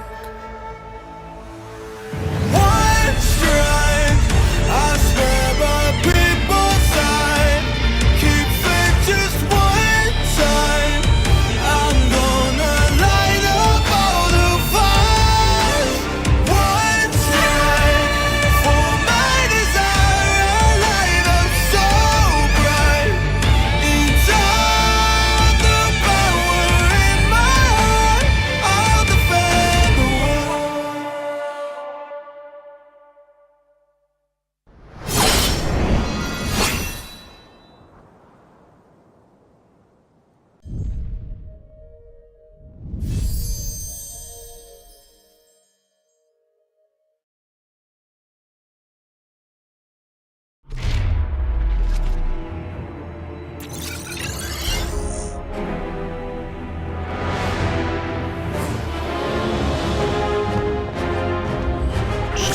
You don't know the power of the dark side.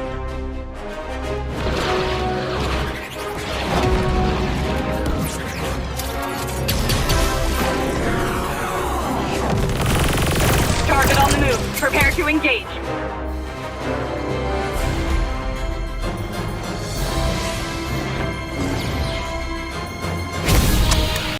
May the Force be with you.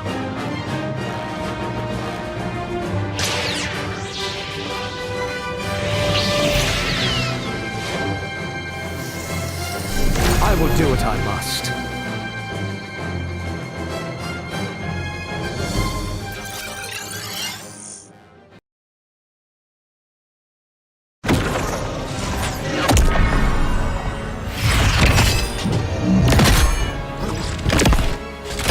At last, I am complete. Worldbreaker!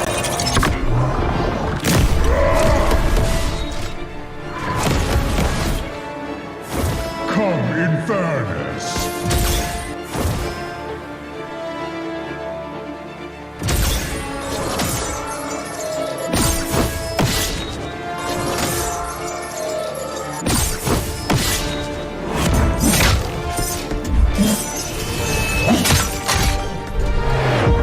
Annihilation awaits.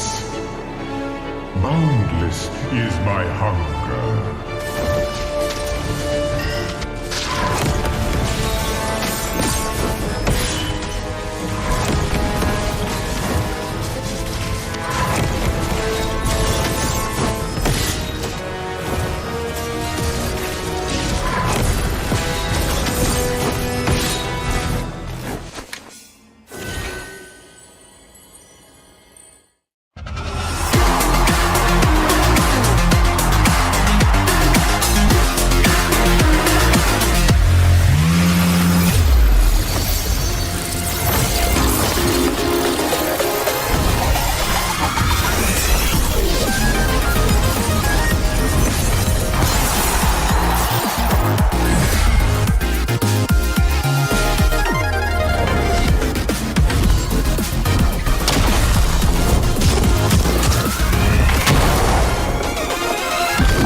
Get 8 gigabytes of all-access power. To do it all. Plus only TikTok to scroll and share non-stop.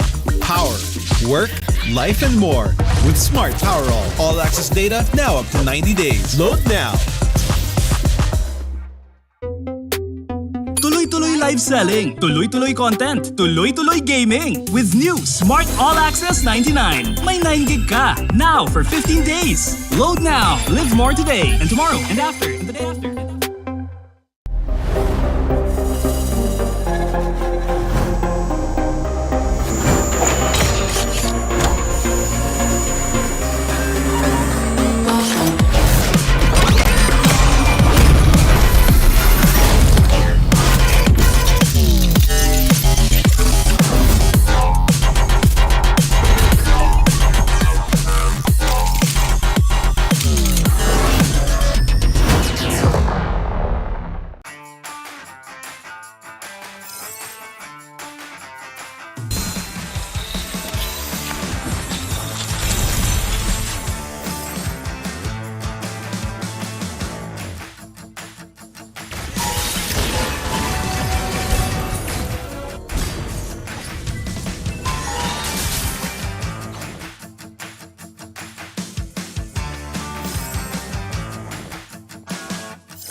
Fighting for,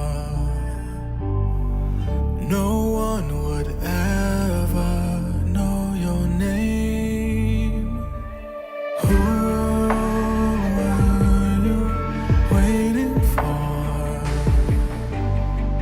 No one would be there to save you.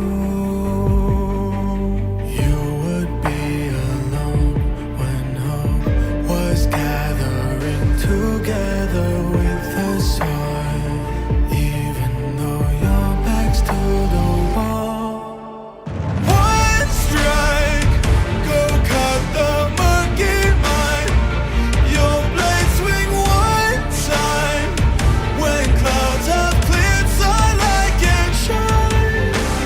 One strike, the fight is yours. Now fill with your sword. There's endless power once you start. Never lose your heart.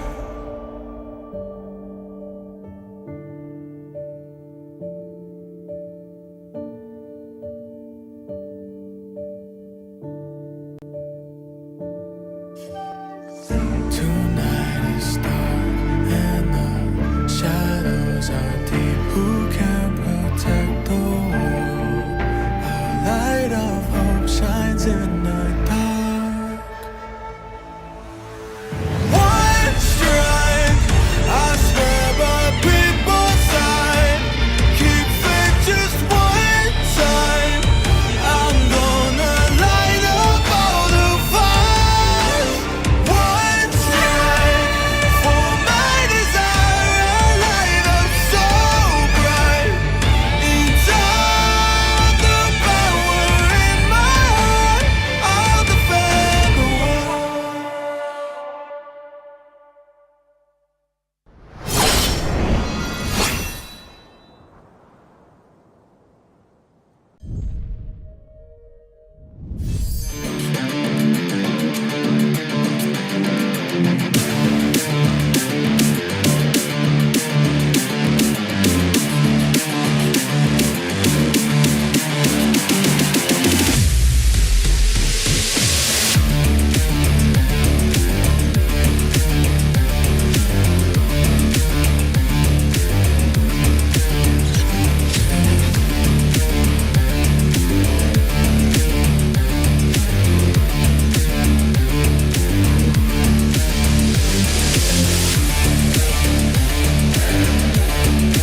with us to the top, no ifs, no buts. Winning any game, para to sa BIN na yes. Di mo matitin ang aming boses sa new level. Nasa kalye man o mobile, you know I become a legend. Open fire, reunite with winners. Built with pressure, like diamonds are made of. Switch in a lane na parang gera. HP racing, may reset up. Built like a tank, buhat ni Hill. That full load SS parang Lyra. Susundan ko ang iyong bakas, kasama patas. Tagumpay natin to dahil tayo'y malakas. Para sa Pinas, nasa amin ang alas, hindi tuwa atras. Kinikilala sa taas kasi kami ang malakas. Para sa Pinas, nasa amin ang alas, hindi tuwa atras. Kinikilala sa taas, ganito kami sa Pinas. Wow!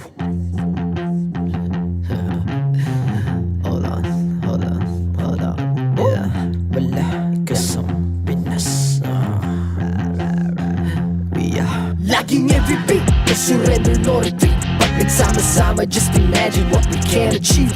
Laging every beat, no surrender, no retreat. Giving 100 all my all, cause we just cannot be defeated. We are unstoppable, immune and invulnerable. Ready ang equipment, lahat frozen, malak crowd control. Pakita ko na jab like pow, beast of the southeast. So matawag proud and loud, cause every enemy we devour.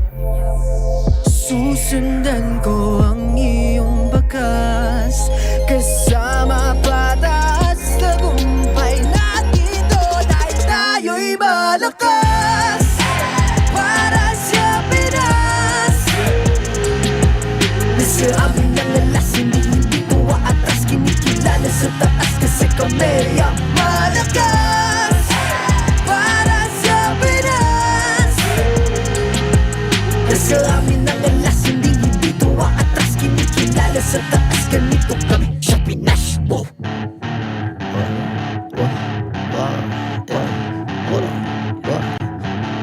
Malakas, Pilipinas, malakas. Kahit anong lane, we become the monsters. Malakas, Pilipinas, malakas. Face the golden sun, I'm repping for the 3 stars.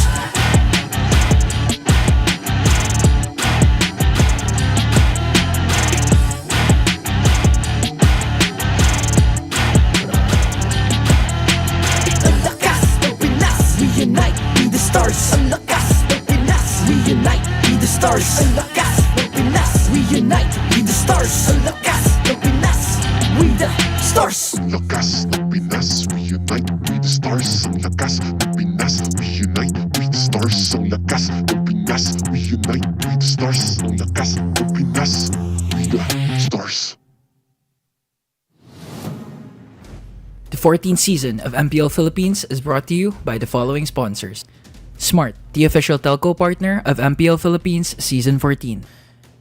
The official tournament phone of MPL Philippines, Infinix GT20 Pro. Official supplier, EMC Asia and Index Salon. Don't miss any MPL action by following our official Facebook and subscribing to our YouTube channel. Follow MPLPH on TikTok for more content. Experience the Lakas ng Pinas playoffs of MPLPH Season 14 action live at Green Sun Hotel. Grab your tickets now via official MPLPH website. You can also get a chance to win 1,000 diamonds by sharing your hashtag MPLS14 live experience on Facebook and TikTok. And to ensure the equality and fairness of our games, MPL Philippines is also monitored and supervised by the Games and Amusements Board.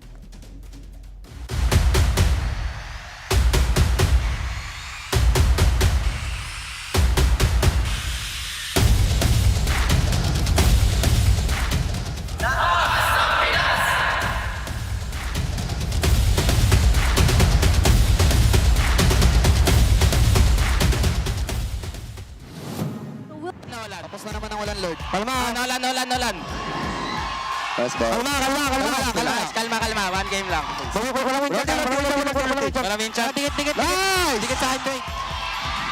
Nice! Okay, kalma! Hype lang, tol. Hype lang. Nice, Medyo hype lang. nice. Medyo hype lang. 0-0 lang. Tawag Game 6 sa Nice! Nice! Welcome back to the most watched esports series in the world. As per hours watched, this is MPL Philippines Season 14, the playoffs. We're down to the last match of the night at your service. My name is Leo, here with Naisu, and we're about to witness Aurora face off against Blacklist International. I love the mic check there. A whole lot of calmness. Stay calm, basically, by the way, for everybody there that doesn't understand Filipino. But yeah, they should be happy. They lock in their spot, the first one for M6 and to the grand finals. Big deserve, basically, for what they've been through the regular season. Now, they got one more matchup, of course, to go through. I hope this finally shuts down all of the allegations of Fnatic Onic Philippines just flopping in the playoffs. Real quick, be part of the digital transformation in the world of connectivity. Say hello to convenience, flexibility, and local connectivity with Smart Prepaid eSIM. It's now available for digital delivery through the Smart online store, and it's only 99 pesos, so grab yours now. Joseph, during last match's post-match celebrations, we also awarded the Alamat Award winners. We did. Plenty of them. We had, what, Team 1, Team 2, All-Star Team 1, All-Star Team 2, a whole lot of awards. And again, a lot of deserving players grabbing those. And at the end of the day, the big one, regular season MVP, was handed over to the jungler of this team, sitting in the grand finals, waiting for whoever crawls out of the ruts of the lower bracket. Fnatic Onic Philippines' own King Kong, the beast incarnate. Congratulations. Now we're about to watch this lower bracket semis between Blacklist International and Aurora. Yep. A best of 5, a bloody best of 5, because the loser goes home. Tension. And yeah, it's going to bring us to an interesting kind of precipice here to see who goes against FCAP. And this is light versus dark, basically. And I think you can say the same about their performance in the playoffs. It's light versus dark as well. Aurora went 3-2 in their first outing, then got swept by Fnatic Onic. Blacklist constantly pushing the envelope and proving everyone wrong from the regular season. Let's see what our analysts think over at the Infinix Game Tambayan. We got Renmar Santa Cruz and Rockhart. You know what I think? I think fate works in mysterious ways. Ooh. Where now, these two, I don't know, they just feel like siblings at this point who were like torn apart by destiny and then brought back together in a cruel scenario where one of them is bound to go home today. Yeah, only one will move forward. And if it wasn't for the tremendous performances that Blacklist International has shown this playoff so far, if you put in regular season Aurora and regular season Blacklist, you probably would have said, this is probably going to be a relatively easy win for Aurora. But no, the organization that won the M3 World Championship, that has won the MPL Philippines Championship 3 times, they came back with a vengeance, reminding us that if you're talking about playoffs mode, there is also a playoffs mode Blacklist you cannot count out. And that's why, you know what, everyone here is very excited. And earlier, we were like talking to the crowd, they felt a little, you know, they felt a little on edge. Yeah. And they couldn't even properly cheer because right now, it's do or die, guys. It's do or die.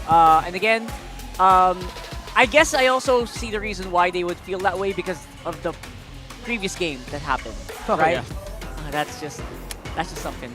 So right now, the Aurora and Blacklist thing has felt like a little bit of a unofficial rivalry here. Yeah. Where earlier FNOP and FCAP feels like next season they're probably it, but we have a lot to talk about that for later.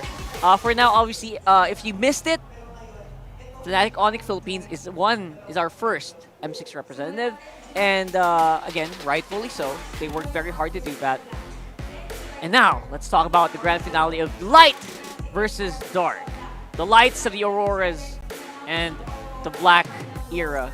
We're going to have to wait and see how they fare up against each other. Because right now, we're going to go through a timeline of how they actually fare up. Yep, July 3 and July 4, Yue and Edward announced their departure from Blacklist International respectively.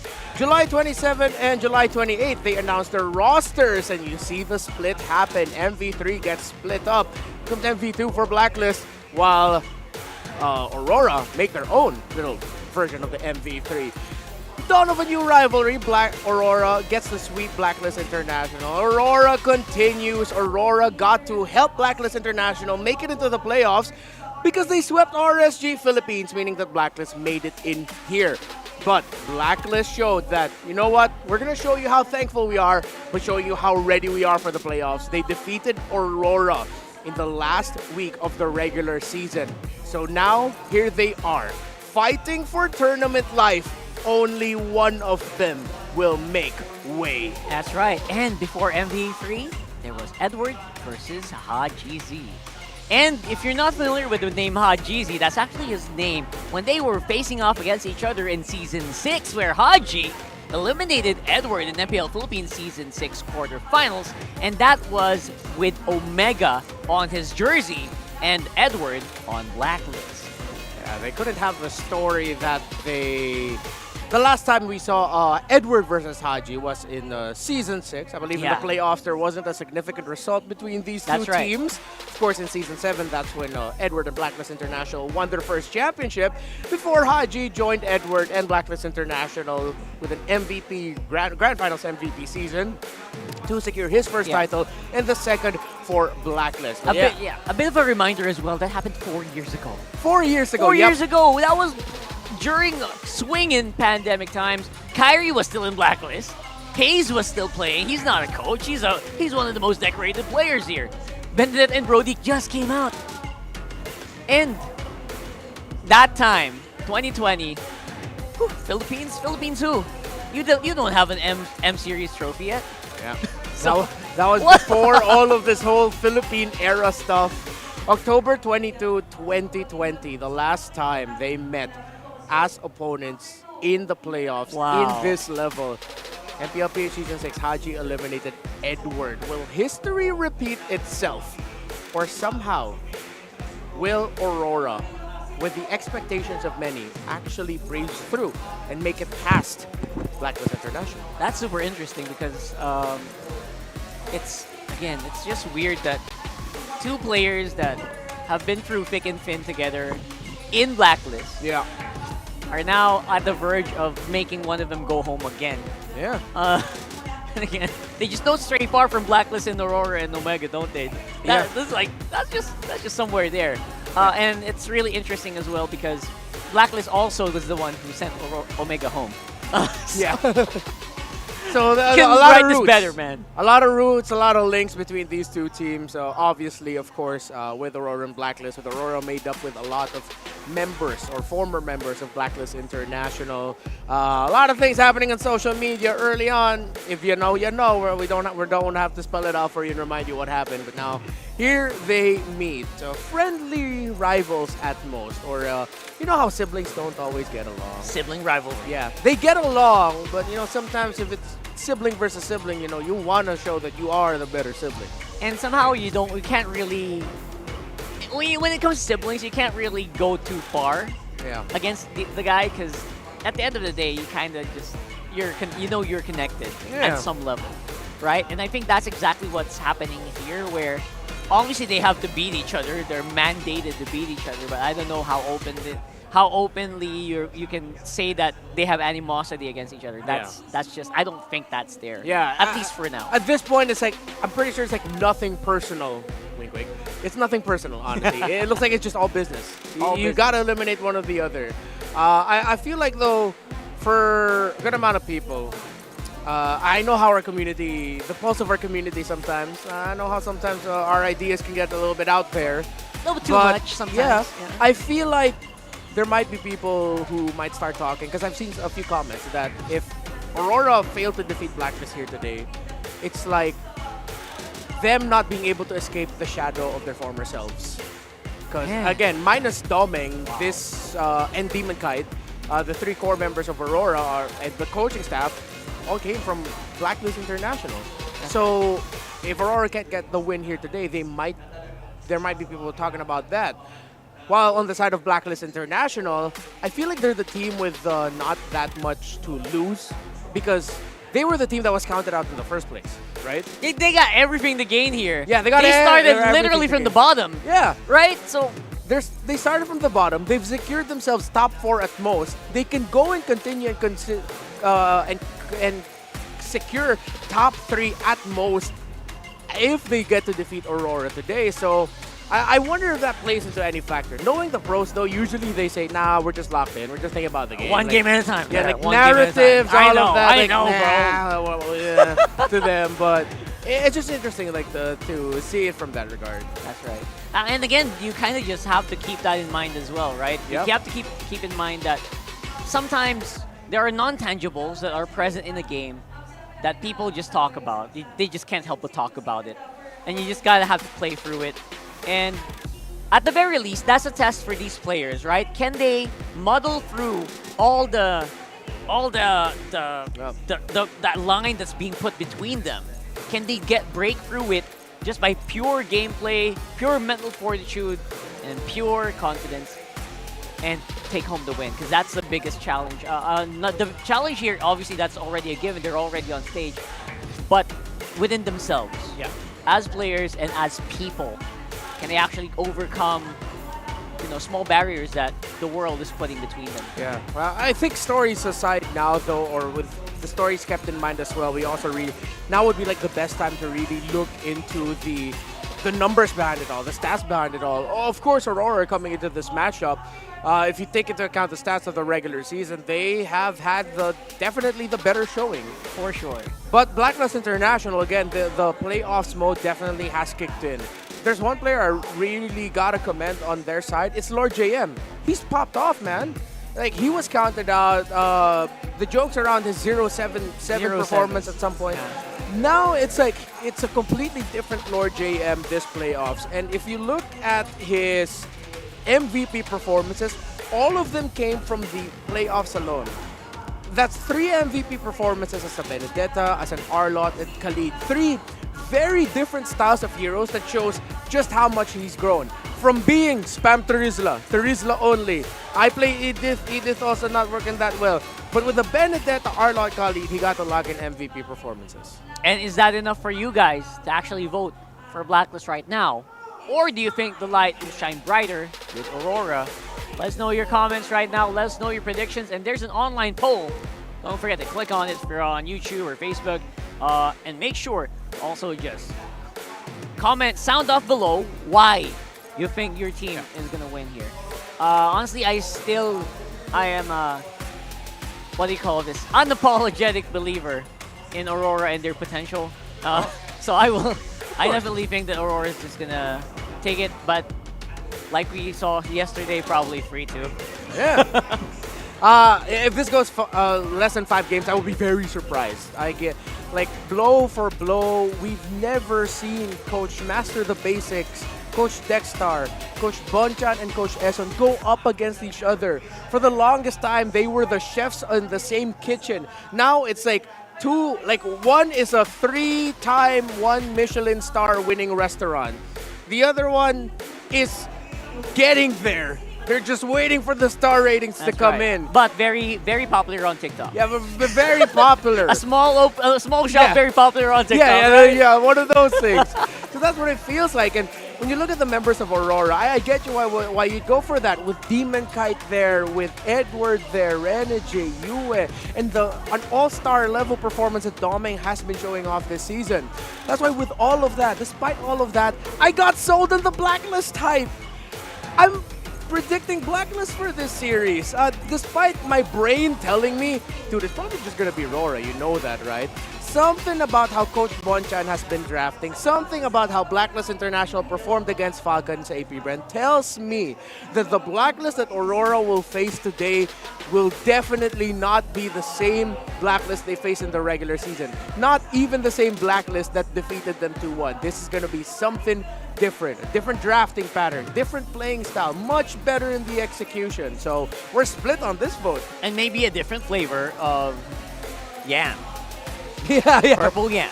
A different flavor of purple yam, exactly. It's a completely different Blacklist here. And an Aurora that is roaring to prove themselves. Yeah.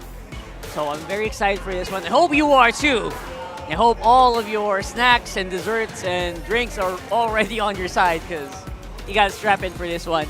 It's one of those games that is going to be minimum game 4 and expectedly game 5. Yeah, I mean, other than Demon Kite versus MP the King, the last thing I want to look at here real quick really is just Haji and Perks versus Yue and Renegade.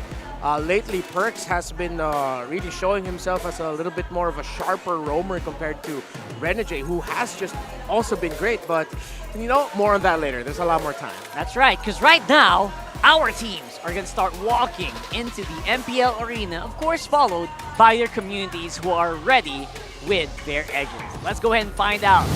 Fighting out on top. Face off, representing Aurora MLBB, the RORAs. Representing Blacklist International, the Agents. Para sa Aurora MLBB, ano ang palag mo? Kiel and Haji. Love ko kayo pero Aurora ko! Para sa Blacklist International, ano ang palag mo? Recoded blacklist na to and hindi nyo na kami kilala. Hindi ko kayo kilala pero kilala yung team!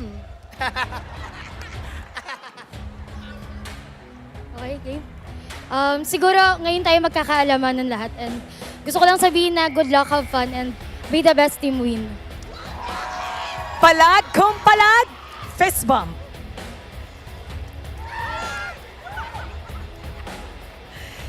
This rivalry began even before the season started.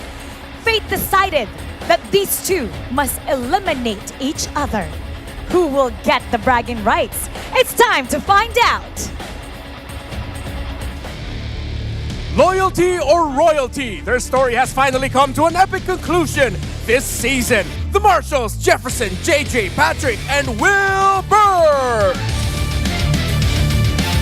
Blacklist International versus Aurora. Welcome to the stage at the EXP lane. Legend Zero Edward versus Lord JM.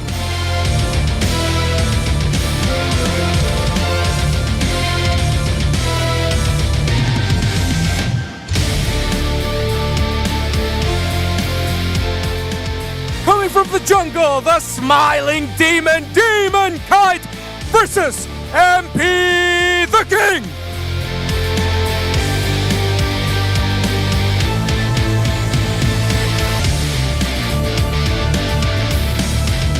In the mid lane, Yue versus the all-around agent, Haji.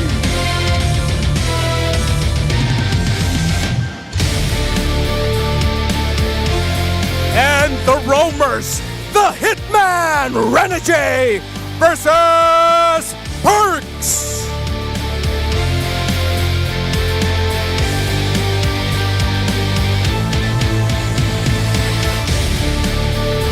Finally, in the gold lane, the next standard, Domeng versus the Filipino sniper, Oheb.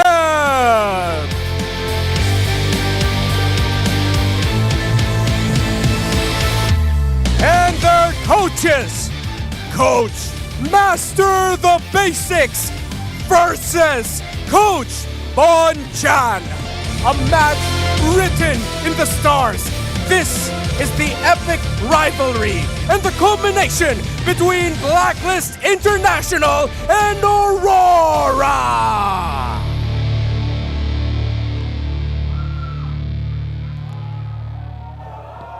And here we go. It is the light versus the darkness here.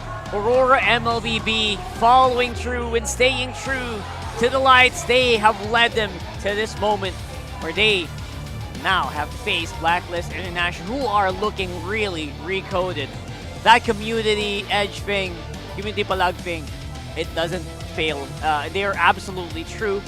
Seem to be a different team now. Inconsistent at times, maybe the performance of Renegade. He has been all around for Aurora. Hitman, Healman, Setman, the roamer with the most unique heroes picked this season. Against the roamer that took a while, a long while at that, to find his code. After watching clips compiled by his coach, he said this is how it's done, and then he started to deliver. Tigreal is the hero to watch out for these two alongside the Matilda. That will be contested. And if we're looking at these stats, I am actually very much inclined to say that we don't need to lean too much into this. These stats will fairly represent what Blacklist is right now, especially with their day 1 and day 2 performances. As we look at the player head-to-head, again, Yue and Haji. Yue has admitted Haji has taught him all of the tricks that he learned. He has grown and learned a lot from his former captain, but he has definitely stood out this season as one of these stars, as one of the beating hearts of Aurora, especially if he gets that Valentina. But Haji, as experienced as he is equally so dependable. With the multiple things he had to do this season, he found comfort again in the mid lane. The low Yi is what I'm looking out for in his hands. And the Infinix keys to victory are probably going to reflect that as well. Prioritize the Hitman's comfort picks, like right there. Tigreal is nigh unstoppable in the hands of Renegade here. And for Blacklist, endurance is going to be the key. Strengthen your endurance for a longer series. Even the Infinix keys to victory knows this is a Game 5 match. Best team Blacklist or best team RORA? If you've been following the communities and the stories of these two teams for the longest time, you know how familiar that sounds. So show who the best team really is. Will the experience of Renegade, not only in the Philippines and the world stage, be more than enough to shut down his opponent Perks? Or will Lord JM, the hidden secret ingredient of Blacklist International, continue to step up and help Blacklist International secure at least third by making it to tomorrow? Lord JM, man, from his very early starts as a Leafa Wanderer into a Turtle, and now fully a Lord. Yeah. I think he has definitely come into play here and become one of a very scary opponent for Edward. And it's hard to imagine a universe where they're gonna go toe-to-toe equally in terms of skill here. Yeah, Lord JM is ready to play as a tank Benedetta with Revitalize. That's something that Aurora needs to watch out for here. It looks like they are going to be picking the blue side. They have a 56.52% win rate there and around 52% win rate with their side selection priority. But knowing Coach Master of the Basics and Coach Techstar, they know Bonchan is more than happy to draft from the red side. And at the very most, you know what? It's the start of them becoming more consistent, because stats like that just means that you're a bit more 50-50. Oh, yes. I mean, that's literally 56% to 52%. They're edging towards the middle of that coin toss. Yeah. And the goal here for Aurora is to exceed that. Again, understandably, it does feel like they're a rookie team still, because they are a rookie team, despite all the experience are on these players, right? But then again, if they really want to start going in that mode where they are considered to be a team that can beat you not with a coin toss but with conviction, Blacklist is the team that they need to prove it with. Yeah. Not just against Blacklist, right? But against FCAP and FNOP. Blacklist International, with them on the red side, I have one question. How do you handle the Fanny problem that is Demon Kite? And the answer is, you ban it right away. That's a very fast answer here. As if Bonchan can hear what we're saying. That's amazing. And we're talking about Suyo in the previous game, in previous matches. Suyo. Do you actually ban it out, or do you kind of run the risk of Aurora just going away with it? If you ban out the Suyo, you'll still have the Ling, Julian available for Demon Kite, but don't forget these two teams have actually found success with the Bane jungle as well. That's right. So I'm waiting to see if that's going to end up becoming a factor later on. While Blacklist International, based off of posts from Coach Bonchan, it looks like they sort of want to run it back with drafting philosophies that call back to their first ever championship win back in Season 7. So with Aurora getting the first pick here, are you going to go surprise and then suddenly go Edith? Are you going to rush the Assassin? Or are you going to get this, the Jushin that Haji has popped off with in this playoff so far, even getting prioritized by Blacklist International, now it gets stolen by RORA. There you go. And I knew it. I knew the moment that they didn't pick up the Suyo, it was going to get into the hands of MP the King here. Very much so. highly contested by every team. And MP the King, known for this damage, for this playstyle of just being pure on damage each and every time. Yeah. Now, in terms of the mid laners, I wonder if US gonna end up going for the likes of the Valen, the Vexana. Oh, excuse me, the Jushin's already there. I clocked out for a moment. Jungler, go for it right now. Just go ahead and pick up your Demon Kite hero. If it's not gonna be the Ling, they might lean in on the idea of the Julian. But in Blacklist International, when they have the Hylos, usually they pair it up with a Matilda, but they, of course, have a room for a Bane if they want to. So adjustments by both of these two teams, drafting more differently than what we're used to, as Edward locks in the Phobias, even though you don't see that many dashes yet available for the lineup of Blacklist. They have the Suyo, but other than that, that's it. And then they also pick up the Ling now, knowing that there's a chance that this Perks hero can actually go into the EXP lane, and then Blacklist might end up picking a roamer that might actually mess up this Ling. There's actually a good chance that the Hylos will go to the XP lane if they're considering, you know, multiple ways of engaging with an Edith. Yeah. Right? I feel like the Edith is such a powerful pick here and reversible as well. So Blacklist can even do that last-minute switch and just mess up Aurora's game plan. Yeah, I'm glad you mentioned the Edith. Edward's best hero so far this season. So for Blacklist International, they're going to pick it up for themselves. They're going to have to be ready to see that Aurora will be comfortable going up against it, knowing that that is one of their comforts as well. Edward's loss record on... I was going to say, doesn't he have like 1-2 losses on it just all through season It's not long? completely undefeated, but Right? it does have a It's really high win rate. Yeah. You know, It is 8 wins, yeah. So 72% win rate. That should be around 8-4-12. 8-4-12. Yeah. All right. Pretty good still. And again, you're also thinking about that flexibility. So I love that they also kind of just respect the Kaja here. Yeah. Something that Aurora actually used in the previous playoffs match as well to just surprise their opponent. Yeah, with Renegade, and then I believe the Kaja was paired up with a Matrix at that time. Yes. A la Team Liquid Philippines. Oh yeah, it was. So let's see if they'll ban out the gold laner here from OHEB, because they still have like the likes of a Harith available, which slots in very well with an Eve and a high loss. Sand rises But when they I give the decide to word. take out the Khalid. All right. Now I'm thinking what's a good gold laner to pair up here. Harith. Harith? Yeah, as I mentioned, Harith. You feel like, no, aside from that. I'm thinking Oh, aside from okay. the Harith, sorry.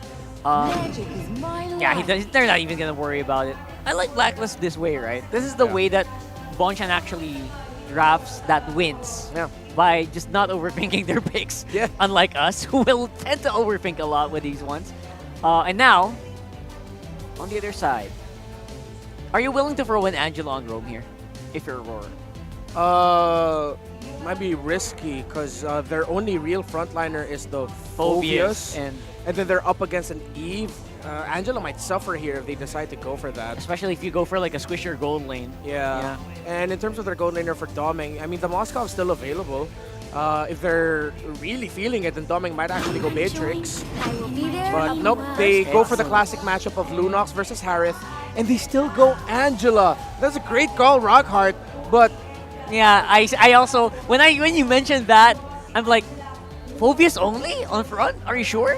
But you know what, Zushin's pretty tanky, I guess. I think for Aurora, the call's gonna be simple. Let's just make sure we get into level 4s. Don't overly commit the first turtle if it doesn't look good. If Haji will have his wheelroad manipulation at that time, and then just go ahead and team fight once we have our ultimates. Very ulti dependent.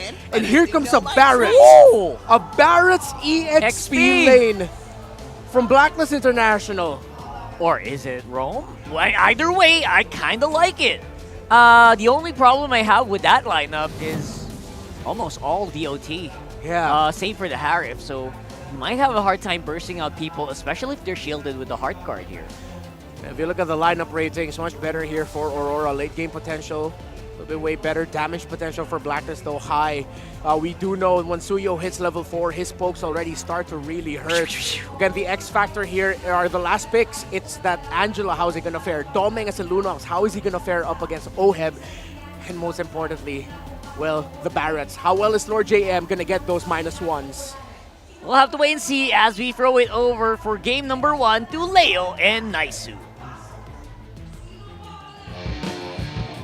The Bright Lights versus a brand new code. Only one team survives this encounter, starting with game Welcome to 1. Mobile Legends. Naisu and Leo at your service, bringing you the action.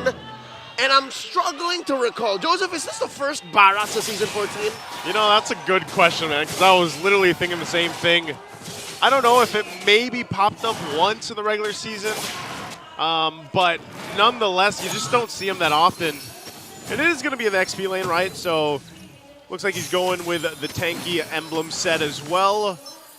Typical stuff here, but part of that really is just to go ahead and try to have some catch. You know, you're going to use that Daytona's Welcome with a flicker combination.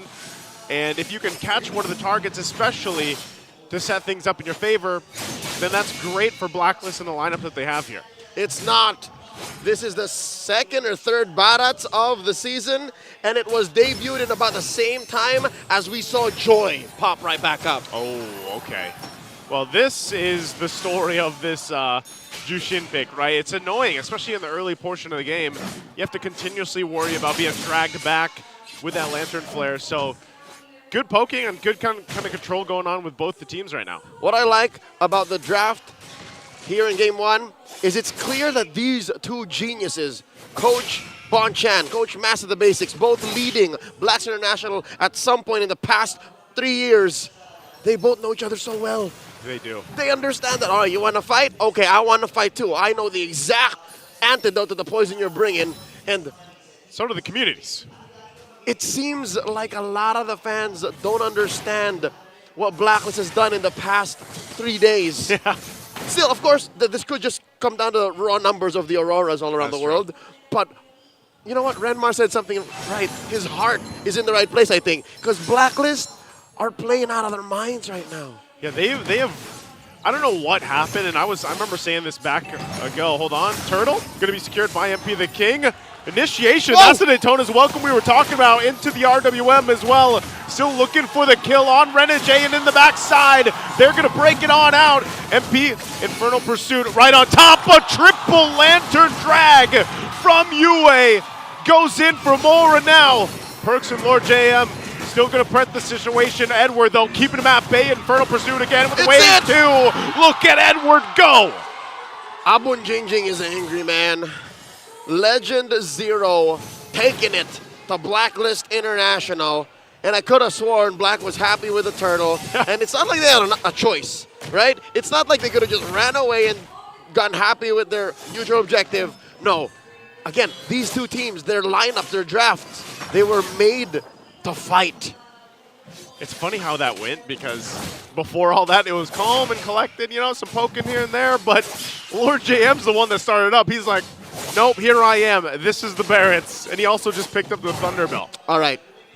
I'm not so sure if by the time the Barretts reared its collective faces in the league, it's when Thunderbelt was a thing, like the new Thunderbelt, right? Yeah. So now you have to consider, you're not just keeping up big guy stacks. You're also keeping up Thunderbelt stacks. Yep. So all the more, it's telegraphed. They want to keep fighting.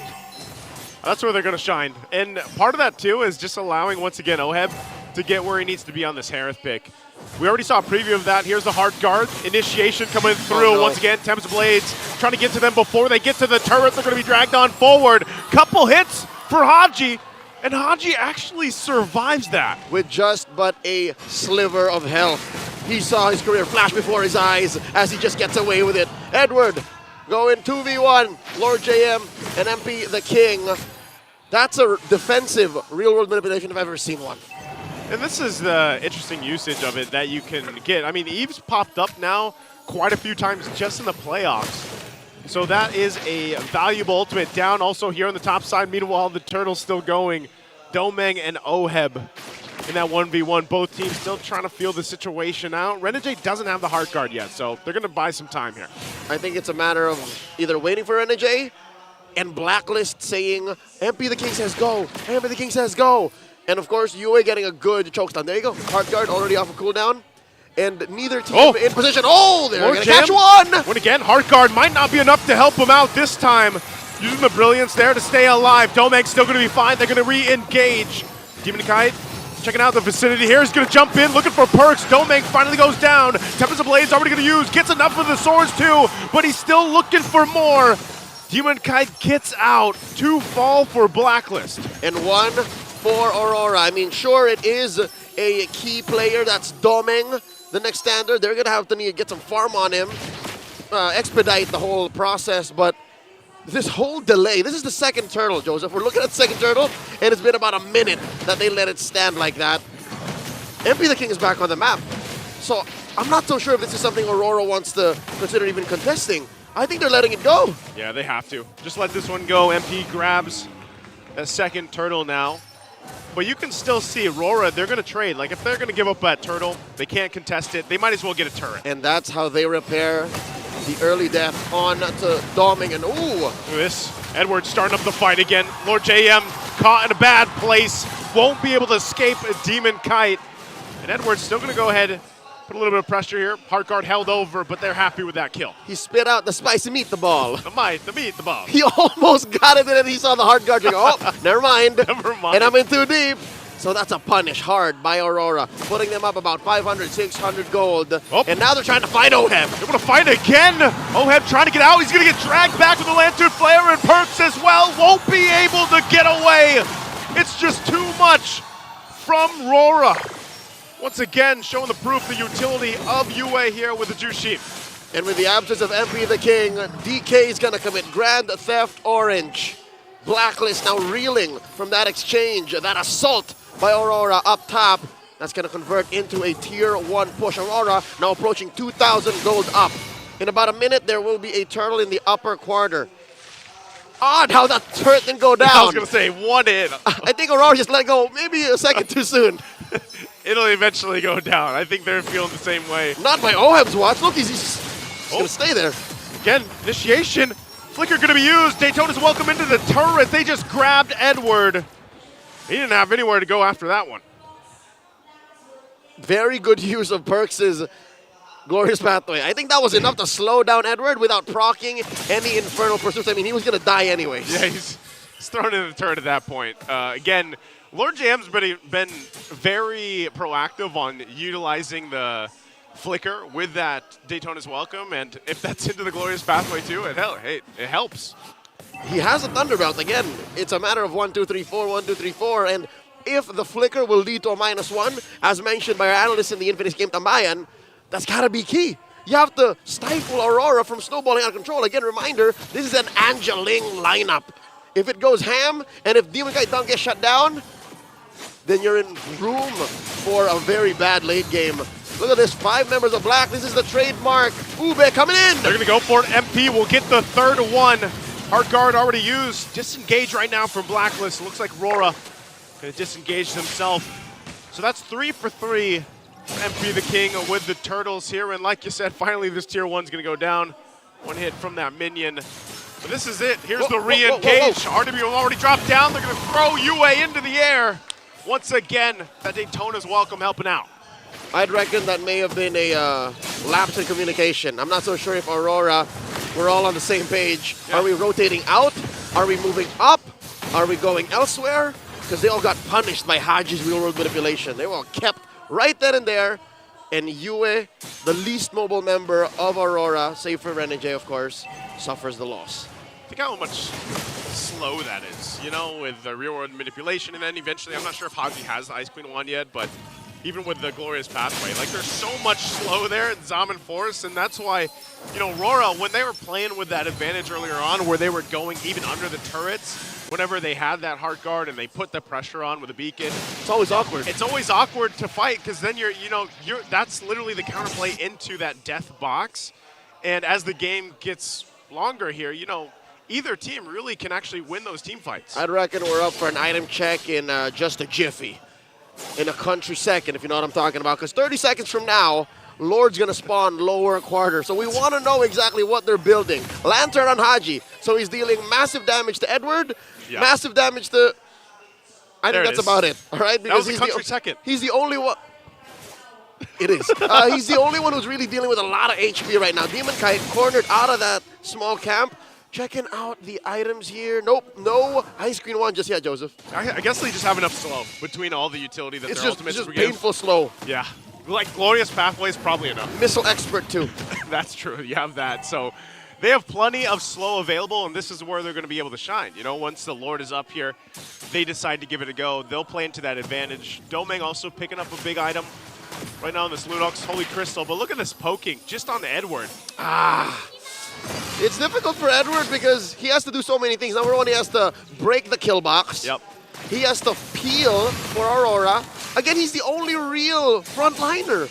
Yeah, he's the guy. He's the guy. He's the guy. You have to, because anybody else is just relying on a hard guard. Yeah, and he has to find stragglers. So he's a bouncer working a 300 capacity club.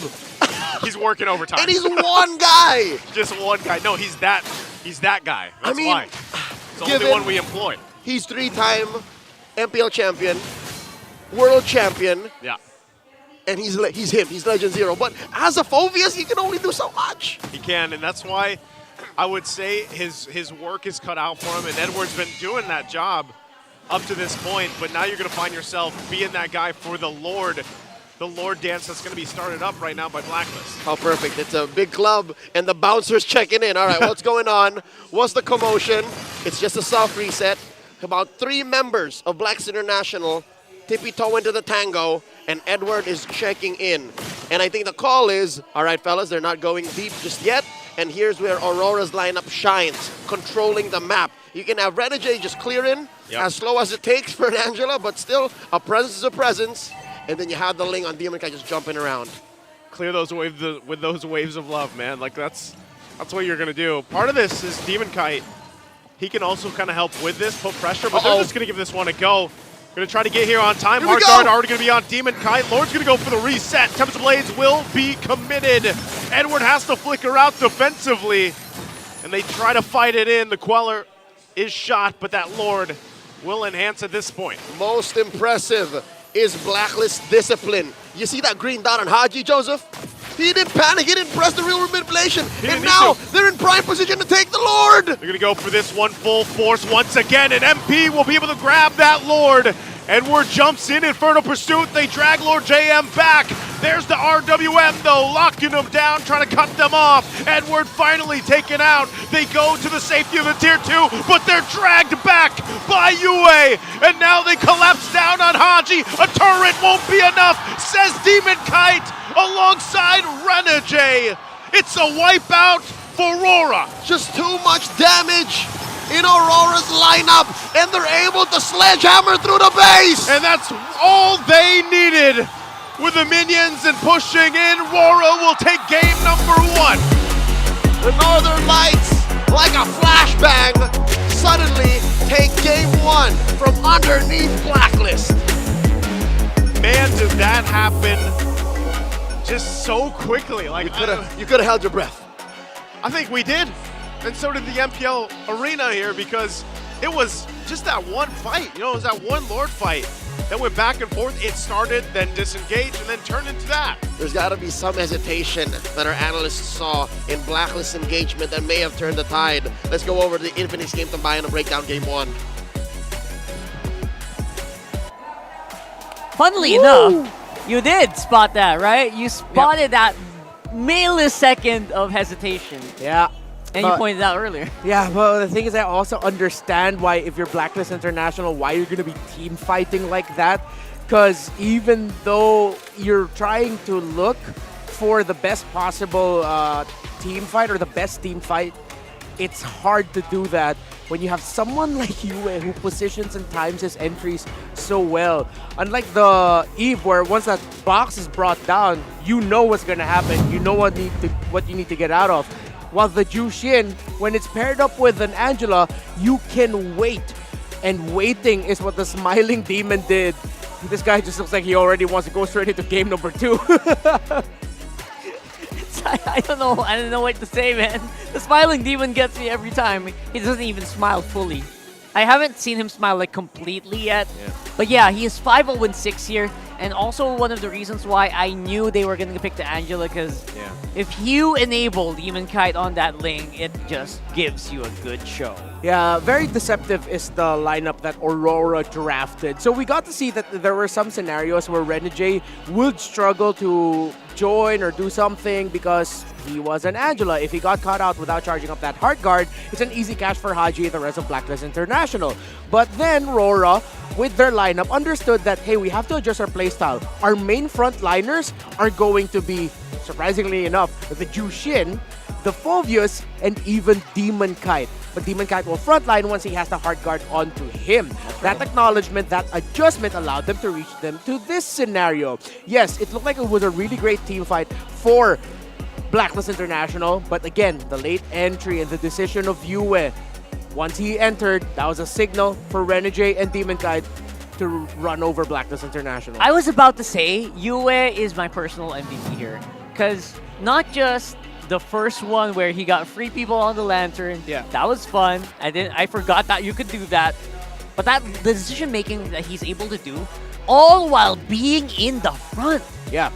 As a mage, just really blew my mind here. Yeah. And I think Blacklist also didn't expect this kind of gameplay coming in from the Zushin of Yue here. Yeah. And that's why Demon Kite also just had a very easy time on the lane. Despite Blacklist International getting all of the turtles, even got that one word of the game, ultimately Aurora just wanted the longer trade of it all. Again, Demon Kite, this kind of lineup puts pressure on him in the sense that if Demon Kite really messes up, then nothing good's gonna come from Aurora. It will fall into the hands of Doming, but Demon Kite played an excellent game. In a game wherein you have your mid laner as the roamer, as the frontliner, you have the Phovius as your wall, you have an Angela to just be like, yo, Renegade, I need the buff so I can go in and join the fight. Demon Kite needed a lot of patience, needed a lot of discipline, and the good news for Aurora is he went in at the best possible times. And again, he can do that over and over again, just because I guess the comms are really, really good with Aurora, right? Yes. So you can only do that if you have 100% trust on your teammates, and maybe 100% KP for you, just kidding. But yeah, overall, you can't pull that off unless you're ensemble. You're all together. You're all jiving. You're all grooving to the same tune. And that's exactly what we saw here for Aurora. And I would also say we saw that in Blacklist, right? They look very in tune with each other. The decision-making, I guess the hesitation that Leo and Nice were talking about was probably just the only thing that kind of just tore this whole thing apart. It's like Jenga pieces falling. Yeah. I understand the hesitation the Blacklist International showed. Come the team fights, come from any scenario wherein they don't initially see the Ling, they'll always have to watch out for 2 swooping in and turning the tides around. Again, the Angeling combo. That's what you're looking out for. And then if it's not going to be the hard guard, you're also looking out for the Brilliance. Are you going to get Doming fast enough so that you won't be able to Brilliance out? Because if you don't get the Lunox down fast enough, then you pretty much get rid or use so many of your abilities for nothing. Everything goes to waste. So the hesitation I feel like that we saw from Blacklist International, pointed out by Leo and Naisu, was more of just warranted cautiousness at the same time. But that's my take. I understand why, like, if you're looking at it from a bird's eye view perspective, that you're gonna think, oh, they're hesitating a little bit. Yeah, I mean, you're gonna ask people, why are these guys hesitating? Guys, it's easy to ask that if you see the whole map. Don't forget, these guys don't see the whole map, all right? Yeah. just a refresher for everyone. Like, why did Blacklist do this? Why did Blacklist do that? You can kind of go for the trap, because if you're on that POV, your information is usually very limited. That's also one of the challenges of this game. The MLBB, the game. The challenges of this game is working with that limited information that you have and trying to extend that, trying to go over the whole map and processing all that through 5 people, which is the biggest challenge, and I guess something that FNOP has mastered, and the rest of the teams are just starting to catch up on, I guess. But for the meantime, let's throw it over to our solo analyst, Auntie Anara, I believe, who will have a lot to say about this. The classic Angeling tandem allowed the Smiling Demon to strike their opponents with his Ling as Aurora MLBB takes game number 1 against Blacklist International. At isang magandang buhay, my name is Anki Nara and I am here to break down what happened in that game number 1 between these two teams. And what a wonderful matchup for the both of them, as we have seen how they were able to execute their entire lineup. We were talking about in the panel a while ago how this lineup from Aurora MLBB is very much reliant on the snowball coming from Demon Kite. And yes, we were kind of wondering how this will work, given that Renny J was using the Angela and no one else was there in front of them. So a huge props to Yue for being able to execute that Juicen so masterfully, to the point that Blacklist International, in the absence of their Purify, wasn't able to respond properly to the lifts given to that lantern from Yue. And all throughout the game, we have seen Edward at the forefront. And while the team fights for both of these teams were great, what made this entire lineup possible for the side of Aurora MLBB was the fact that after losing that Lord, which they danced for like 3-4 minutes, is that they were able to instantly convert it into wiping out Blacklist International. And this is a very much classic Lord dance invented by both of these teams, which allowed them to fully execute this strategy. That game was so wonderful that it was full of team fights for the both of them, but it was Aurora MLBB that won in that specific matchup because of the classic Angeling tandem, and they were able to execute just that because of all of the roles of all of their teammates. And what a wonderful matchup that was. We have seen Aurora MLBB take game number 1, but then again, this is a best of 5 series, so definitely this is not at the end of the road yet for Blacklist International. But to know more about what's happening in the world, let's go to Mara Aquino.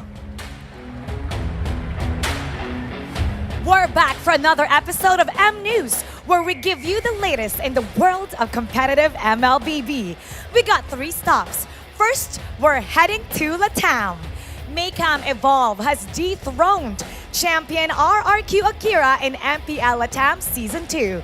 We've always known the Brazilian King of Kings as a team that dominated South America's scene until Aurora, Maycam Evolve's jungler, led the team to sweep RRQ in the grand finals.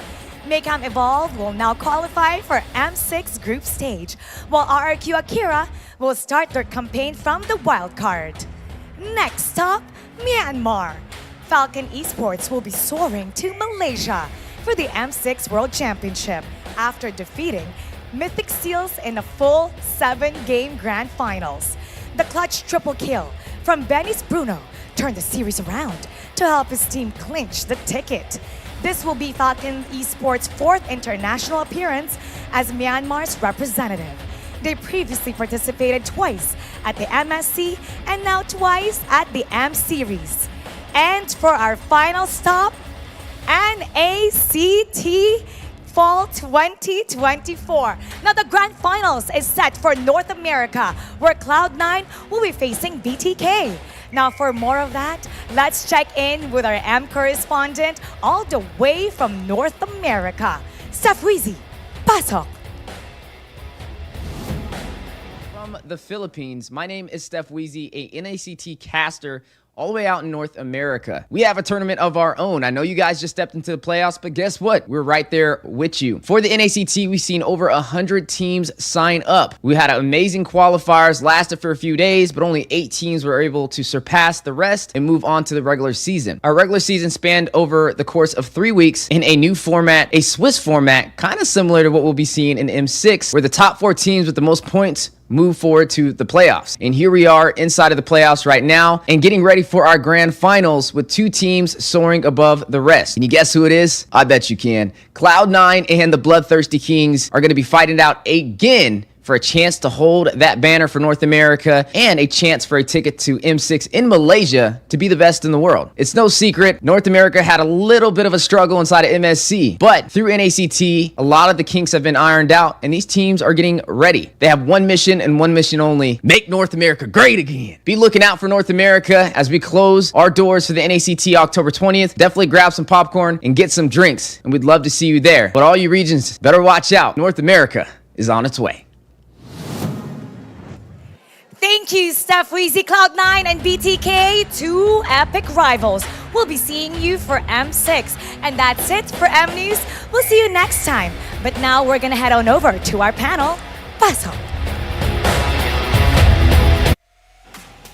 Thank you so much, Mara Aquino. We're gonna have some conversations for sure with Steph Weezy here later. I love the support.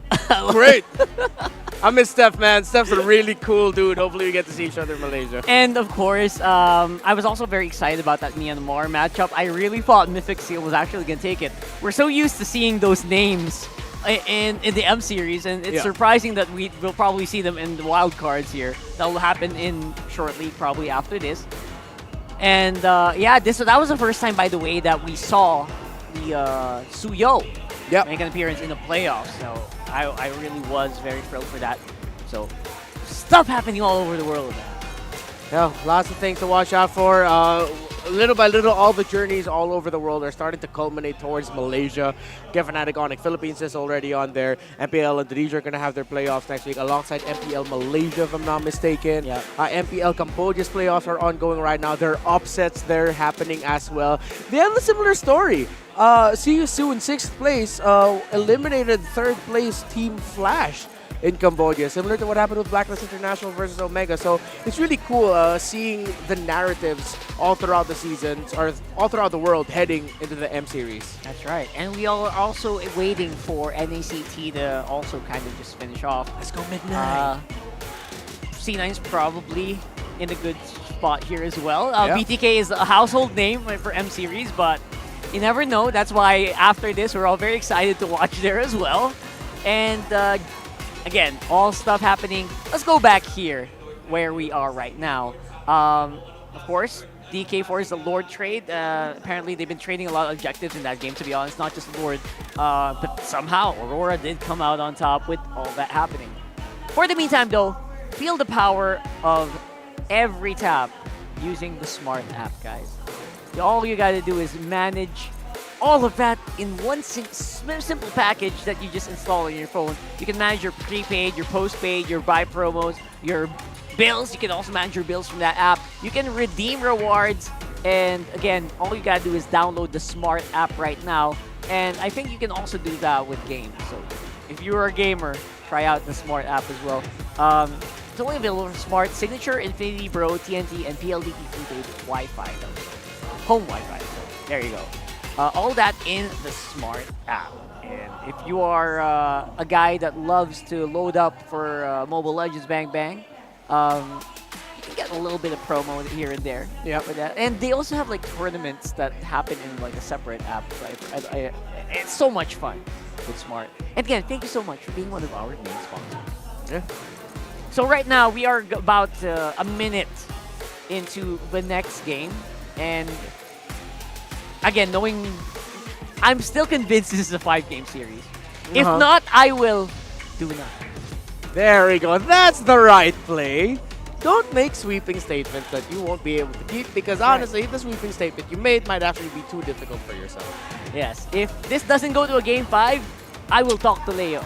I will talk to Naisu, and I will tell them, boy, oh boy, I miss our friend. Yeah, I can't wait to see Ingan again tomorrow, dude. Like, I know he's enjoying like his day off while at the same time, preparing for work. Love you, Ingan. But I can't wait to see you tomorrow, man. Right. So I bought clippers. I'm bringing it tomorrow, Ingan. See you, bro. If you know the trade, if you can just rewind yesterday, so you know what we're talking about. Anyway, we're going into this one with Blue Side for Blacklist. They pick it up, and their win rate on Blue Side is 41%. I would say it was worse. So I feel like now it's better because of their wins. And their side selection priority is 29% if they choose the side. So what does that mean for us though, right? Yeah, for Blacklist International, looking at them drafting in the blue side, their pattern has been really rushing the priority of the Jushin. So if it doesn't get banned out here for Aurora, by Aurora, I wouldn't be surprised if they actually decide to pick it up for themselves. And then we actually have seen them slotting in the likes of the Alpha, the priorities with that hero. There's still a Rafaela option available for perks if they want to go into that and use that for themselves. Again, we discussed the Benedetta, so For Blacklist International, I think we're going to be looking at priorities in the mid and the roam early on. Usually I don't, not a fan of seeing that, but it seems like the drafting pattern for Blacklist International this season has been to actually win the side lanes in the second phase of drafting, but for them to get the roamer, mid laner, and jungler, usually junglers, because junglers are the power picks of the season, come in the first phase on the blue side. Funnily enough, I was gonna say that. I feel like they might prioritize the jungle just because if you were not watching in day one, Blacklist did win 3 series in a row, 3 games in a row with the Alpha. Yeah, Alpha spam, bro. So I don't know if Aurora's gonna let that through here at all, and I think they shouldn't if they want to win. But again, there are tricks that you can do to trade it in the draft. You have 2 bans if you're Aurora. Again, you have the Chip, you have the Suyo.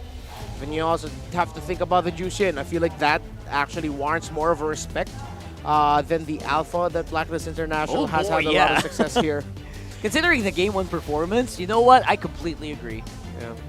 And from the side of Blacklist, hearing Andy Anar deliver his analysis earlier, he helped me realize that their lineup in game number 1, the strategy that they wanted to do in game number 1, was very dependent on them building an advantage with their 4-man team fight before the Angeling can come through. It's like the moment you see the Lunox, the moment you see your Phobius, do what you can to take them out right away. The Lunox and the Jushin, take them out right away, take another frontliner out, and then force them to fight 5v3, 4v3. The problem is, by the time Blacklist International got to take down who they wanted to take down, having built that advantage, they've already spent so much, they took too much time that they couldn't find the right position to get ready for the entry of the Angeling, to get ready for the entry of their gold laner as well earlier. By the time that they were ready to fight, the Ling was already all over their faces. Yeah, exactly. So By the time they got their advantage, it's like, all right, we're ready for round 2 because we already have advantage. What, we're dead? Well, we're we forced got back. wiped out by a 4 blades. Yeah, the Ling is here. Renegade and Demon Cat has ran all over us. So, well, let's see if we'll see a similar style of strategy for Blacklist International. But they decide to still give the Assassins. But you know what? With all that we talked about, it felt like it wasn't a comp issue, more of a timing issue here, right? An execution timing for Blacklist. To be fair, yes, actually. Yeah. Right? Even Auntie Anara didn't really talk too much about the comps because it felt like the comps were beating each other up. They were doing what they're supposed to be doing. The Barrats was catching people, right? And the lineup was surviving. It just so happened that maybe they weren't able to maximize the time, the moments where they were supposed to fight. And Aurora just had a faster pace in that regard. So Jushin is a priority for Blacklist, and the Edith and Suyo are the picks actually for Aurora. Good bans coming in from the Aurora red side, the Matilda and the Hylos. I feel like, very things you really have to respect. Ooh. I think they decide to go Eve ban, look at that. Woo! Even Phobius ban for Blacklist, wow. And as you mentioned, the Alpha actually comes in. They still decide to rush it. They go for what has worked out for them. And I don't blame him. Onsi Catch is also really good on first rotation.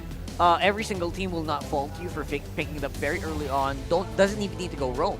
You can even go XP, and they will make it work. You just need to have a really good swap-a-root for that one. So cool to see Blacklist International actually banning out the Eve. It's like them acknowledging that, we know that our 2 mid laners have the same hero pools. So if you respected our ability to pick a mid laner earlier, Speaking of which, we'll respect that as well. I like that I see stuff like that, right? Yeah. They really mirror each other. Yeah. It's very uncanny the way that they're getting their picks mirrored up. And it only convinces me more that they feel like they're twins that were separated at birth or something. That's how they feel like. More like twins separated at college. College. All right, at college. It's not like they knew each other already. Yeah, they already knew each other for a very long time. So this guy was sent off to live in like North America. And this guy was sent off to live in like Singapore, and now they're meeting each other, Come on, and they man, realize they're more similar to each other than they thought. You're writing a hit Filipino summer movie off of the top of your head by saying all of that at this point. Featuring, Kefren Bernardo, Sure. stuff like that. 100%. And it really does. It really does. It's even till now, it really slaps me so hard that all these people that are on stage right now used to work together almost. Yep. Almost all of them used to be in the same team.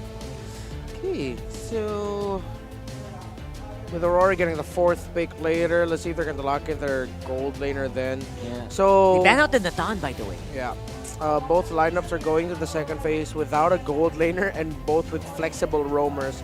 Although it seems like Edith really has found her home in the EXP lane. Aurora respecting the Tigreal here of Blacklist International, specifically perks. Alright. With a Harith. I'm surprised that the Hylos, I'm not surprised the Hylos and Tigreal got banned out, but now that kind of puts a lot of pressure on Rome here. Yeah. I think Aurora might actually be forced to picking into the carry or the Beatrix. They're gonna need some really chunky damage. The problem is if the Gata Gacha has like a Vengeance, instead of packing Flicker, when the Gata Gacha dives into the backline, the Beatrix is not gonna have a good time. Yeah, we're gonna see what that actually happened in day 1, right? Where Hylos Doming Beatrix. played the Beatrix, and he actually killed himself with a Vengeance from the Hylos. The Hylos or Gato. Yeah. We It saw it. happened Yeah, before. it gave him difficulty like come the mid game. Yeah, so you're right. Good respect ban on the Cho of Renegade. Again, the man is really well. Oh, excuse me, was they picked pick it. actually. Ah, All right. it ended up in his hands. Oh, look at the insta-lock here. Rafaela and Bruno Oh, for Blacklist. They bring it back again. They found success with this. Moscow was banned out earlier, so what's it gonna be? Might just be the carry, but the problem is you're already up against a Bruno. I think you might just end up having to default into the Beatrix. Beatrix or Lunox? Lunox, okay, but you're too magic damage dependent. Yeah, you'll probably lose out in terms of tower taking. Yeah, to be fair, it might take time for Blacklist to build Radiant armors if they go that route. What about Iksha? Ooh. Melissa. With the Jushin, not really. Not really? The Jush. Yeah. Melissa gets a Gatot, not really. I'm leaning more towards the Beatrix or the. Oh, why not? Excuse me. I keep forgetting about this cowboy, man. I was thinking about like what's a Yeah. strong back line, has really good damage, that it's up to speed with the Bruno. And not reliant on normal attacks. Not too reliant on the normal Right. attacks. In fact, you want to juggle your skills so that you can have stronger basic attacks. That was good. Clint is a tremendous pickup here for Aurora. I like it. Usually people knock on Clint, but history has shown us that if we knock on Clint fights back. Yeah, he'll come He gets the knocking wins. He'll come knocking back, dude. So, what do you think? Did anyone get like an advantage here? You know, these two teams draft so similarly, I don't see a clear advantage. I just see the execution, man. Let's see if Leo and Nicely has anything to say about that. What I gotta say is Welcome Clint's got to 100% Mobile win Legends. rate. Is it 100%? I remember everyone hated on it and then suddenly it wins. Well, I'll tell you what. It's high noon. It's always high noon when Clint gets picked. Welcome to game 2. Aurora leading with a 1-0. Wait, what? Renegade! What just happened? What I tell y'all about Renegade not being the weak link of Aurora. He is him. He is him. I feel like he does that almost every time that he gets the choke. Number 1 roamer, first bloods, leading all throughout season 14. That's the hitman.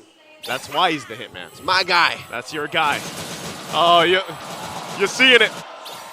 Hey, Oheb, I like that recall too. that's the one I run with. But you know what? You gotta say this. Early first blood in the hands of Rora, especially on Renegade. We've seen what he can do.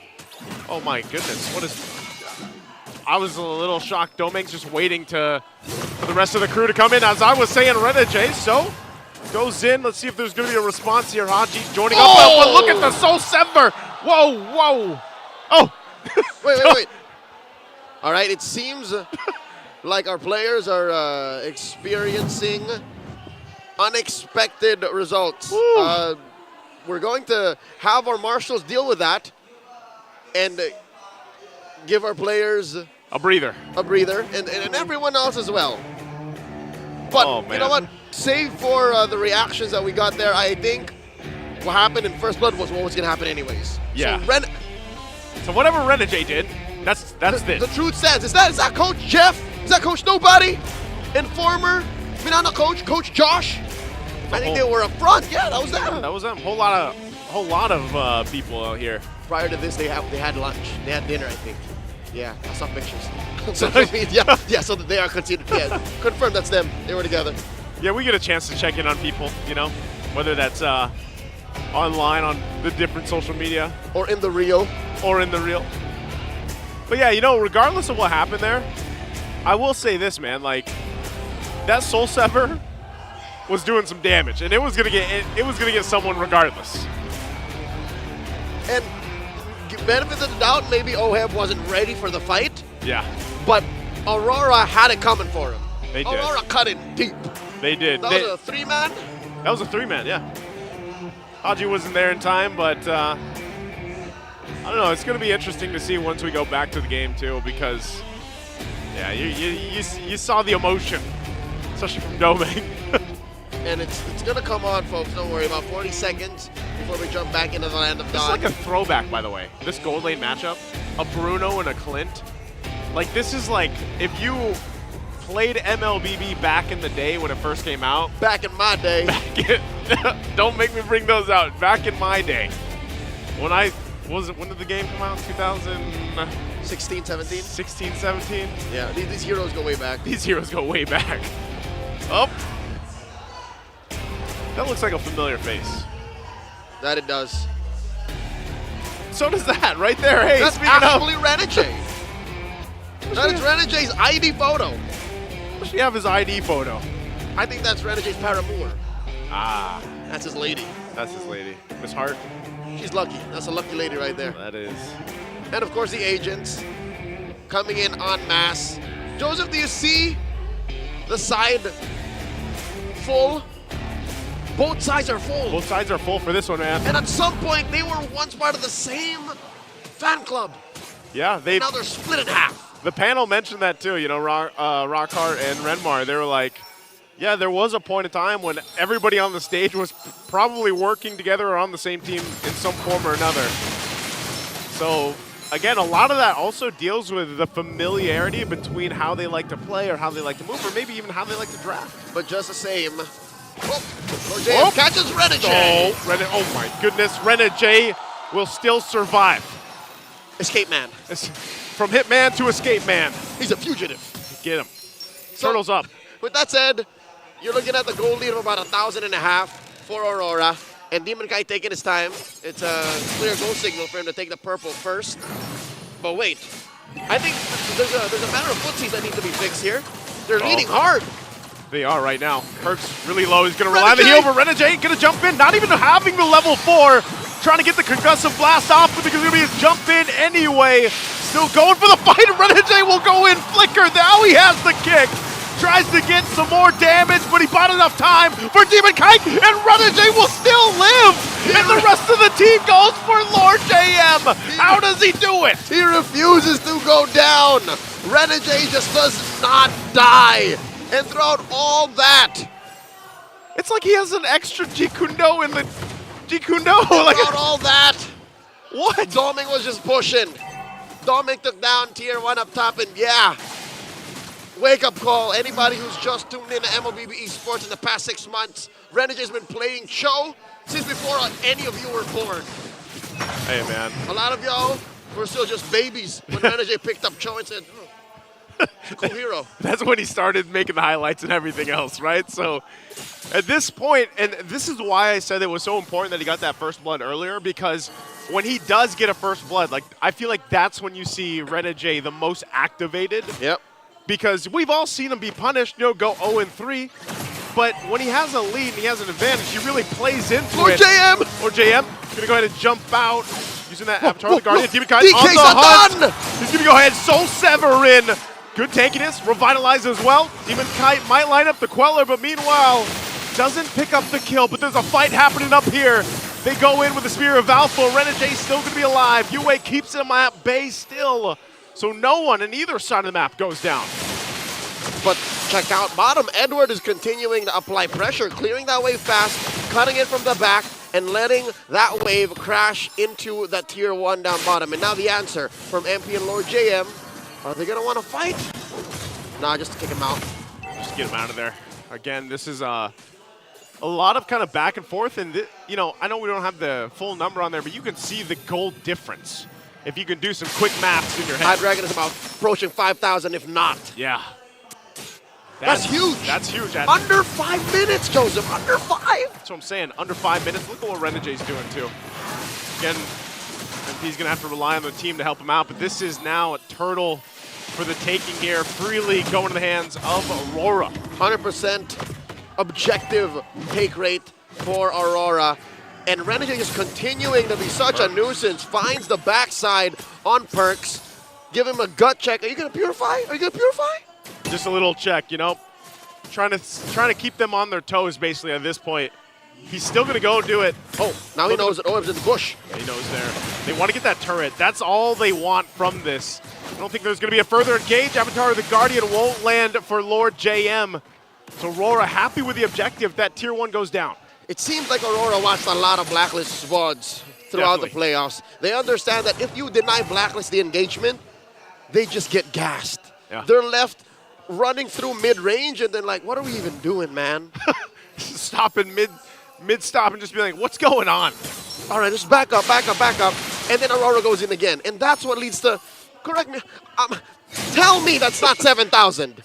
Tell me that's not 6.5. That's what I'm saying. Like, you know, normally I rely on the number to show under the team name there, but it's not there, so I'm doing quick math. I'm pretty sure. You don't need to. That's about 6,500, 7,000-ish. It's a light year away. That's a lot of gold. Dear Lord, they're not even on the same currency right now. Renegade catching 3. Still doing the same thing he's been doing all game. With a covering fire from Domeng on the backside, gonna keep them at bay also. And this is what we were talking about with Blacklist, just trying to like play this dance to Aurora's Junior. And the front man right now of that is Renegade, and he's just kind of psyching them out. There's only really so many ways you can catch Renegade. Number 1, you punish via the Lantern Flare, right? But that's going to take a while. Renegade's not going to stand there for 3.5 seconds to allow for you to hit him with a choke slam. Yep. You hit him with a Holy Baptism. Also not as instantaneous as a quick Jeet could go back. Yeah. You can maybe catch him with a Spear of Alpha, but you're wasting a lot of possible frontline catch. Yeah, you are. I think for Blacklist, though, that's part of it. They got to be able to shut down Renegade from doing all this.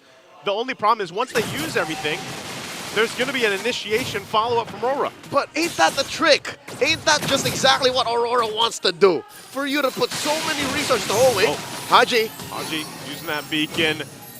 He's going to be fine, though, with it, so that's an ultimate out. The turtle's up. It's for the taking here. And isn't that exactly what Aurora wanted to do? Yeah. To just, all right, look at Renegade. Give him everything, and then suddenly Demon Kite comes from the flank. Doming free hitting. Yue dropping big ice bombs. Yeah, I think some of the international viewers wouldn't technically understand, like, why Renegade is so known for this troll pick, too, because that whole Baka Renegade troll, like, this is literally the epitome of that. Like, this hero. It's with this hero he played in the XP. Yes. Even before XP and gold were a thing, he played it in gold. It's just his hero. It's like my Gord. In his streams, exactly. It's his Your avatar. Bane. It's his avatar. It's my Bane. It's called DC's Lancelot. It's basically signature at this point, and it's such a big nuisance to deal with. There's the kick again. The way of the dragon will be able to find the mark, but Avatar of the Guardian on the defensive. So Lord JM popping the Revitalize, the ultimate, gets out with his life. But this is now a Lord for the taking, it looks like, for Aurora. Count your blessings, Blacks International. You save Lord JM, you save your frontliner, and you don't suffer any losses. And Aurora puts you in a place where, all right, they make the decision for you. Don't force this Lord take. But that aside, they haven't solved the main puzzle. They haven't found a way to break through what Aurora is doing. And it's not like they have a solid front line. Again, Edward has to some way somehow turn into a damage dealer later. Yeah. It's really just Renegade. He's such a nuisance. And that's the thing. I know we're talking a lot about Renegade here, but he's been the guy from the first blood for this entirety of the game. And we're talking almost, what, 10,000 gold a difference here. More This than. the factor, more than. More than. And folks, if you put the camera on Renegade, kept it there, and talked about Aurora, you wouldn't miss a thing. Like, that's where a majority of the action is going on. And right now, 5 members of the Northern Lights are pushing through mid. They sent the Lord down bottom in a big fat wave for for the MP the King to deal with up top. And I can only wonder, is it inside the base that they can find some way somehow to come back? Maybe it is! Whoa! After the Guardian in, they're going to force some defensive flicker. Still fighting under the turret they go. Edward jumps in. Primal Wrath going to be popped. They collapse down. It is just way too much. The gold lead is too much, and RORA will end the game decisively 2-0. The light consumes the dark in quick fashion. 2-0. Aurora are at match point. What a game. And there's no question on the MVP here. It's 100% it's Renegade because, like we said, from the first blood till the end of the game, he made it this way. Like, this game ended this way because of him, but the team could have just focused on all the objectives, and that's exactly what they did to get the victory here. And by focusing on the objectives and just taking what you can along the way, I think that's what they did. They just choked down on MP the King, choked down on everything Blacklist was doing. They ballooned up to 11,000 gold ahead under 10 minutes. Let's go over to the Infinix Game Tambayan. Here from Rockhard and Redmar. That was a heck of a ballooning if I ever saw one. Yeah.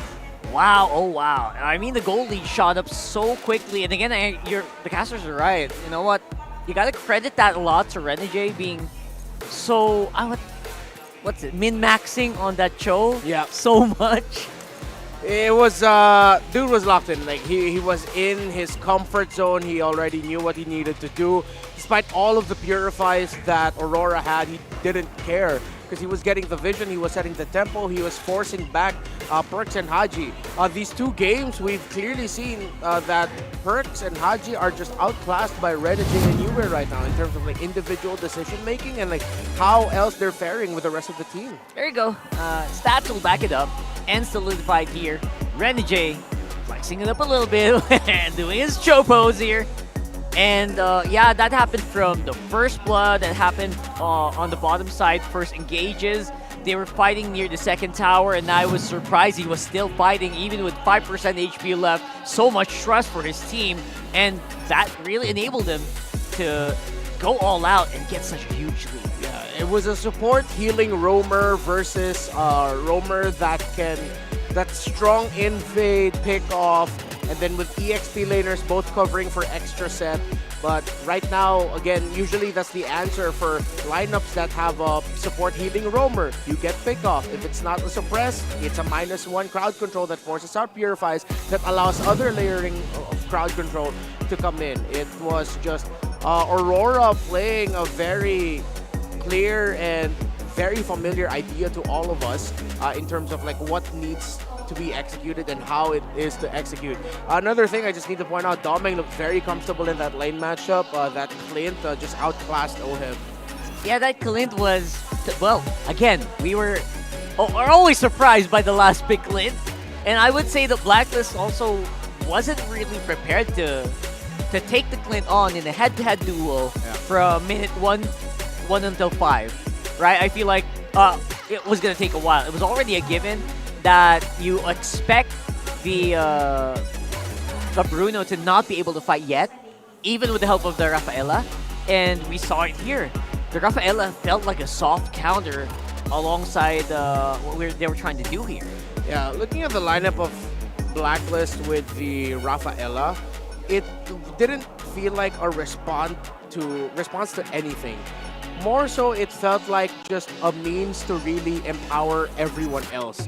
But then when you're up against a lineup that not only puts a lot of pressure on your individual hero, but the hero of the team, one hero to hope that the healing and the movement speed increase given to a Bruno, a Jushin, an Alpha, and a Gata Gacha to shine, plus the revitalize of the Gata Gacha, to hope that that will be enough to deal with the raw firepower that the lineup of Aurora has. It was a little bit too hopeful. I guess that was my thing about this. Like, what were you trying to achieve with move speed and heals if your damage dealers are already like down on the ground? I guess that's the problem, right? They were expecting this lineup to go a bit later. Yeah. They were expecting this game to maybe go to 15 minutes, and you know what? 14 minutes, 13 minutes. I don't mind this lineup. Yeah. This lineup can fight. Look at that. I mean, I feel like with a lineup that has an Alpha and a Bruno, you want that mid-game. We didn't even reach mid-game here, I think. That was like 9 minutes. It felt like it ended way too quickly. By the way, 9 minutes and 43 seconds. Again, very quick game. Yeah. Which is becoming a trend with some teams here in the MPL playoffs. Again, it really just goes to show the early game, the first 5 minutes of the game is a good indicator to see who will win the game. Because having a much better, and that's what Aurora had, they had a much better first 5 minutes of the game up against Blacklist International. Once you do that, then it makes it easier for you to actually win the mid game. Right. And now that we saw that, it looks like Blacklist International just really couldn't find their footing of how to execute their lineup because they had a Cho just dancing all over them constantly. I guess. No comfort at all, no comfortable spot. And there's a very specific, how do I call this, condition to make the lineup of Blacklist International work, to make it work up against Aurora. Number one, you have to control that Cho somehow. If he's too angry, then just control his tempo. If not, then that's what happens. I guess it's hard to do it with the Cho dancing on you. That's Yeah. 100%. And let's see if Anti-Anari.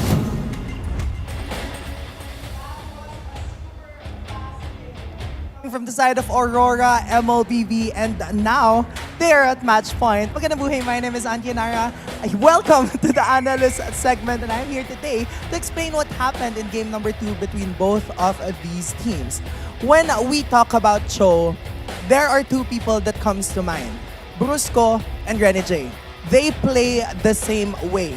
They take up so much space that their opponents find it difficult to respond to whatever game style they are choosing to go with. And this explains why Aurora MLBB was able to take majority of the goal lead. In fact, Blacklist International wasn't even able to respond with the movements coming from the side of Aurora MLBB. At the Filipino panel, we were talking about how one of the goals of Blacklist International was to ensure that OHEB will be able to be funneled. But then, Aurora MLBB was able to stop that because of their movements. And again, this just goes to show how masterful Renegade is when using the Cho, because he is so good that he gives his space. He gives space to most of his teammates, and that all of his teammates are always there to back him up whenever he needs to. And that's game number 2, which is why in just a short while, we will be seeing the MPL Playground. Kami on Odin and live from the MPL Playground, at siguradong hindi kayo uuwi na hindi nag-enjoy, hindi nilalamig. At syempre, hindi kayo uwing walang dalang merch dahil lahat ng merch dito ay napakaganda at limited edition lang. We are here at Falcons APBren booth. Hi, bestie! Hello mga ang dami nyo naman na customers today. Sila madam ng ating S14 jersey. This is limited lang po until supplies last. Yes. Kaya dito nyo lang siya makukuha. Tsaka syempre sa The Hives Closet. Pero hanggang maubos lang yung stock. Yan, ako, bilisan nyo na. Dahil limited lang ang stock dito. Meron ba kasya sa akin dyan? Syempre, meron tayong mga ano dyan. And pwede itong varsity jacket. Ay, grabe. Grabe, ang ganda naman. 5 patch na siya. 5 patch na siya. At naka Chanel patch din siya. And cow leather. Pwede ko ba sukatin? Sukat lang, guys. Sukat? Thank you, bestie. We are joined by Hybrid Philippines para magbenta ng mga merch para sa M6. So, dito lamang sa MPL Playground, mauuna na kayong makakuha ng ating M6 merch, which comes in different colors. Meron tayong white, black, and orange na suot nila ate. And they also have freebies na stickers dito sa Hybrid Philippines. So kung ako sa inyo, kumuha na kayo. Para naman sa mga napapadaan at nakapila sa labas habang naghihintay ng ating match, pwede nyo mapanood lahat ng nangyayari sa loob through GG Truck. Halina at makisilip sa Team Merch booth and GG Truck. These are the things that you can't miss only here at MPL Playground. Ganito magiging itsura nyo kapag super fan kayo ng MPL Philippines. Walang iniiwang team, kasama lahat sa pangarap. Kaya kung ako sa inyo, pumunta na kayo dito sa MPL Playground bago ko pa kayo maubusin ng stock dahil lahat ay limited edition. Kita-kits!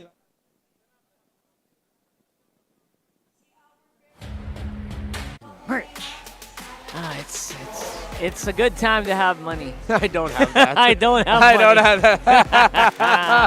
We don't have any of that. But yes, if you do have, why not? Yeah, grab it. You're gonna have that while we don't have it, so that means you have the edge.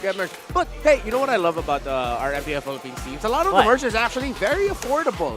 So as long as That's you're not true. like us and you know how to budget your money well, but we don't. Go Bad ahead financial decisions for and us. buy a lot. Yeah. The merch very affordable across all the teams. So come here, check it out. That's right. And if you're also in the area, why don't you check out people who are dropping by as well? Right now, Index, Open and I, Both eye, yeah, are also looking for some people who, they can make over and stuff like that. They also do like hair coloring and all that in the MPL Playground. So that's so much fun. I think you can peep up there right now that they're actually looking for that freshest face that we love to do. Oh, up they're around. already doing that. Look at that. They're doing They're also that. looking for like fresh faces so that they can give them prizes. Yeah. So you're just sitting and watching MPL, and they think you look good. Here's a prize for you. Yeah, this has to be the season where we gave away like the most prizes to people like who come in and watch. Yeah, So, I think so. We give away so much, and they give away so much to us in our hearts as well. But before anything else, we're gonna go on a quick break. When we come back, game number 3 is gonna be upon us. Stick around. Whew.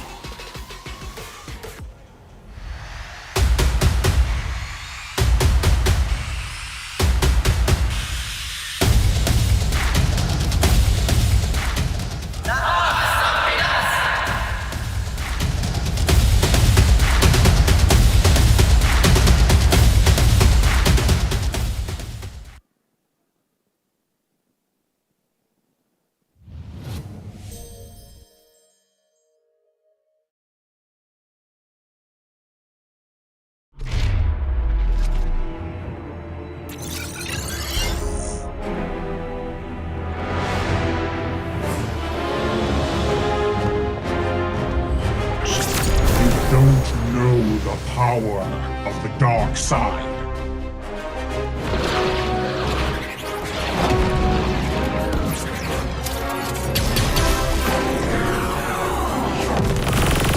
Target on the move. Prepare to engage.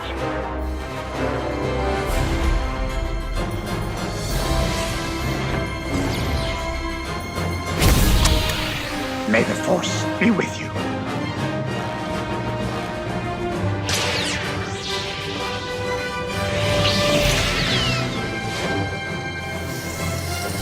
I will do what I must.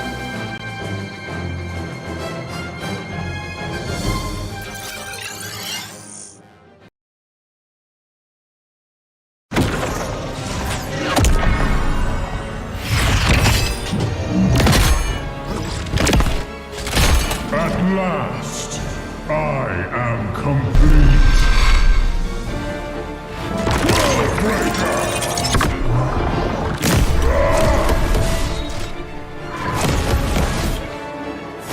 Come in fairness.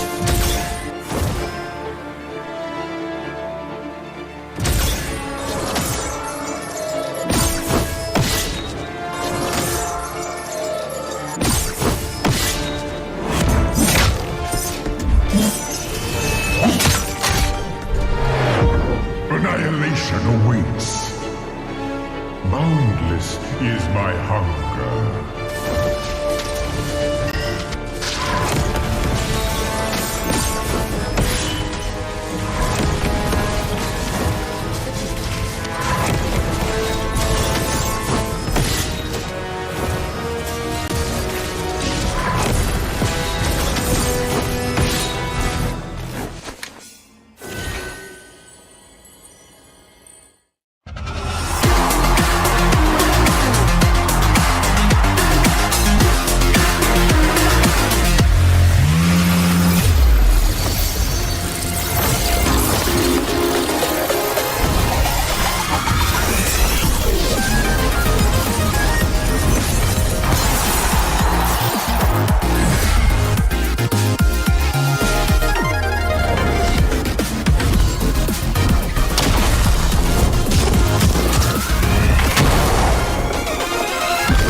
Get 8 gigabytes of all-access power. To do it all. Plus only TikTok to scroll and share non-stop.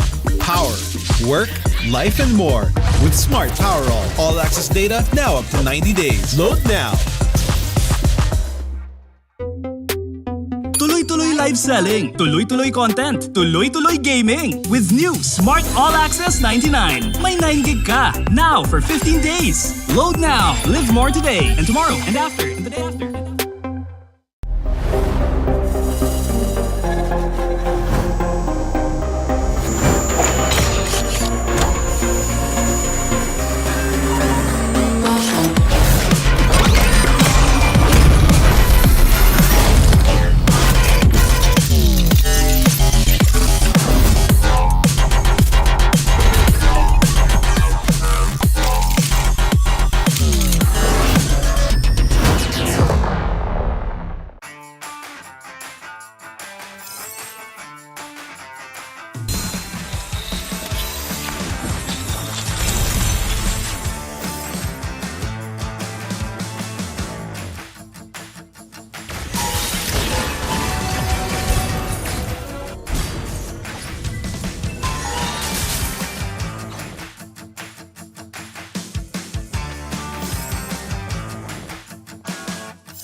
Fighting for,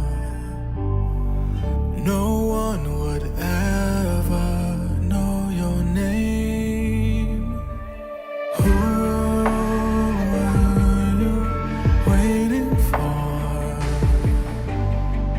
No one would be there to save you.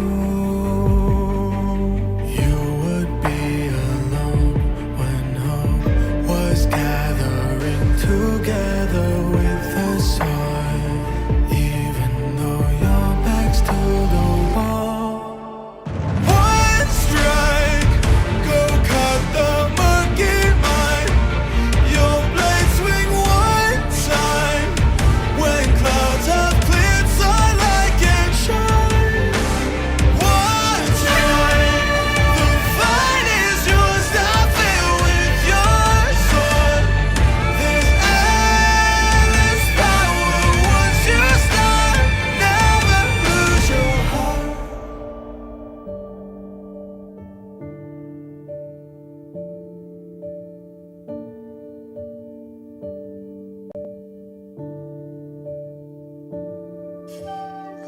Tonight is dark and the shadows are deep. Who can protect the world?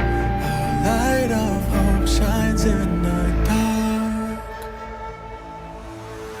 One strike, I swear by people's side. Keep faith just one time. I'm gonna light up all the fires. One strike for my desire, a light of soul.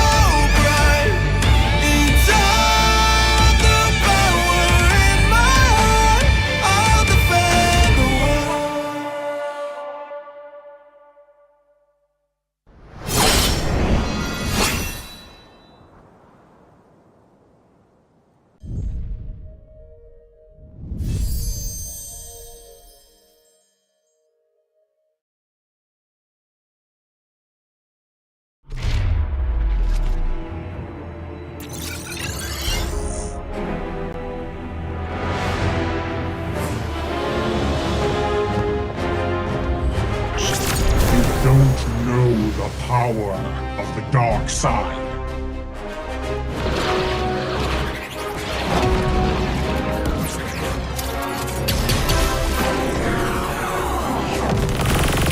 Target on the move. Prepare to engage.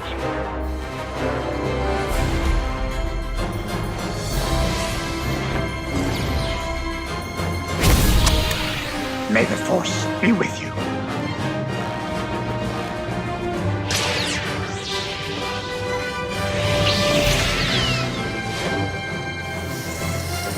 I will do what I must.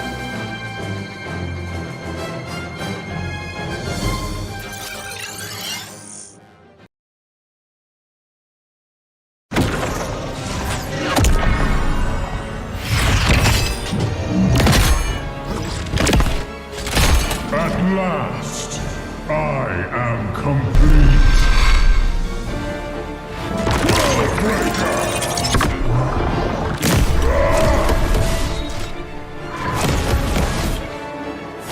Come in fairness.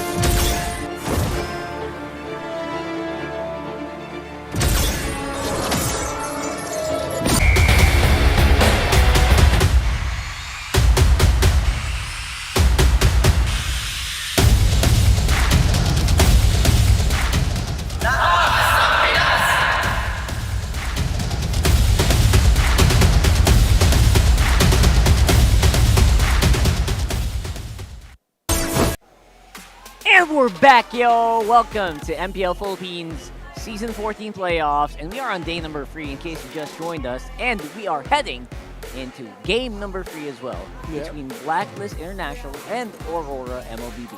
Yeah, it's been tough for the agents. It seems like for every drafting code that they've come up with, it's been cracked by Aurora. And during the times where it looks like they drafted themselves a really good lineup, their in-game code was cracked as well. So it seems like nothing's going right the way Coach Bonchan and Blacklist International expected it to be. Aurora, seems like Coach Master of the Basics is mastering Bonchan right now. Right now, he does feel like he's always one step ahead, especially in the draft where they leverage so many good picks here for Aurora into a very all-nigh unstoppable lineup. And again, always trying to maximize the aggression of Renegade in a lot of these scenarios. Yeah, and I think for Aurora, that might be their way to go here. With the lineups that they've drafted, the playstyles, looking at their main, either for the roam or for the jungle, it always just seems to boil down on the idea of aggression.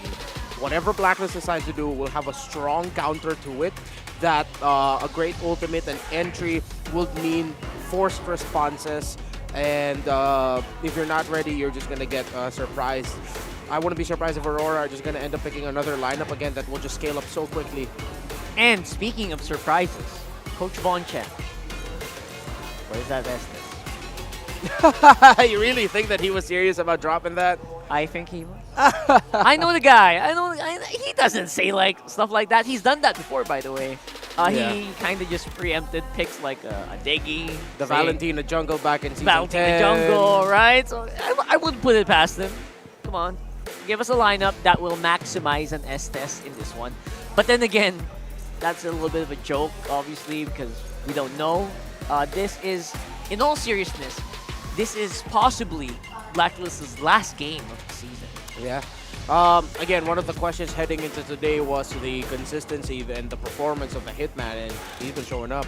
Yeah. Again, I go back to my previous statement. Renji and Yue are outclassing Perks and Haji right now in terms of the rotation and taking care of the key portions of the map at the right time, are rotating at the right time. Even though in game number 1, he ended up with a Angela that it wasn't even the main roamer. It was playing back, playing clear, and then going for the hard guard when you have it available, or just side-by-side support. It was actually the Jushin that they had in game number 1 that was like the main frontliner alongside of Phobius even.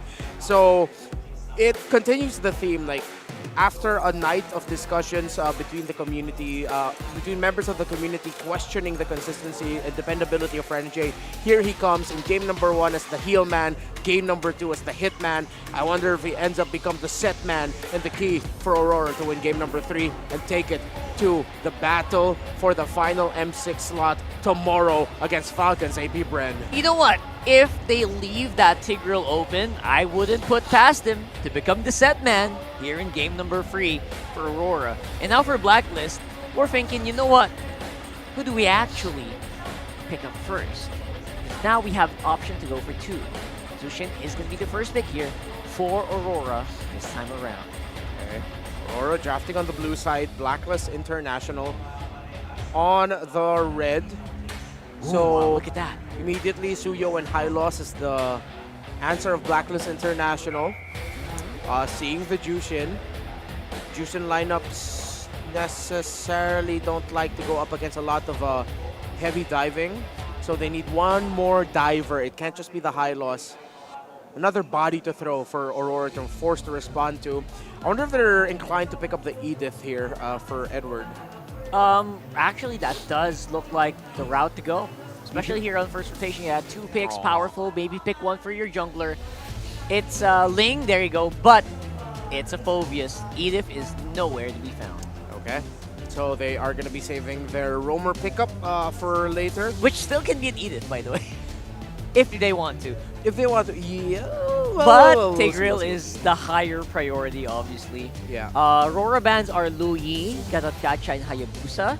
Blacklist bans are Chip, Fanny, and Matilda, in case you guys don't see it. Okay, so Aurora gets picked up by Blacklist. You heard that right. So, let's see. With the link getting picked up by Aurora, Blacklist respect ban the Angela so that they avoid the Angeling combo. But that will actually... I feel like that last 2 bans are a bit of a precious resource. They do ban it out though still. Yeah. Yeah, so many possible things. Again, you kind of also have to think about the Tigreal here. Think about the possible gold laners. And they haven't even touched on that yet. Yep. There, the ban comes in from Aurora, I believe. Oh, no, excuse me. That's a Blacklist ban. Blacklist ban yes. with a Harith. Okay. And one more ban for Aurora. Just to sweep it all down. Most likely a gold lane ban. Maybe Claude or Moskov. Those are things that probably can kind of ban out. So right now, they do kind of still need that gold lane. Taking away the fighters here. Potential pickups for Lord JM. Again, I'm just really looking for dive or someone that can... Another... Just get the idea of throwing a body. If they're going to go Hylos, Roam, Aurora mid, then just pick up the Edith here if you're Blacklist. Edith is... it got banned. Edith got banned out by Aurora. Moskov is the pick for Blacklist here. Ah, okay. All right. That's actually pretty good. Still, I think Aurora would have loved to pick that up as well if it was left open. Harith has been banned, gold laners. There it is. Oh, I posed the question and here it comes. Healman in game 1, Hitman in game 2, and looks like we're getting Renegades signature Tigreal, the set man for game number 3 if they do decide to lock it in. It's getting hovered. Yeah, I wonder if that becomes like a pattern, right, for every game. Game 1, you go Healman. Yeah. Game 2, you go Hitman. And then game 3, you go set. Purple Dragon is ready anytime. This is how be funny that actually happens. But it's a Beatrix. And Did I hear that right? Yeah. Okay, so Aurora decided to go Beatrix here for Domeng, one of the signatures of Domeng. When he was still in Minana Evos, he made a lot of name for himself as a great Beatrix player of the league alongside a Claude hero pickup. So those are the last 2 picks to round out the Jushin, Phobius, Ling, Cho, Beatrix for Aurora. While it's Suyo, Hylos, Aurora, Moskov, and Blacklist are the one who get the Tigreal for perks. Wow. The pick, the pairing that when they started playing it more and perks started improving, started to turn the fortunes of Blacklist International around. Can it once again turn the fortunes of Blacklist around? Man, what's that gonna be like, right? And I really wonder if it's worth it to really swap out a Tigreal for a Cho. But I guess if you're Renegade, I mean, everyone else would probably agree that, you know what, why not? Not the coach. Yeah, not the coach. The actual question, why not? Let's see. I mean, right now it's just a I guess this is what Blacklist goes for. They depend their tournament life on this pick, and honestly, it looks really, really cohesive if put together. Now, the question is, can this lineup also survive all the way up to mid-game and all the way up to late? That's something that will be answered, and we will find out as we head into game number 3, brought to us by Leo and Nice. Starring Aurora MLBB and Blacklist International, could be the final outing in this best of 5. The lower bracket semis, only one moves forth. You're hearing the dulcet tones of Naisu and Leo at your service. I just noticed, man, killer trades. Renegade's Cho for Perks' Dig. Yeah, and I know that they were hovering over it, and that's fine, but I think after what we saw put on show just the previous game, Renegade's going to feel comfortable with that show. Now, if it gets shut down, that's what we were building up throughout game number 2, where we were like, you know, if it's handled properly, then Renegade doesn't get to go and carry a game through himself. But also the other thing that sticks out is Demon Kite, once again, getting the Ling here. And they have a ton of utility with this lineup from RORA, so hopefully Blacklist has brought enough to the table to counter into that. Truth be told, I agree with you. It's more of what's on the map and what's in their tanks, less than what the draft shows. Yeah. Because right now, it's more cerebral for Blacklist International. They really have to give everything they got, because this might be their most crucial game in all the playoffs just yet. Sans their best of 3, well, sorry, their best of 5 3-game series against Omega. That was for tournament life. This for reals is for reals for tournament life. It is, and it's at that point where Blacklist has to get this game under their belt here, at least, you know, get a little life in the series. And I think that's also why that little break that we had allows them to have that kind of mental reset that they probably need, because, like we mentioned, that last game was a doozy. It was 9-42, so they needed to come out with a draft that's going to give them the advantage for this game. And I think they do have that advantage, save for the on-fire nature of Game 2 for Renegade's Cho. I think, just big picture, I think Black has a better draft. I'll say it out loud now. Yeah? Yeah, because they have the Hylos, they have Haji's Aurora, they have the Suyu, who I think is number 1 pick. It's a known element, right? We know what it's capable of. And you have the Moskov on Oheb, which I think, against Demon Kite, and even against Doming, has the potential to win more fights, like especially the big 5v5s. There is, and I think that's where they have to focus on, is getting those wins when it comes to these early fights around the objectives, because that's where they kind of struggled.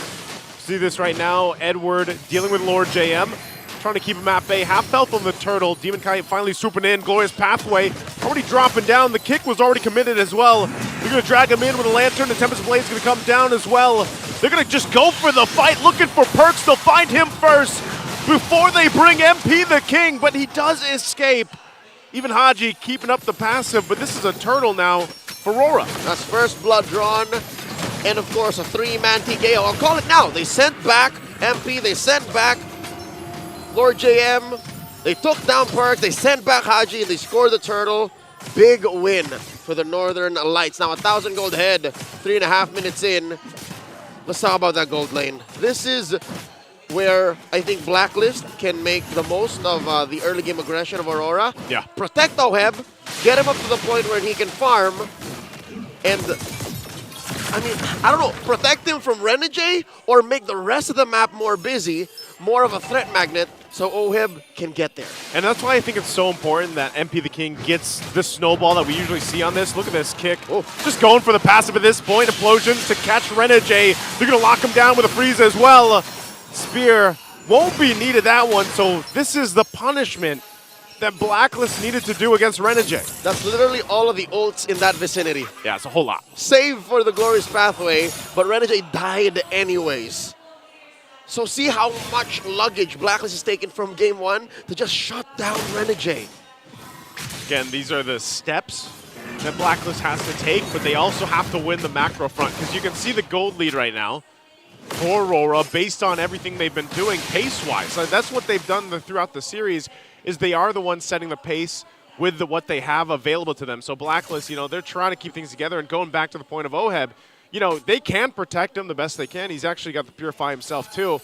But as long as he's able to farm up, get what he needs, and then joins the fights later on, because of the fact that they have the implosion, you know how much of an effect that can have when it comes to those team fights with a Moskov paired up. And then they sprinkle in a little extra safety utility with Haji on the Aurora, who, yes, like you mentioned, paid dividends in their previous series against Omegas. Yep, so he knows. Blacklist just have to get into that mindset of we're not here to beat Renegade, we're here to beat Aurora. As a team. And slowly but surely, 5.5 minutes in, second turtle coming, they're not even paying attention to the Hitman. And I think this is the best that they can do. But Renegade forcing himself to be noticed, getting in Blacklist's face, pulling the turtle out, still a dance, and look at this. Demon Guy just taking a sweet time. Look, he's just crossing around up top. Well, he's going to go up Father there. Noheb. He's going for Oheb at least. I don't know if he's going to be able to pick up the kill. We can't get a glimpse on it. He goes under. Demon Kite will pick it up. 1 versus 1. Who cares about the turtle when he can get a kill? And now into the jungle. Perks will go in with a flicker implosion. They're going to catch Renegade again. A little bit of a clap back still. Demon Kite paying attention to that tier 1, but in the mid lane, the dunks are happening here from Edward. Frigid Glacier going to be knocked down. They drag Lord JM back. Looking for one more, but MP the King's going to jump in. Doesn't have enough damage. Look at that. Edward pumping out his own, but MP finally falls, and Domeng looking for the shot, but the passive is there, and Domeng overextends into it as he gets taken out. Bouts of miscommunication for Aurora, leading to the deaths of Domeng and Edward. You know what? Half of me thinks they were willing to give Edward, all right? They got to push up top, they got to push down bottom, but I don't think Domeng was part of the bundle. Now Perks, looking around, seeing what he can do about this turtle. Eventually just has to concede it. Now gets hit with a choke slam. That's, you know, at this point, we've all played against it. It's a little tilting when you got a Jushin across from you and you're just trying to get to safety, man. But you just let me go. Let me go. Stop. I said no. That's how it feels, basically, right? But with this, again, it's all going back to the point. Demon Kite made that play up top against Oheb, gets the tier 1 turret. You're seeing where the items are falling into place now. Despite the stumble onto Domeng, he is still about 1,000 ahead of Oheb. And now, kick. whoa, Haji! Implosion going to be used as well. Everything, once again, thrown for Renegade.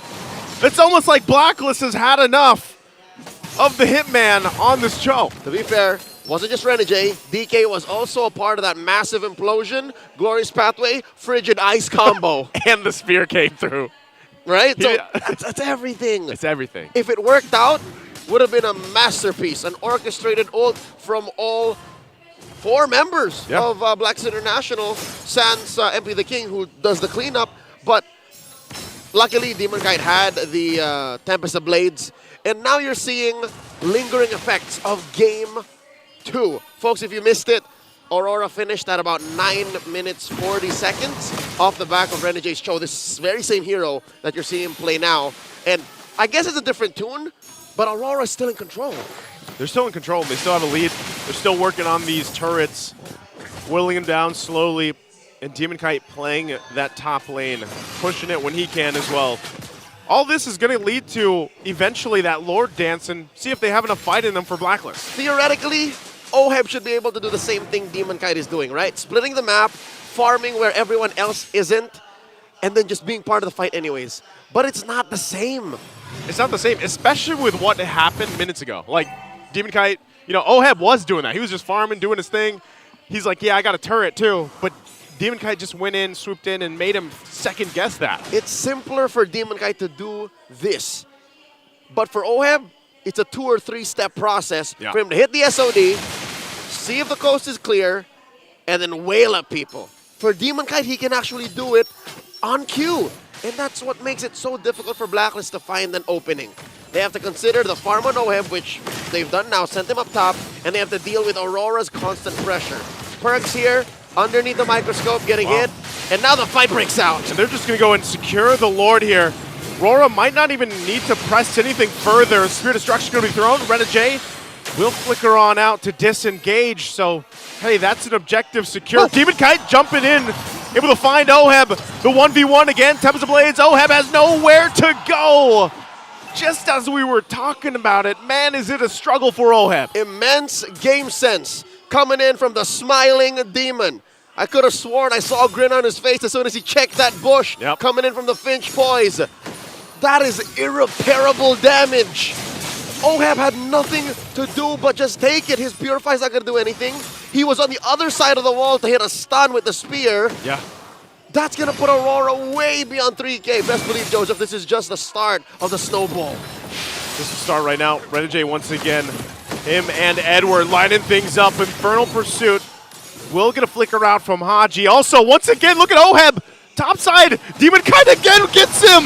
Implosion, they'll finally catch him, but for Demon Kite, it was all worth it because they'll get more space, more turrets to work with, and the Lord still on the bottom side. Numbers-wise, the Blacklist did get a shutdown kill there, but I'm thinking big picture. I'm thinking mentally. Where is Oheb at? Oh no, underneath tier 3! They're still going to fight even without Demon Kite. Edward jumping on in. Domeng working on the turret. This might be a moment for Blacklist to get a couple kills and fight back. Yue still up for now. Whittles them down enough. Domeng goes to flickers. Pops off. Able to get one. Couldn't get the others. And that spear, again, not finding the connection. The next standard, showing shades of the nickname henceforth pulled from, flickering forward to stop the punish from Blacklist. Whew. There was so many low HP bars there. Some savage moves. If he had the Renner, yeah, maybe he got a double. Maybe. But he got that was Nibiru. Yeah, he had the Nibiru out. If only, but even so, you saw how much just Yue was doing to them. Like, he brought them down quite a bit with just the Lantern Flare. Could have sworn Yue was gonna die too, but I forgot. You can actually Lantern Flare backwards. Yes. So on the disengage, you're still putting it towards the chasers. That's a huge gap between you and your pursuers. 30 seconds up until this next Lord spawns. It's going to be enhanced upper quarter. Blacklist clearing up these waves. They cannot afford any more base damage given how little farm is on Oheb and how the past 5 minutes has been for the young Kiel Soriano. Dude, he died 3 times. If I'm not mistaken, all 3 in the hands of Demon Kite. If not twice the Demon Kite, once down bottom. Yeah. And that's why I was saying, you know, Demon Kite is doing the job of really keeping him in check from just sitting in that side lane and farming up and joining these fights. He does finally get the Wind of Nature, but this is going to be a Lord easily secured. Glorious Pathway was dropped down. Do they really want to fight this? MP already out of the picture. There's the way of the Dragon on Lord JM, and he can't run away either. It's already a double. Looking for more. Renegade keeps him in check, and Oheb will stay on that bottom side. Lord making its way. I don't think Lord JM and MP were expecting that. They leaned hard into Aurora's trap with open arms, and now underneath tier 3 and mid, Renegade, who catches a few spears. It's the last one. There's the implosion coming out from Perks, hoping for them to pick up a kill. Demon Kite jumps in on the backside, still working on the turret. Lord is still up. Haji and Oheb, Lord JM and MP back up. They're going to be able to defend this one. The disciplined approach by Aurora into this end game scenario. Despite being 6,000 gold ahead, all inhibitors down, choose to play the long game. 9-8, as bloody close as this could be, Aurora are worlds ahead. Joseph, we've seen 7,000 gold leads, 8,000 gold leads. Yep. We've seen 2,000 gold leads. This feels closer to the former.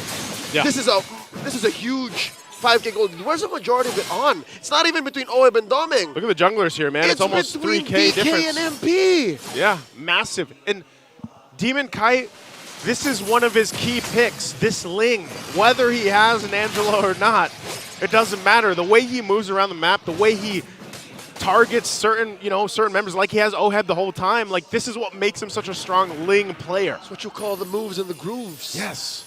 He weaves in and out, and when he catches his prey, you can't escape. He whips out the grin and it's over the next thing you know. So here's the thing. MP the King, it's not like he has a bad hero. It's just what the Suyu wants to do, he couldn't because of how Blacklist can't find the right formation. Yeah. As it is, Aurora doesn't deal burst damage. Oheb can't find the 2 or 3 seconds he needs to free hit for MP to clean up. I think that's where the dilemma is. Aurora aren't allowing for that kind of interaction. Yeah, they don't want it to happen. Part of this, though, too, you do see that OHEB's starting to have some pretty respectable damage. He just picked up the Malefic Roar. So if somehow, some way, they keep things together as a team in a base, maybe they can find the right angles to fight in. But even these choke points around the jungle are going to be difficult because of the fact that you also have, again, this Jushin across from you from Yue. She can lantern flare you from across an obstacle, by the way. Yeah. So as long as Yue does his due diligence and puts up a perimeter between his opponents, his team, and a wall, Blacklist can never have an ideal engage. It's difficult is not even a word I would describe Blacklist situation right now. Yeah. It's worse than that. It's worse than difficult at this point. And the net worth doesn't tell you the full story. The kits that Aurora have brought into this draft. Here we go, coming There's in! the implosion.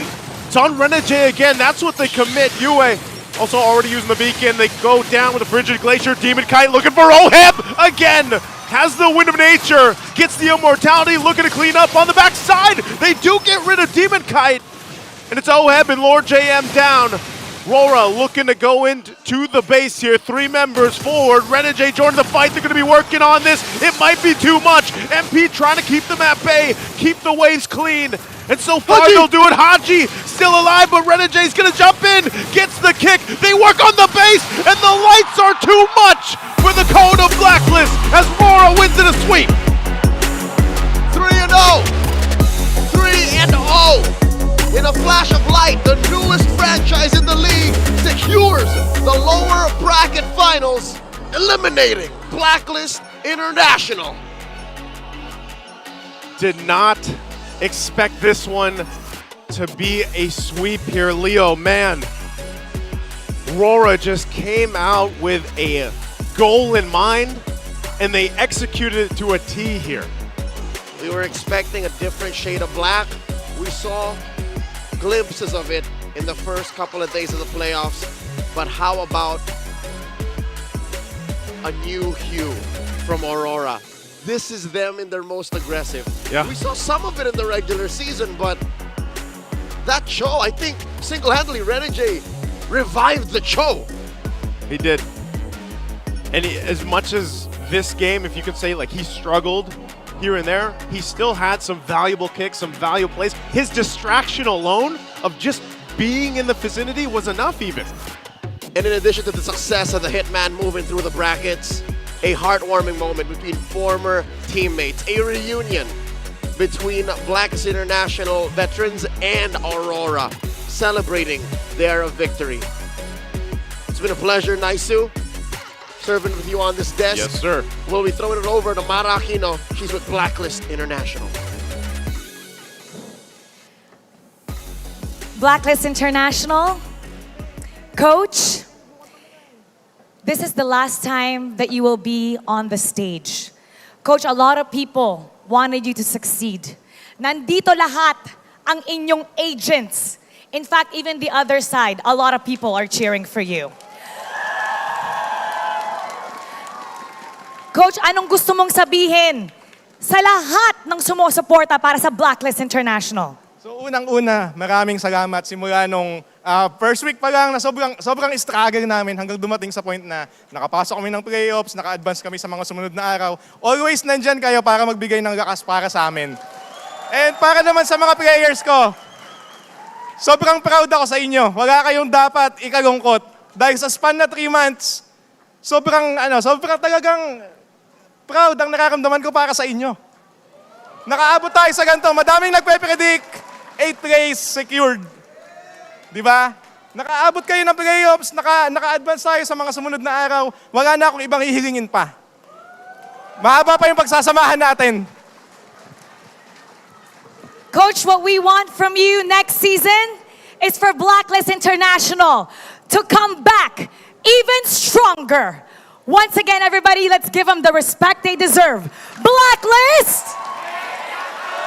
One more time, Blacklist!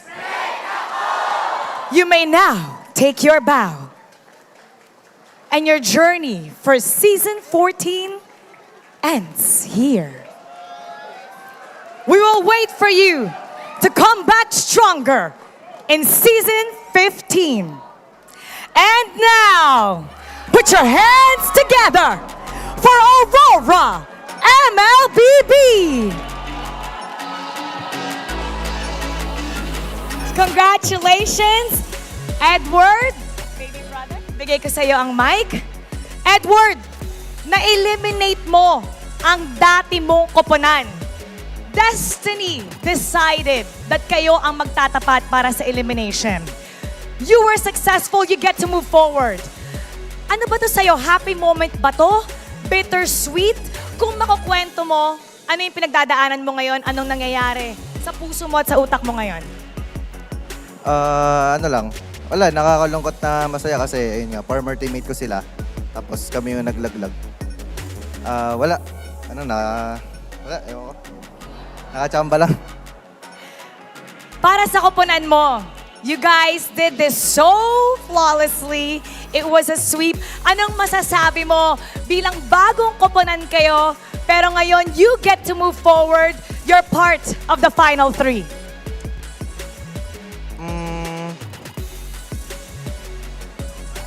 Ano ba?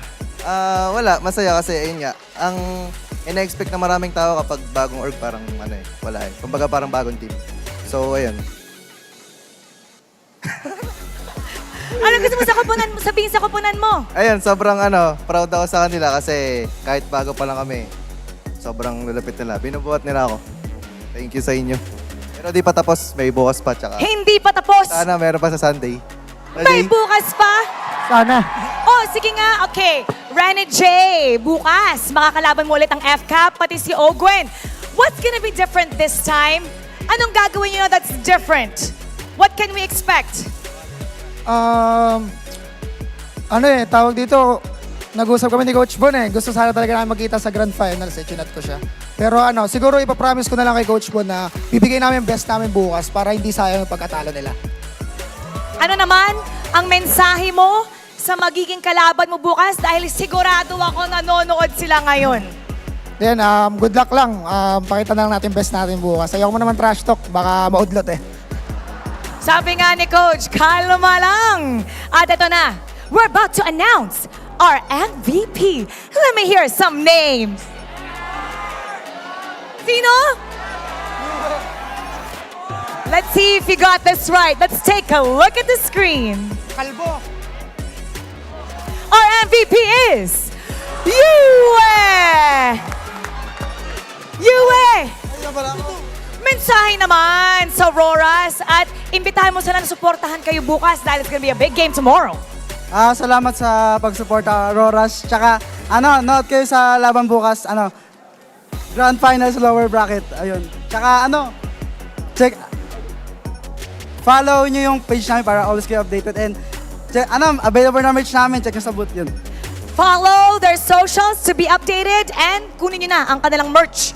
And now, it's time to get to know our lucky fan who will get 5,000 diamonds. Come on up.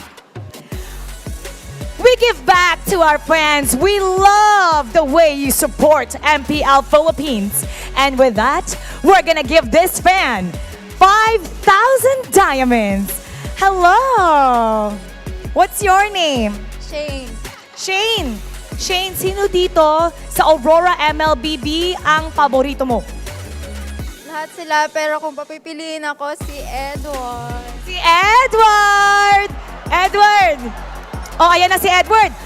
Katabi mo na si Edward. Edward, tingin ka sa kanya. Anong gusto mong sabihin kay Edward?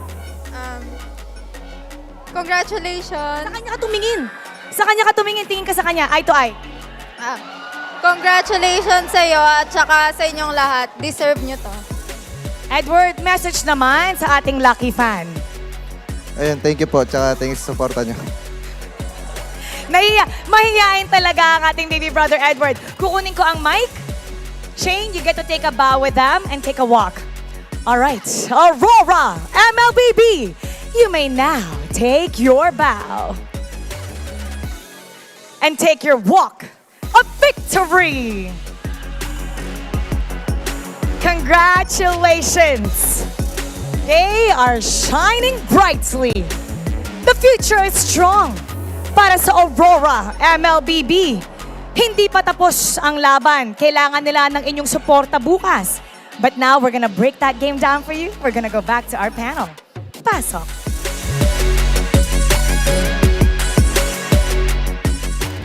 Whoa, that last scene. Yep. Literally Aurora eliminating TLPH and Blacklist International. Ooh, next right, on yeah, they're beside each other up on the banners Wow. right there. Just- The last light remaining in that area. That's right. Huh. And they did shine bright like a diamond, but that's for a different time. For now, congratulations to Aurora. They will be moving forward into the lower bracket finals tomorrow against Falcons APBren. And the one of them will be going home and going over to the finals, rather, and going to M6. I was already gushing about this young man's performance, not even just in game number 3, but in game number 1 as well. Game number 2, when he played the Aurora, paired up with the Cho. Yue here really just foiled a lot of the plans of Blacklist International in terms of the things that they wanted to do and execute at the right time. Eventually, every time RORA would think, hey, I think we can fight here. Hey, I think we can go. Well, suddenly, surprise, there's a Jushin that you need to worry about. These are clips from the previous games that we saw. I believe we might actually be seeing clips from all the games. Maybe, we'll see. But yeah, Yue was great. Yue was, his Zushin was, game 2 and game 3 Zushin was one of the reasons why later tonight I will definitely be playing a lot of Zushin. Yeah. Just for the fact that it is so infuriating to fight against. Despite all the challenges that, of course, Blacklist put in their front. Don't get me wrong, guys. It was a bit of a challenge in a few of these fights where I thought Blacklist could maybe get a 1-up, but it was so consistent. That Mage is just so consistent, controlling that team fight, making sure you're still alive, making sure that your other players can do free hits, they can do all the crowd control they can do, because everyone's so focused on you. Yeah, Jushin's really the best hero to play against a lineup that is lacking damage or will take some time for damage to come to fruition, because you want to be able to take her down as quickly as you can. She shines in longer team fights. Longer team fights means she has more time to dish out the crowd control, deal damage, raise them up, and then reposition them. And then that's what we just kept seeing. Blacklist, they'd maybe catch one, maybe they'd catch Renegade, maybe they'd catch Edward, but they could never really catch Yue. And his conservation of the Crimson Beacon, coming in with a later team fight approach was just really great. Little glimpses of itemization that I want to point out. Of course, Heptacy's rush for this Beatrix going to the third item with the BOD. Then for Yue, goes for the COD, goes for the Glowing Wand, and then the Bloodwings as well. Then for the itemization of the Fulvius, I believe it was the Thunderbelt. Yeah. Or was it the War Axe? Yeah. And then with Renegade going Anti-Cuirass, Radiant Armor. Just really great item responses and itemization by Aurora as a whole. And the stats won't show this, but you know what? Aside from Yue, Renegade and the Edward swap the switcheroo. Yeah. They do that switcheroo so smoothly where Renegade is in trouble, Edward's gonna dive in, and Edward's diving in, Renegade's gonna go and get someone from the back. It was so smooth. It was like a dance, and I gotta really commend him for that. That enabled Domeng to just shine so easily, free hit so easily, and with Demon Kite as well. Yeah, that's one thing that Filipino teams really do best. It's the juggling of responsibilities between the roam and the EXP laner. Not all teams are willing to play their EXP laner as a roam, and while the roamer will play sort of as like a follow-up setup, similar to what EXP laners do. But then the best teams, the ones who will go far and shine and can execute the EXP roamer juggle of responsibility, are the ones that really stand out. Yeah, because right now it does feel like we do have a few more things to talk about here. Aside from that, by the way, not just juggling capabilities, but also juggling damage. Like the, what do you call that? When people are hitting you, for example, like when people are hitting you, and then you hit someone just subs in, it's so smooth. You know, that's the stuff we're talking about. And for the meantime, since we do have some time, we invited a friend here to talk with us and maybe get his insights. Can you guess who it is? You know this guy. It's Mirko. Who's this dude?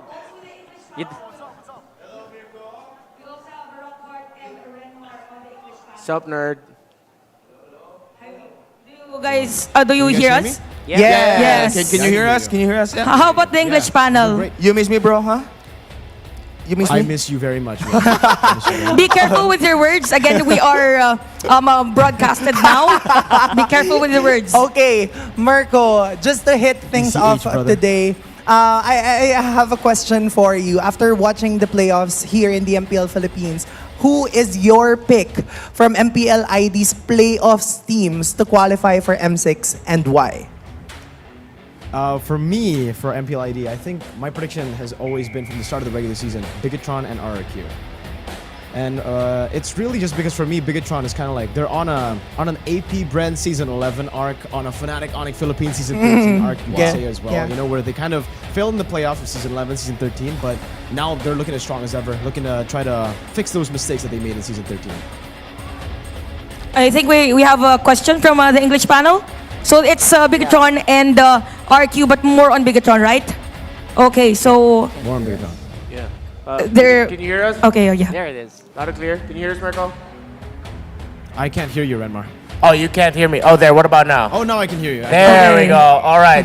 So, I've already admitted to you that way back in Season 13, even though it was difficult for us, I am a self-professed Bigot Trooper as myself. So, a question for you is, who do you think are the key players of BTR and why is it Eman? I love that you've decided for him. That's true, that's true. You know, I've always been an Eman Glazer myself, Renmar, so we share that sentiment, you know.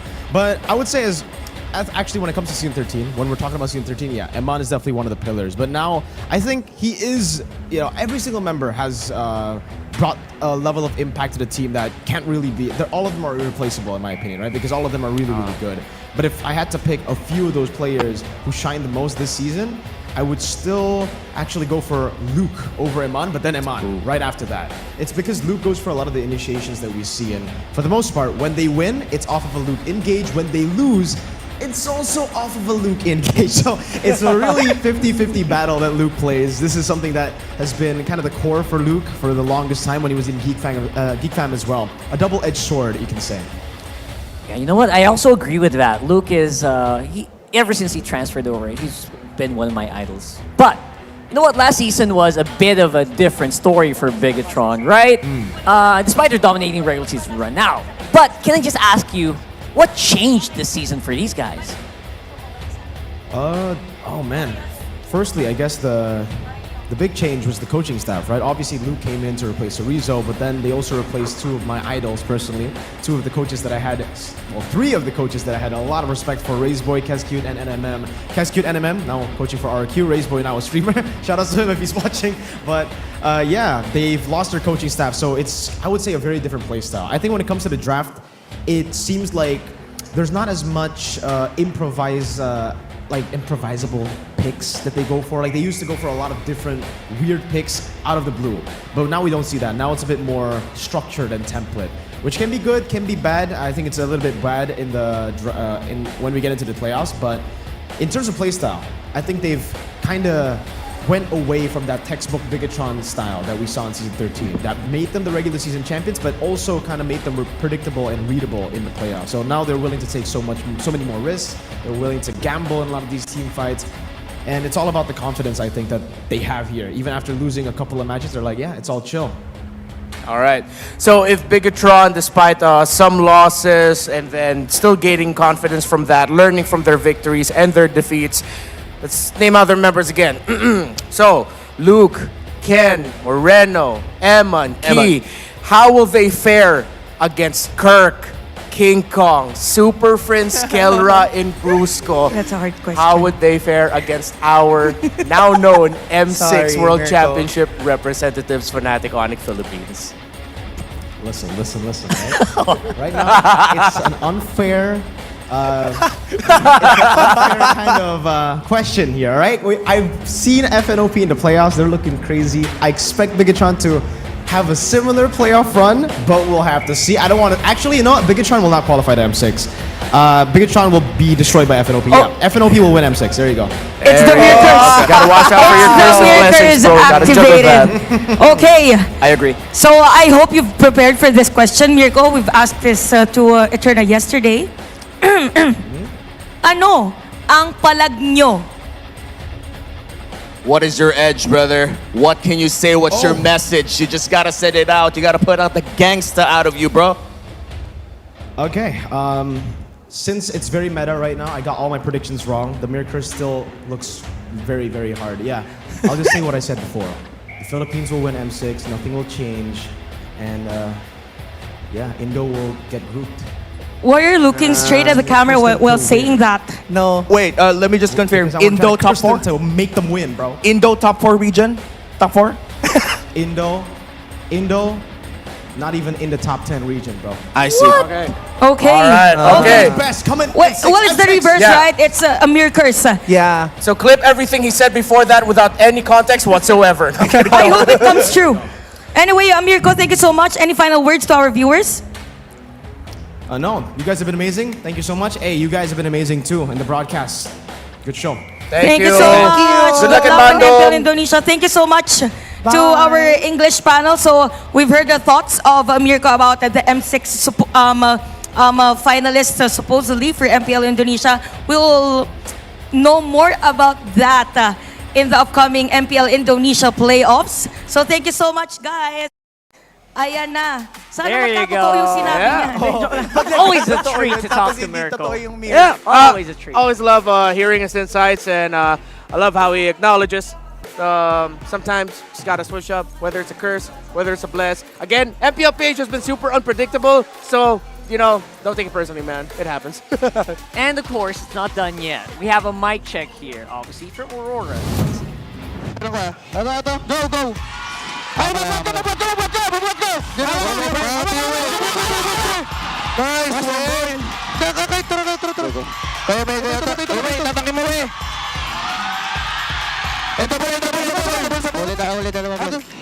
Ano, please! Patay Bruno. Patay.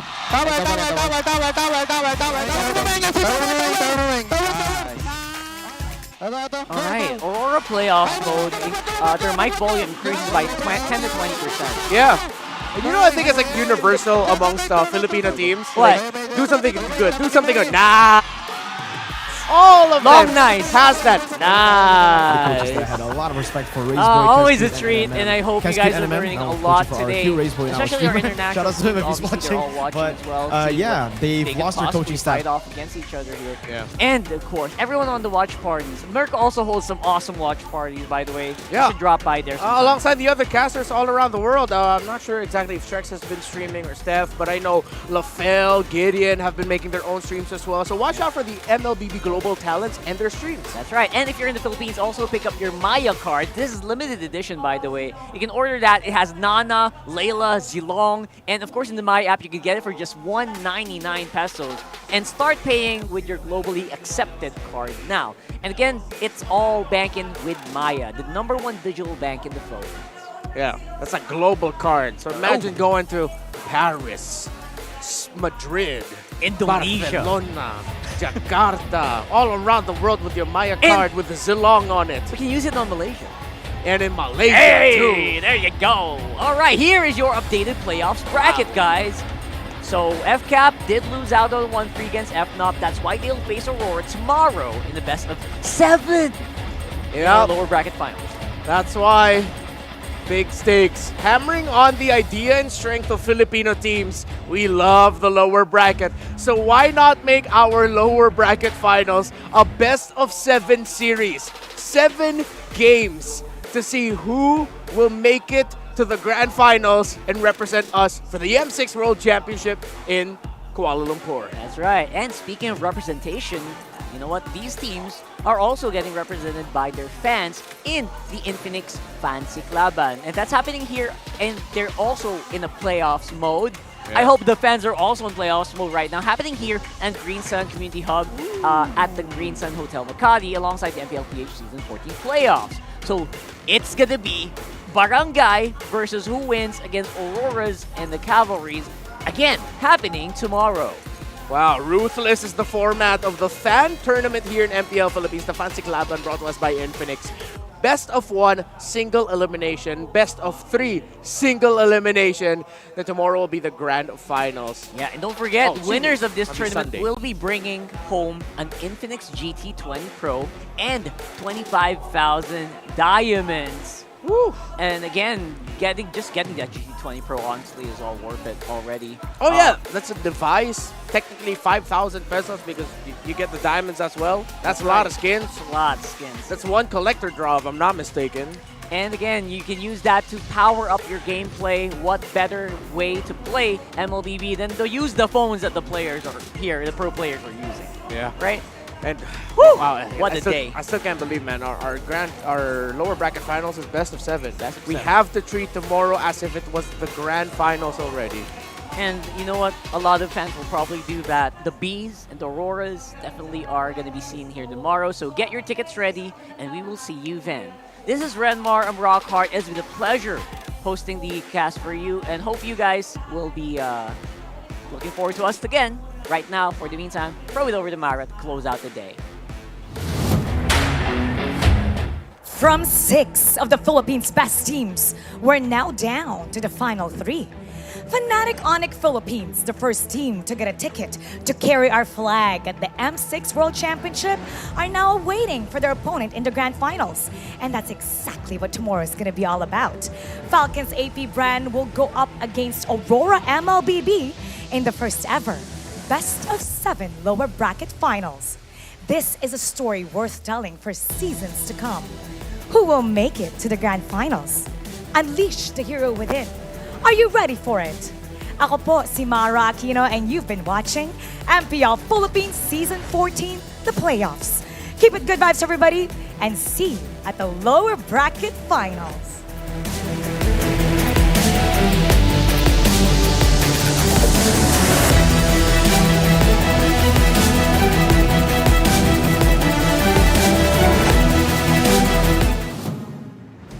The 14th season of MPL Philippines is brought to you by the following sponsors. Smart, the official telco partner of MPL Philippines Season 14. The official tournament phone of MPL Philippines, Infinix GT20 Pro.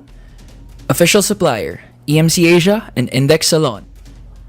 Don't miss any MPL action by following our official Facebook and subscribing to our YouTube channel. Follow MPLPH on TikTok for more content. Experience the Lakas ng Pinas playoffs of MPLPH Season 14 action live at Green Sun Hotel.